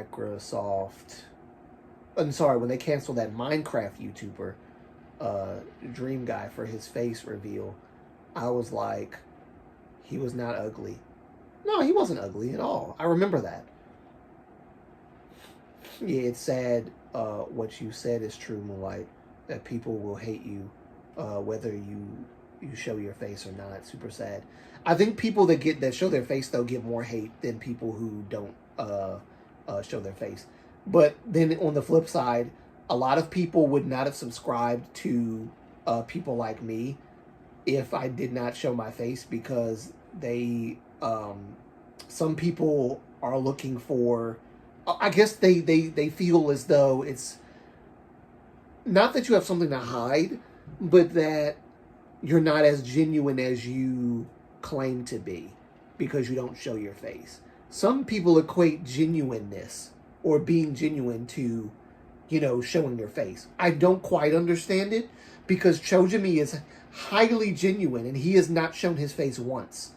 Before Anika, our friend, before Anika showed her face, I never assumed that she was hiding anything. And when she did show her face, I was like, oh, she's really pretty. And so I was like, which I thought was amazing, because I thought I'd never see Anika ever show her face. That was crazy. But she showed her face, and I was just like, wow, she's a really pretty person. Like, she's really pretty. But I've never cared much about like the appearance of a person as much as like their ugly is so subjective.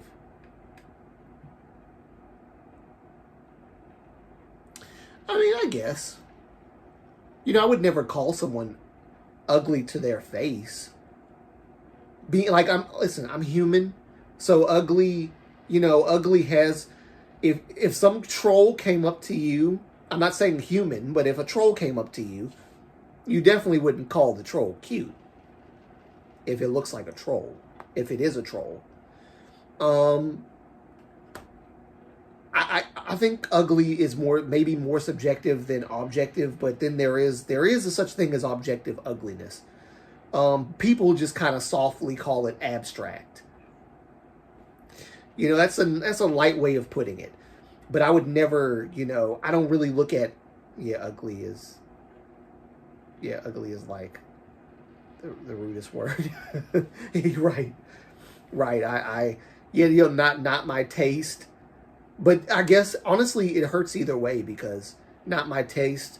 If not my taste is a substitute for the word ugly, well, I still think that even if you say not my taste, I know that you mean ugly. Right? Yeah, this person's just they're I'm not not my taste. It's like a politer way of saying I would not date that. I wouldn't be caught dead with that, you know. But yeah, I would never use the word ugly to describe someone because I wouldn't want someone to use the word ugly to describe me. Although I don't really care because not everybody's going to look at me and be like, ooh, he's handsome. That's just the way things are, right? I'm not expecting a bunch of people, you know, giving me marriage proposals.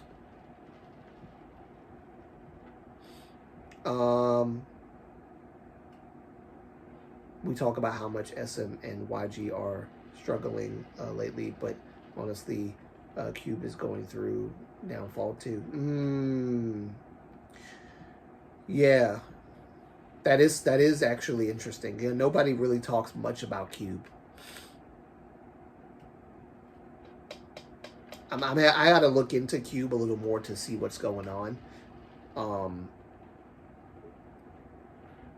But yeah, I think a lot of groups are having problems. Anika is insanely pretty. She really is pretty. Anika is pretty. Most people, even they fit the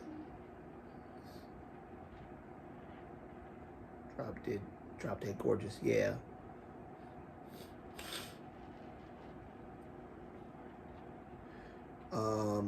Oh, I would still not openly go around telling people that they are not my taste unless it's a date offer. Right. Respect. That's right. I agree. Personality and mannerism also a lot to attractiveness. Yeah, you know the thing that I look for is, are we emotionally, relationally, compatible? Are we personality wise compatible? Do we share the same values? Right? Because she can be drop dead gorgeous, but not be on the same page with you on very crucial things that could make or break a relationship. And so in light of that, what do you think about the New Jeans situation? Everyone say hello to my brother, everyone. This is my older brother who I've talked about before. This is the one, KB. New Jeans, I've actually talked about it in great length. I'm actually working on a video right now talking about, what am I talking about in this video? Oh, people basically, well, it's a rant video, but it's me basically talking about how people keep saying, well, we will never know the whole truth. Every time something gets exposed by the court or something, people like it. No, but well, that's still not the whole truth. New Jeans is not being, like, they're not saying the whole truth, and the whole truth may never be revealed. And I'm just like, bruh, I think you don't want it to be revealed, because everything that is coming out right now about New Jeans and all this stuff is basically making them look bad. So I think the latest information, at least off of the court stuff, and the court saying that they can no longer use the name NJZ, because they was trying to use the name NJZ to basically represent themselves and not be a part of Adore. But the court ruled that they can't do that anymore. No more NJZ stuff. It's just New Jeans. Can't give yourself a whole new name. I think the contract is still being looked into, but so far the court is on Adore's side with regards to the contract and the contract being valid. So, and they even ruled that New Jeans needs to stay with Adore. They have to stay with Adore. And it's gotten to the point where I guess New Jeans' legal team is messing up so bad that bunnies are trying to get other bunnies to submit evidence to New Jeans' legal team to help them out. And that's the funny part, because New Jeans, the fact that y'all believe that y'all can do a better job of defending New Jeans than their legal team. But y'all the same ones that say, well, we'll never know the whole truth. And New Jeans are sitting on crucial information. It's a legal strategy. That's why they haven't revealed what's really going on.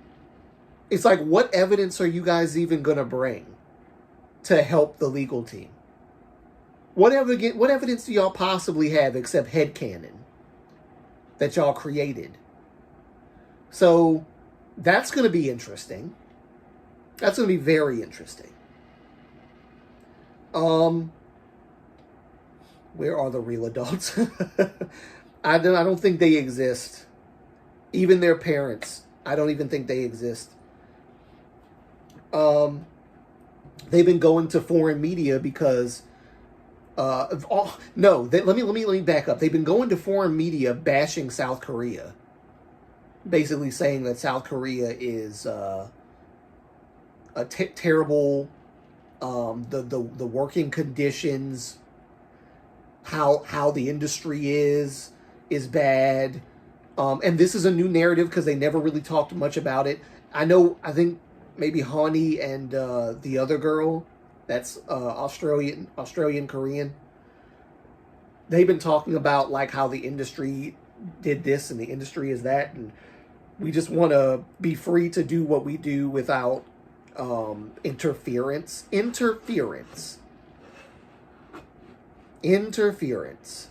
I've always thought that was fascinating, because you mean you don't want the company to finance your projects.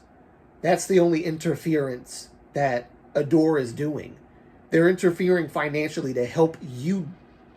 I'm trying to be nice. I almost said that they were dumb. I'm trying not to do that. Be better.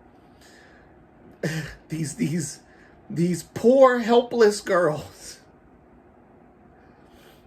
They've interfered in all the ways that they're supposed to contractually. But you want them to contractually back off? Who's funding this stuff then? Just like the pit stop thing.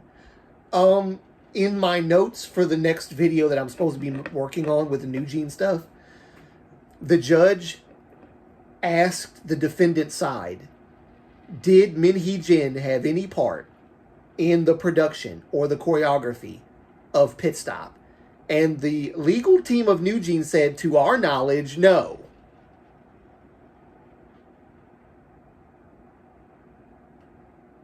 I don't believe that, by the way. I believe they did. I believe Min Hee Jin did have a part in it. I really do. I really do.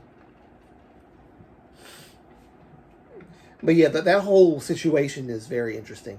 And earlier, actually, Kyle, if you're still here, earlier I did mention President Yoon being impeached. And I think I'm going to talk a little bit about that as well, because I now remember you saying that I should cover it because of the martial law thing. I wanted to wait a little while to see what was really going on in regards to the relationships. Or in regards to relationships, respect of each other often leads to understanding. Understanding leads to appreciation of values, and often adoption of each other's values, or each value, or such values rather. Yes, and he knows because he's married. I'm just going off of observation and what is like common sense. But he's married, so married people know better.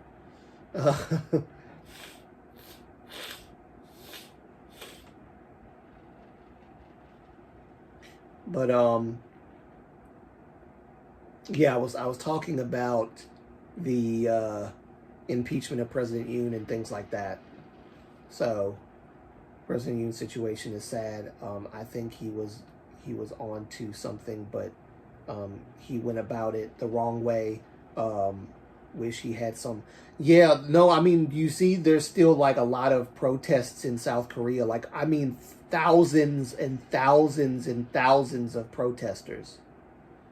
Of course, it's not going to amount to anything. He's impeached. He can't run again. But I think the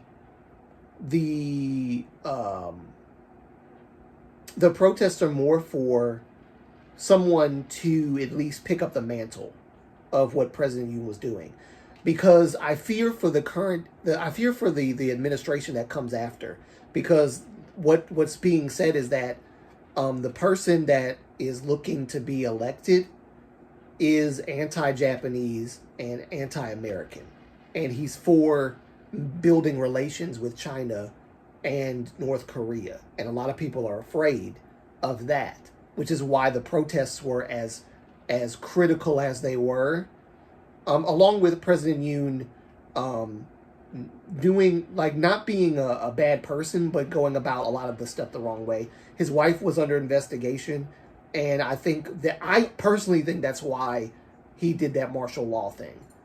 There's probably more to that, but his wife was under investigation for something. I can't remember what it was.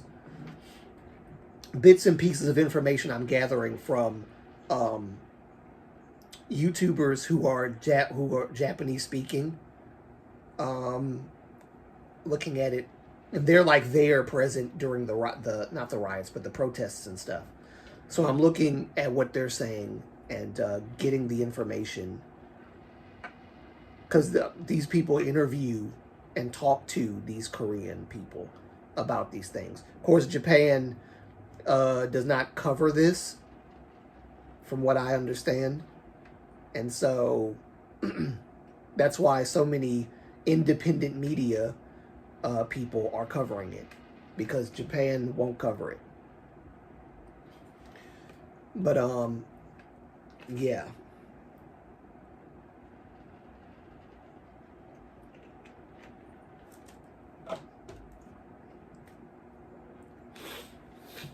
He was trying to restrict the bad press against his wife. I believe that is what he was trying to do.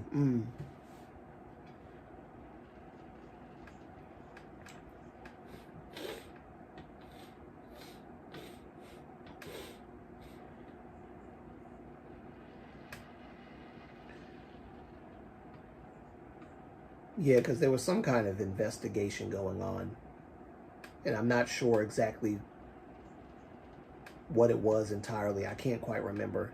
There was a few people covering it, but I loosely kept up with it because I wasn't trying to focus too much on it. But after I saw like the so many people protesting and so many people like in support of President Yoon, I was like, okay. And then when I saw what the reason was, I was like, oh, negative opinions on his. President Yoon already had negative opinions on his as president, but that was the tipping point. President on him, got you.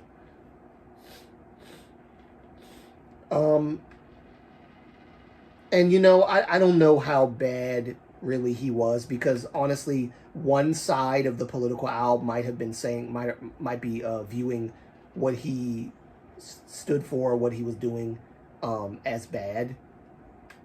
But what comes after him could be worse, especially given the serious nature of how the Korean people, at least a large group of the Korean people, are taking to the streets, hoping that the next person does not really become the person who runs South Korea, because they're scared of the reunification of North Korea by this democratic person who's going to come in. They're scared that because apparently he's said some stuff about he spread some rhetoric like that before, and that's why people are very afraid of this guy. He would most likely boost relations with North Korea and China like the previous administration did, and kind of break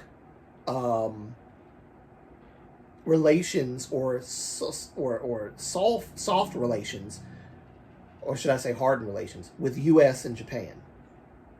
That's why a lot of the protesters are holding up Japanese and American flags as well as the Korean flag when they're protesting like that.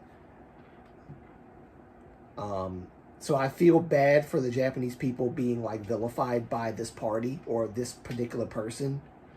And I don't want, the Korean people to suffer from someone worse than President Yoon. Again, what President Yoon did was wrong. He shouldn't have done the little martial law thing. He shouldn't have done that. People have talked about their reasons why, but I can't quite remember. It's very, like, I would have to have a page of notes in front of me to go over that. But I don't. Alas, that was not the point of the live stream. But my point was just to like go over it a little bit. But yeah, mom had joined me for I think maybe 2 hours or so of the live stream at the beginning, so she was here with me.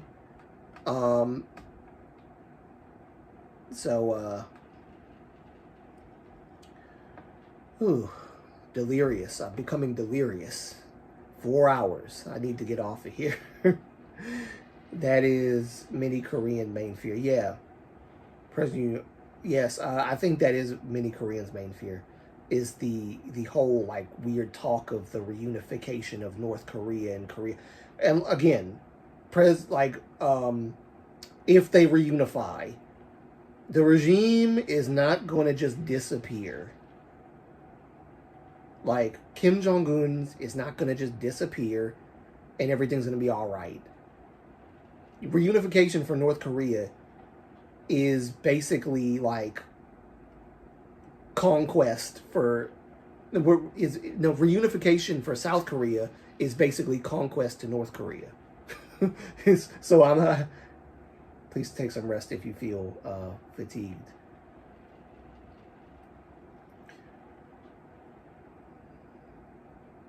Yeah, I am. I'm about to, because I've been on here for 4 hours longer than I anticipated.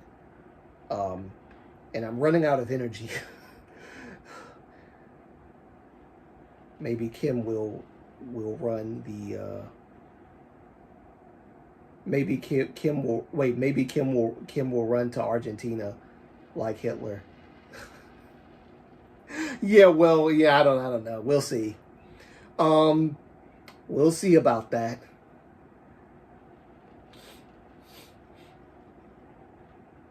I just worry about South Korea in terms of that. Cause go to sleep, boy. I mean, it's not nighttime. It's like what 6 p.m. If anything, it's like, oh, it's like a.m. where you are. I think. Yes. My brother Kyle is in Japan. He's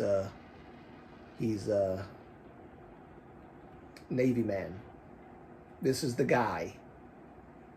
The Navy man. So he's in Japan. So day night cycle's different from, the time different from America. When I start messing up my English and saying stuff and feeling hot and stuff, and yeah, this is naps. I can't even afford to nap. I don't like resting, guys. I don't. If my mom tries to tell me that you need to rest and relax, I can't do it. I don't like resting. I don't because I feel like it's like I'm wasting time. I need to use my time wisely. I'm supposed to be editing this video, and you're gonna see it come out hopefully next week. If I can get it done, if I wanted to get out this week, but I don't know. It's Monday, so I guess I can't rule out that I won't get it out this week. So anticipate it this week, but if it doesn't come out this week, then next week, because it's right now it's like 28 minutes long. So, and it's just me talking. I'm bringing some information, but most of it you guys already know, and my stance on things you guys know. But the point of it is not to give my stance.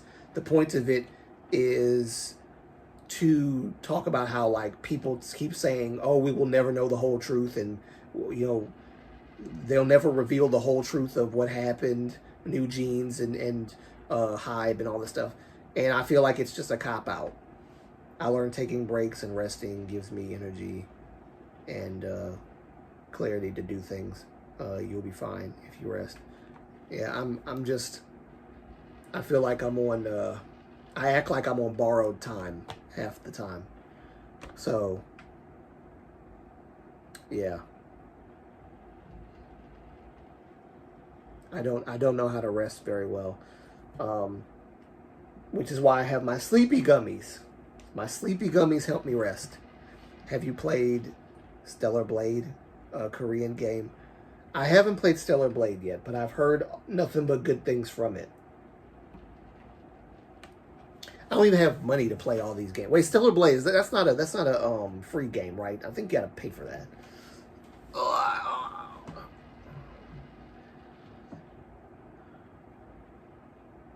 We're all on borrowed time. Well, yes, but I tend to actually literally act like I am. Unfortunately, not a good thing.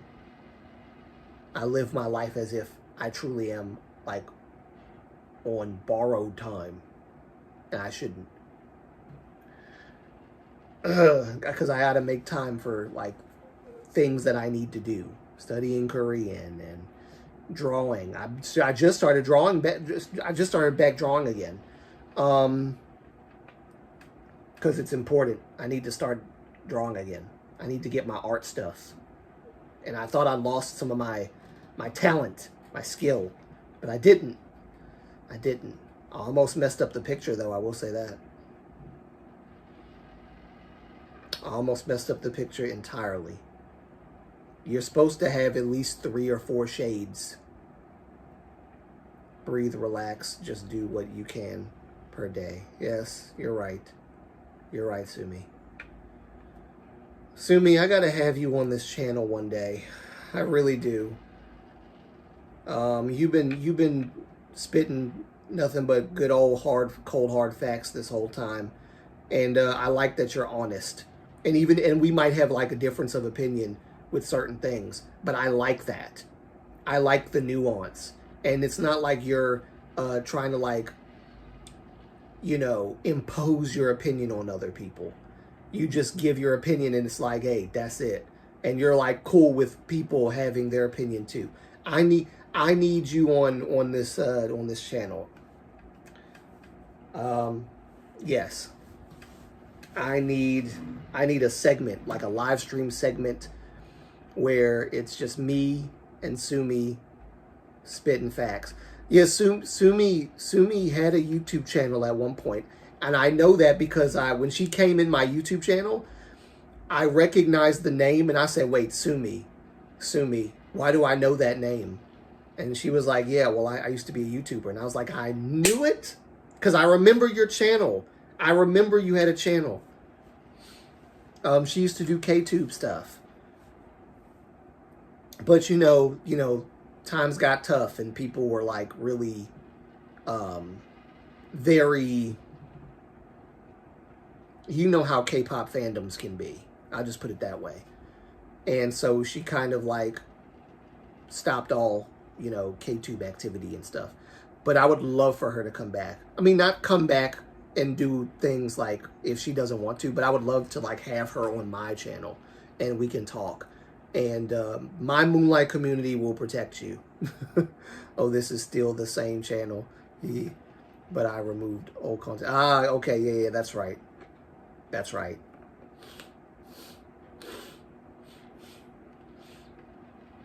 Yeah, I would love to have you on my channel. And like I said, the Moonlight family will protect you, and we'll throw darts at people.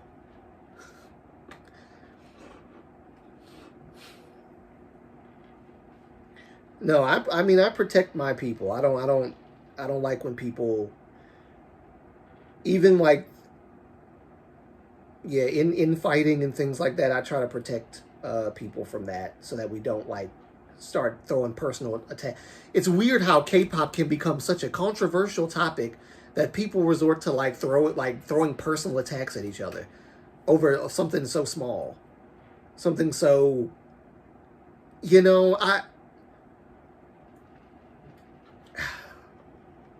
I mean, even stuff that's like not that small, like New Jeans, Minhee Jin, people shame other people for like believing that Minhee Jin is a manipulative piece of trash woman.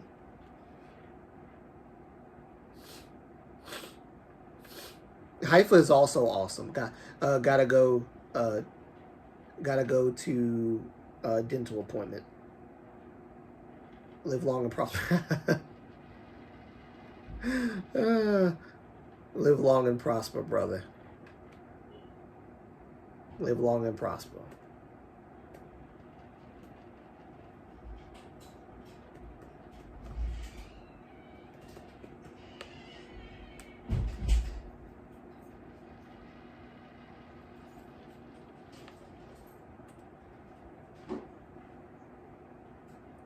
Live long and prosper, brother.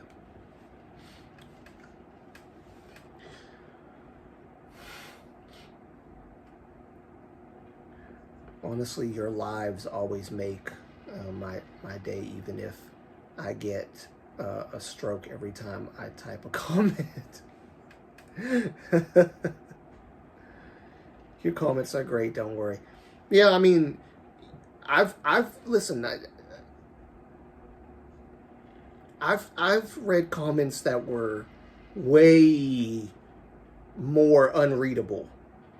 At least I can like, after I look at it over and over again a few times, I can kind of get what you're saying. Because the word that you're trying to type is not too far off. But there's some people that write comments and it's like broken English. You can't understand the context. Context missing. Yours actually has context. I can understand. So even though there's like some problems, hey, it's all good. Yeah, I appreciate my big brother showing up. That was nice. That was nice.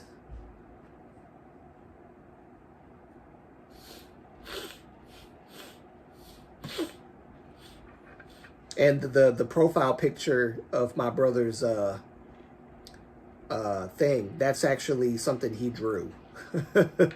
That's something he drew himself, which honestly should be like a clothing line logo. Like, do you know how many people in Asia, in the Asian, like Japan, Korea, and all that, would love clothing with that on it? It looks great. Anyway, yeah, me and my brother are artists. We love to draw. Although I think my brother hasn't drawn in a minute, but he does draw sometimes. But he's really good at drawing.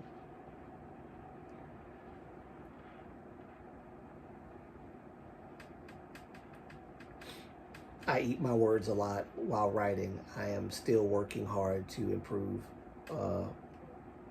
on them. That's why I have my mom proofread.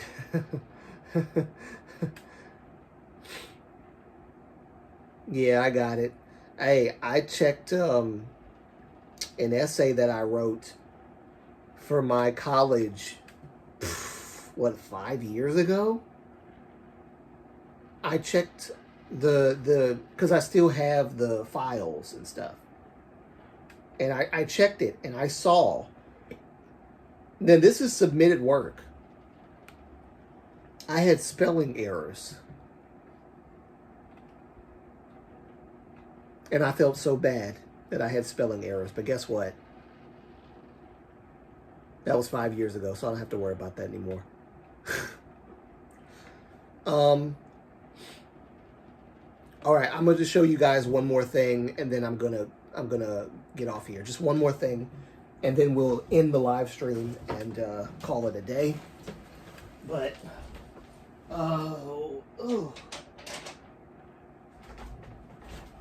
I think I've showed you guys before, but I haven't really showed you my progress. But this is one of the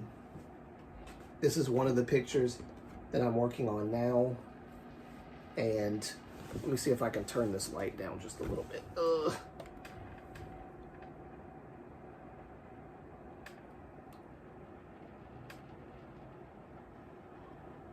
That's one of the pictures I'm working on now. Still not quite finished with it, but it actually looks way better than I thought it would.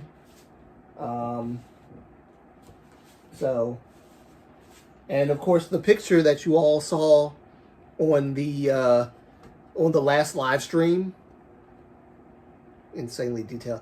Yeah, I've been dabbling in like realism for a while. This picture you guys saw on the thumbnail of the last live stream, I drew this.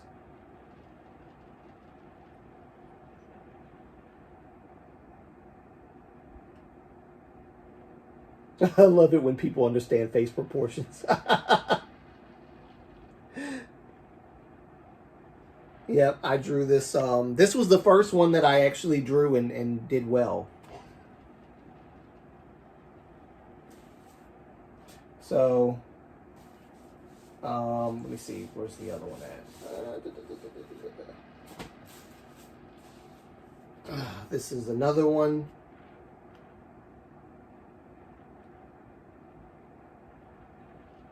That I drew. Hair is very difficult. Very difficult stuff. And I thought I actually messed this picture up a long time ago. But this is a YouTuber who used to be a very, well, not used to be, but I haven't talked to him in a minute, but Henry, really cool dude. This was my little fan art of him. And I actually submitted it to his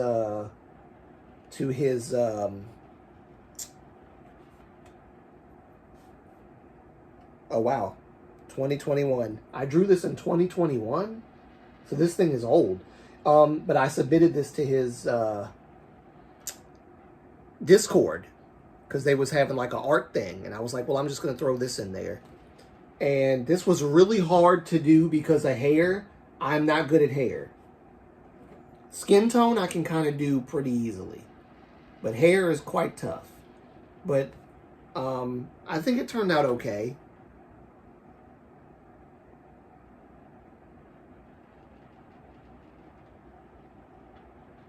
I mean, there's a few things that I wish I could have fixed on it. But other than that, it's still great. It's still great. So yeah, I have more. Yeah, this was another one I haven't finished yet. This is old as well. This was the first one I was working on that I thought I did terrible on, so I stopped. But I fixed up a few things, and I don't think it looks that bad anymore. But I definitely gotta finish this whenever I get a chance. And the one that I just showed you, this is the YouTuber by the name of Vaughn. He asked me to draw him years ago, and I hadn't finished. So I'm trying to draw him. He's a model in Korea, and model / YouTuber. So I'm trying to draw him as best as I can.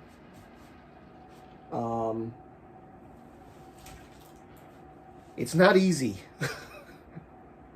but I'm doing the best I can with that. But I hope you guys like that. Hair is a pain. Hair is a pain. You are a great surrealist artist. Thank you. I try. Drawing hands. See, who is it? Drawing hands. Drawaholic. These people are the people that inspire me to do realism art. You should ask money for these. I've been thinking about it. I'm thinking about making a career out of it for sure. So maybe I'll consider doing that. Because I think that would be great if I made a career out of drawing. Because I want to draw like celebrities, Marvel characters, all kinds of things. I want to draw realism faces and stuff like that. So that would be nice if I did, like, you know, do it for a little, you know, little moolah. We could archie moolah. We could archie moolah. So yeah, that's what I'm thinking about doing. But I'm gonna make an art channel probably one of these days. And if anybody wants to see like live streams of me drawing, I plan on doing that too. In fact, one of these live streams I'm going to do one of these days, I'm going to do like a drawing live stream, probably working on this. So maybe I'll do a live stream doing this. And we'll see how that goes. I would definitely pay to commission a piece from you. Oh, thank you. That's awesome. I appreciate that. I do feel like I put too many colors on his skin tone, but like us black people's skin is very difficult to draw. It's easy to do like lighter skinned people, but when it comes to like black people, there's like different kinds of black. There's like yellow black or yellow brown. There's like reddish brown. There's gold brown. There's so many different kinds of brown. So it's like you got to find out. I think the golden rule of skin toning is like 3 or 4 colors. Don't get like 6, 7, 8, because it's going to start looking like every color of the rainbow with like the primary color trying to blend in with it. So like 3 colors at the least, 4 at the most. because you need the shade color for when the shadow's hitting it, a lighter color for when the light is hitting it, the color that's in the middle, right? And so, yeah, it's not an easy thing. And then, of course, you got to draw the outline before. And proportion-wise, I'm not very good at it. So I tend to trace. I trace the outline so that I can have at least a good idea of the proportion size. And then I go from there and make sure that the accuracies are touched up before I start drawing. Because the drawing doesn't start when you do the pencil. The drawing starts when you start coloring. That's the thing. So it's like you got to be very, mindful of where the colors are going and what shade is supposed to be darker, what side of the face is darker than the other. It's very difficult to do, but I think I'm going to make this picture my best yet. But I have to say, no picture that I've ever done has come close to this one. And this is not an artist. This is not an idol. I made this guy up. I took proportions and made him up. There is no one. I mean, there's probably an idol that looks like him, but for the most part, this guy is a made-up guy. So, I don't think anything can quite come close to that one. He looks like Jake from In Hyphen.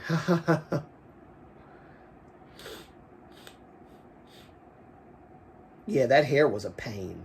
I was trying to make his hair blonde, and when it failed, I had to like backpedal and just make his hair brownish. And I thought I was gonna mess up the hair because if you run out of the granary of the paper, if you wear it down too quickly, or you bear down with the pencil, it'll start to make the paper rip. And so I was afraid that that was going to happen, but it didn't. It turned out okay. It turned out okay. And I couldn't be happier with the end result. So I want to do something like this.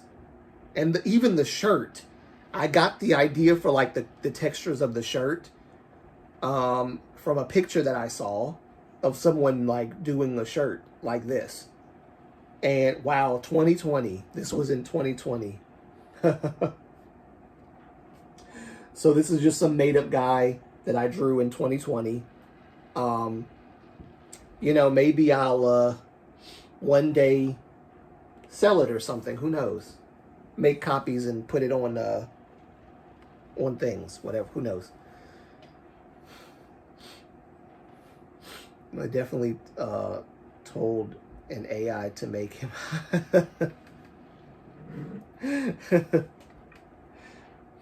I hate hair too, especially curlies. Yeah.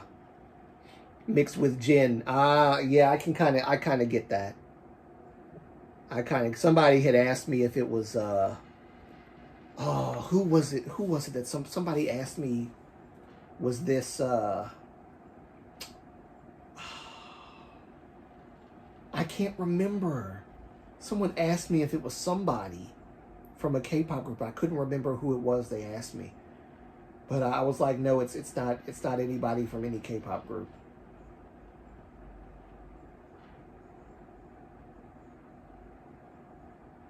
That hair was like really something. Like I said, I had there's a few color pencil artists that I look at. One in particular, which I just found them again, and I can't remember the name of the channel still. She's the one who taught me, by looking at her videos, how to do hair. Because it was very, very difficult to do the hair. But I found out and I learned from her. But that doesn't mean that it's not still hard. And I have a lot of work to do to get it looking just right. But I will. I'll get there. Hopefully the more he sung, because I see it too. Oh,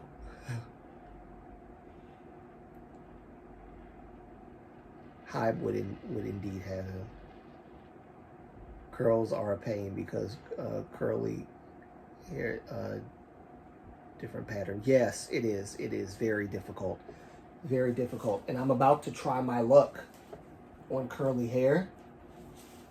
I'm going to try my luck on curly hair very soon with a picture that I'm working on. And I'm scared.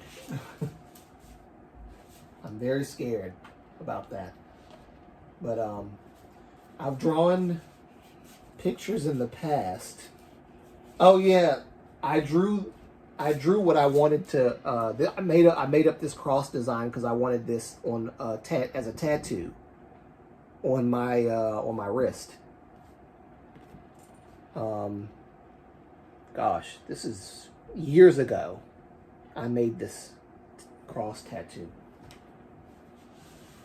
I have so many pictures. Hold on.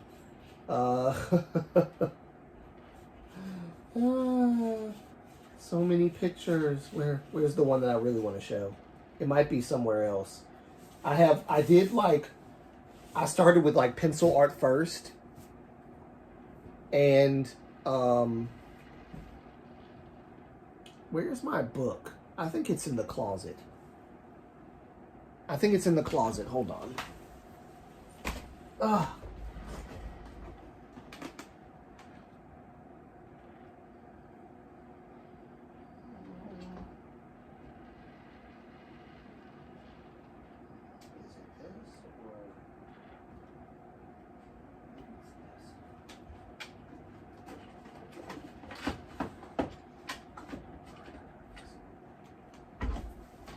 All right. I think this is the book that has all the pictures and stuff. I think. I started out doing like pencil stuff, and I drew back when I was a hardcore EXO fan, and you know I'm a super Kai fan, so I drew this picture years ago in my early 20s of Kai from Monster era. I think I posted it to Facebook years ago. Oh, it shows up nicely.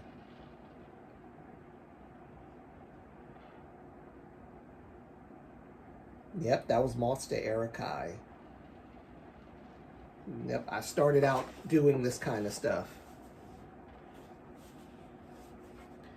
This was, I think, pre-debut Lay from EXO.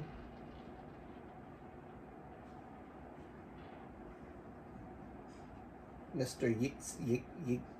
Zing, I can't say his name right, but yeah, this is Lay from EXO. And that was fun.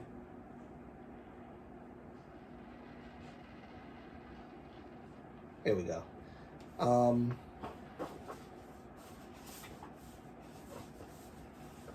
Oh yeah, here's Lay again.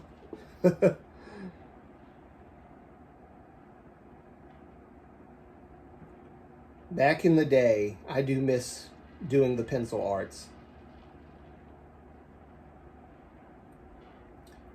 Ah.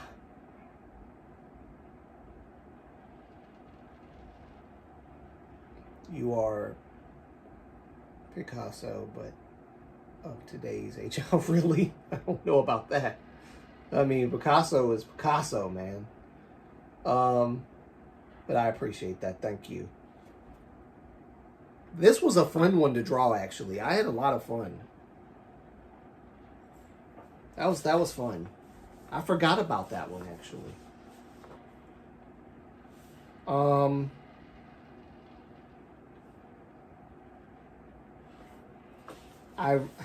These are a little older, so they might not look as refined, but I did draw like this was Tao.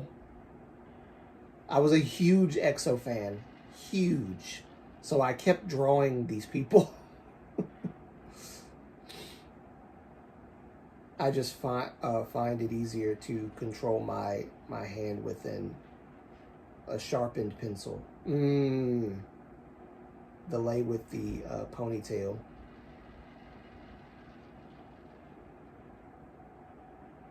So that was Tao.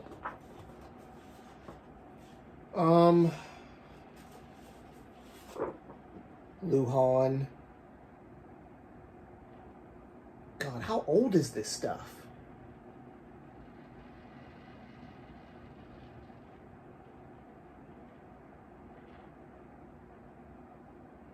This is crazy. How old is this? This is old. Very old. Very, very old. Don't ask me why I drew so many of these daggone Lay pictures. But Lay was I was a huge fan of Lay.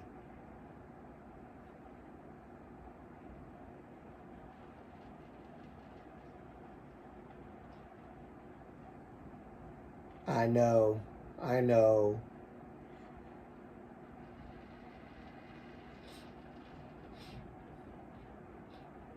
Apparently I didn't finish this thing, did I? I don't think I finished this. Oh no, I did. I did.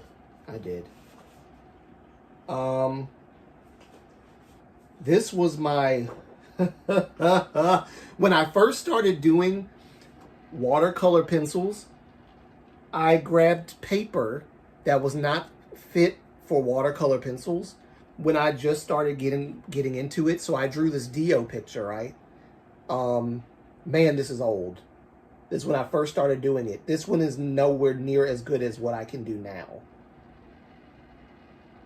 But this is my Dio picture from years ago. Oh my gosh. I think this might have been Monster Era as well.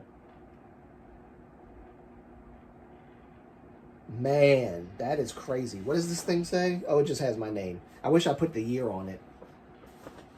Oh, this picture. I ruined this picture. I ruined this picture because the grainery was actually rubbing off. And the hair color was bad. The way I did the hair was bad. The skin tone. I was not very good at this sort of thing. But the lips are popping, though.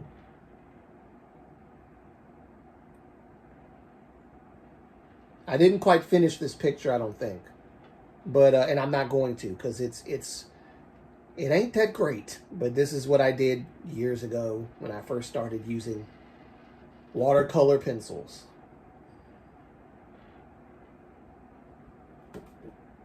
Oh, man. All the great stuff.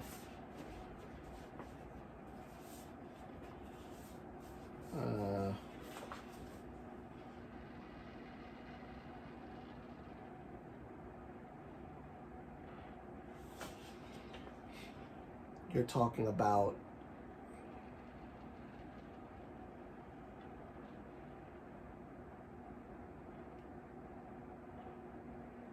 that is insane. He looks great. Oh, you should see it in person. It doesn't look as great as it doesn't look as great in person. I kind of made this up. This is just something I made up. Had in my head. I had a dream that I saw this kid, so I drew him. Yeah, I had a dream that I saw this kid, so I drew him as best as I could in real life. And the hair is really, really nice. I think the hair is great. Back in the day.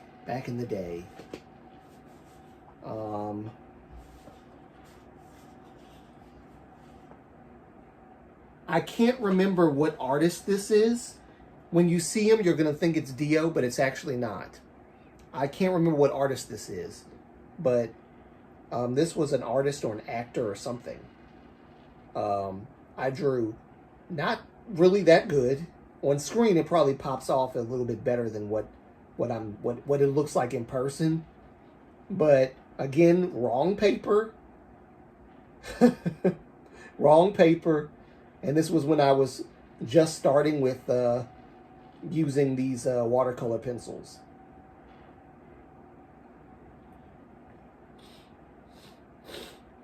Years ago.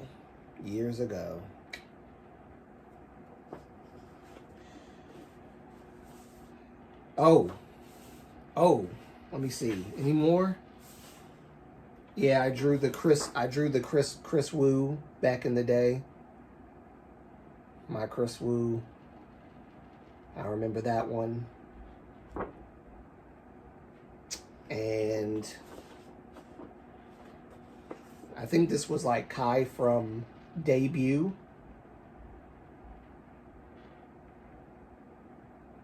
I loved Kai. I mean, Kai was just like, that was the it dude. Like, that man was awesome. Still is awesome. Huge Kai fan. So, takes me back going down this, the memory lane, not drawing these pictures. Here's one that my mom messed up the hair, but it doesn't matter because I didn't quite use the pencils right. But this is Taemin.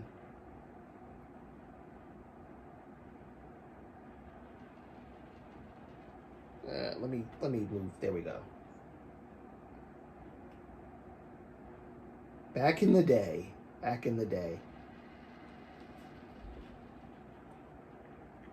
Yeah, I know it looks real, but it's really, the hair is really bad. I'm still surprised Jimin, Taemin, and Kai didn't have a stage together. I know, they're like friends. So they should have had a stage together. Oh my gosh. Yeah, these are pictures that I don't think I've ever shown. Wow. That's a lot.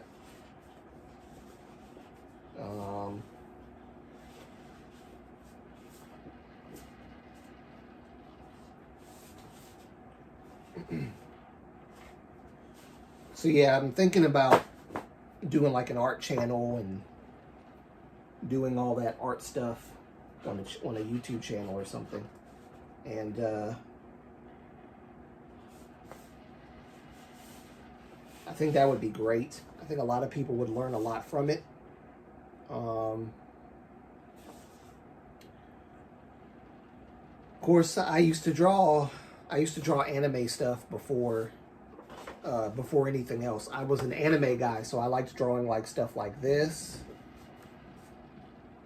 which was back in my old school days when I used to draw all the anime stuff. Spirited Away inspired, Haku. Yeah. A lot of interesting things. A lot of stuff that I haven't really shown.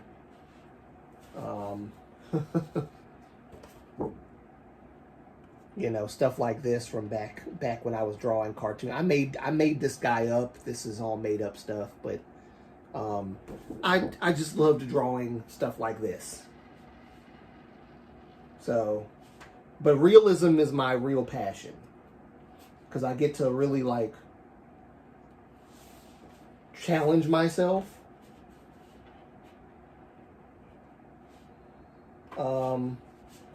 That's why I like doing like realism stuff more, because it's like more of a challenge. So yeah, I think that's everything for the most part. All the cartoony stuff I'll save for another time, because I don't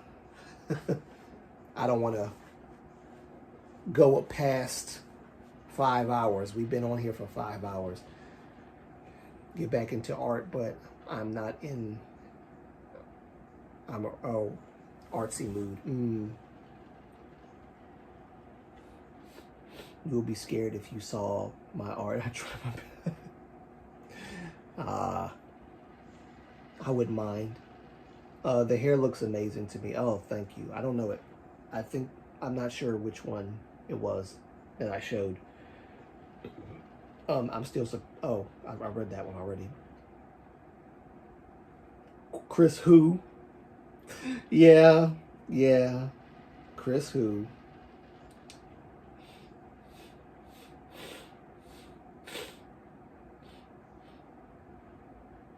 All right. Well, time to go, everybody. I've been on here long enough. glad I could regale you all with all the art stuff. I will be working on my videos as always, and try to get out the one that I'm working on to you guys as quickly as possible. Immediately after that one, the Taman one will be done. Try to do it very soon. But other than that, thank you guys for stopping by.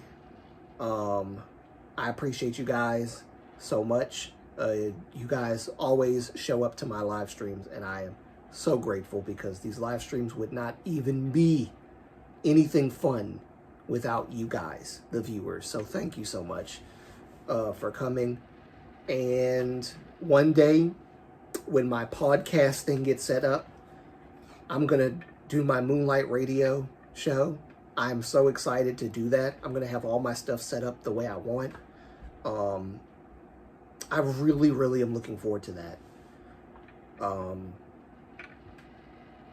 Really am. I guess I'm going to become somewhat of a journalist at this point. I am always scared of that word, journalist, but I want to do right by a lot of these stories. Not so much opinions, but just like covering it as honestly as I can. So I'll try to do that more often. But until then, I'm going to take my pace slowly. But yeah, thank you guys for tuning in. I appreciate y'all so much. And until next time, see y'all in the next video. Bye-bye, everybody. Have a good night. Have a good day wherever you are. And I'm going to get some rest now. Bye-bye.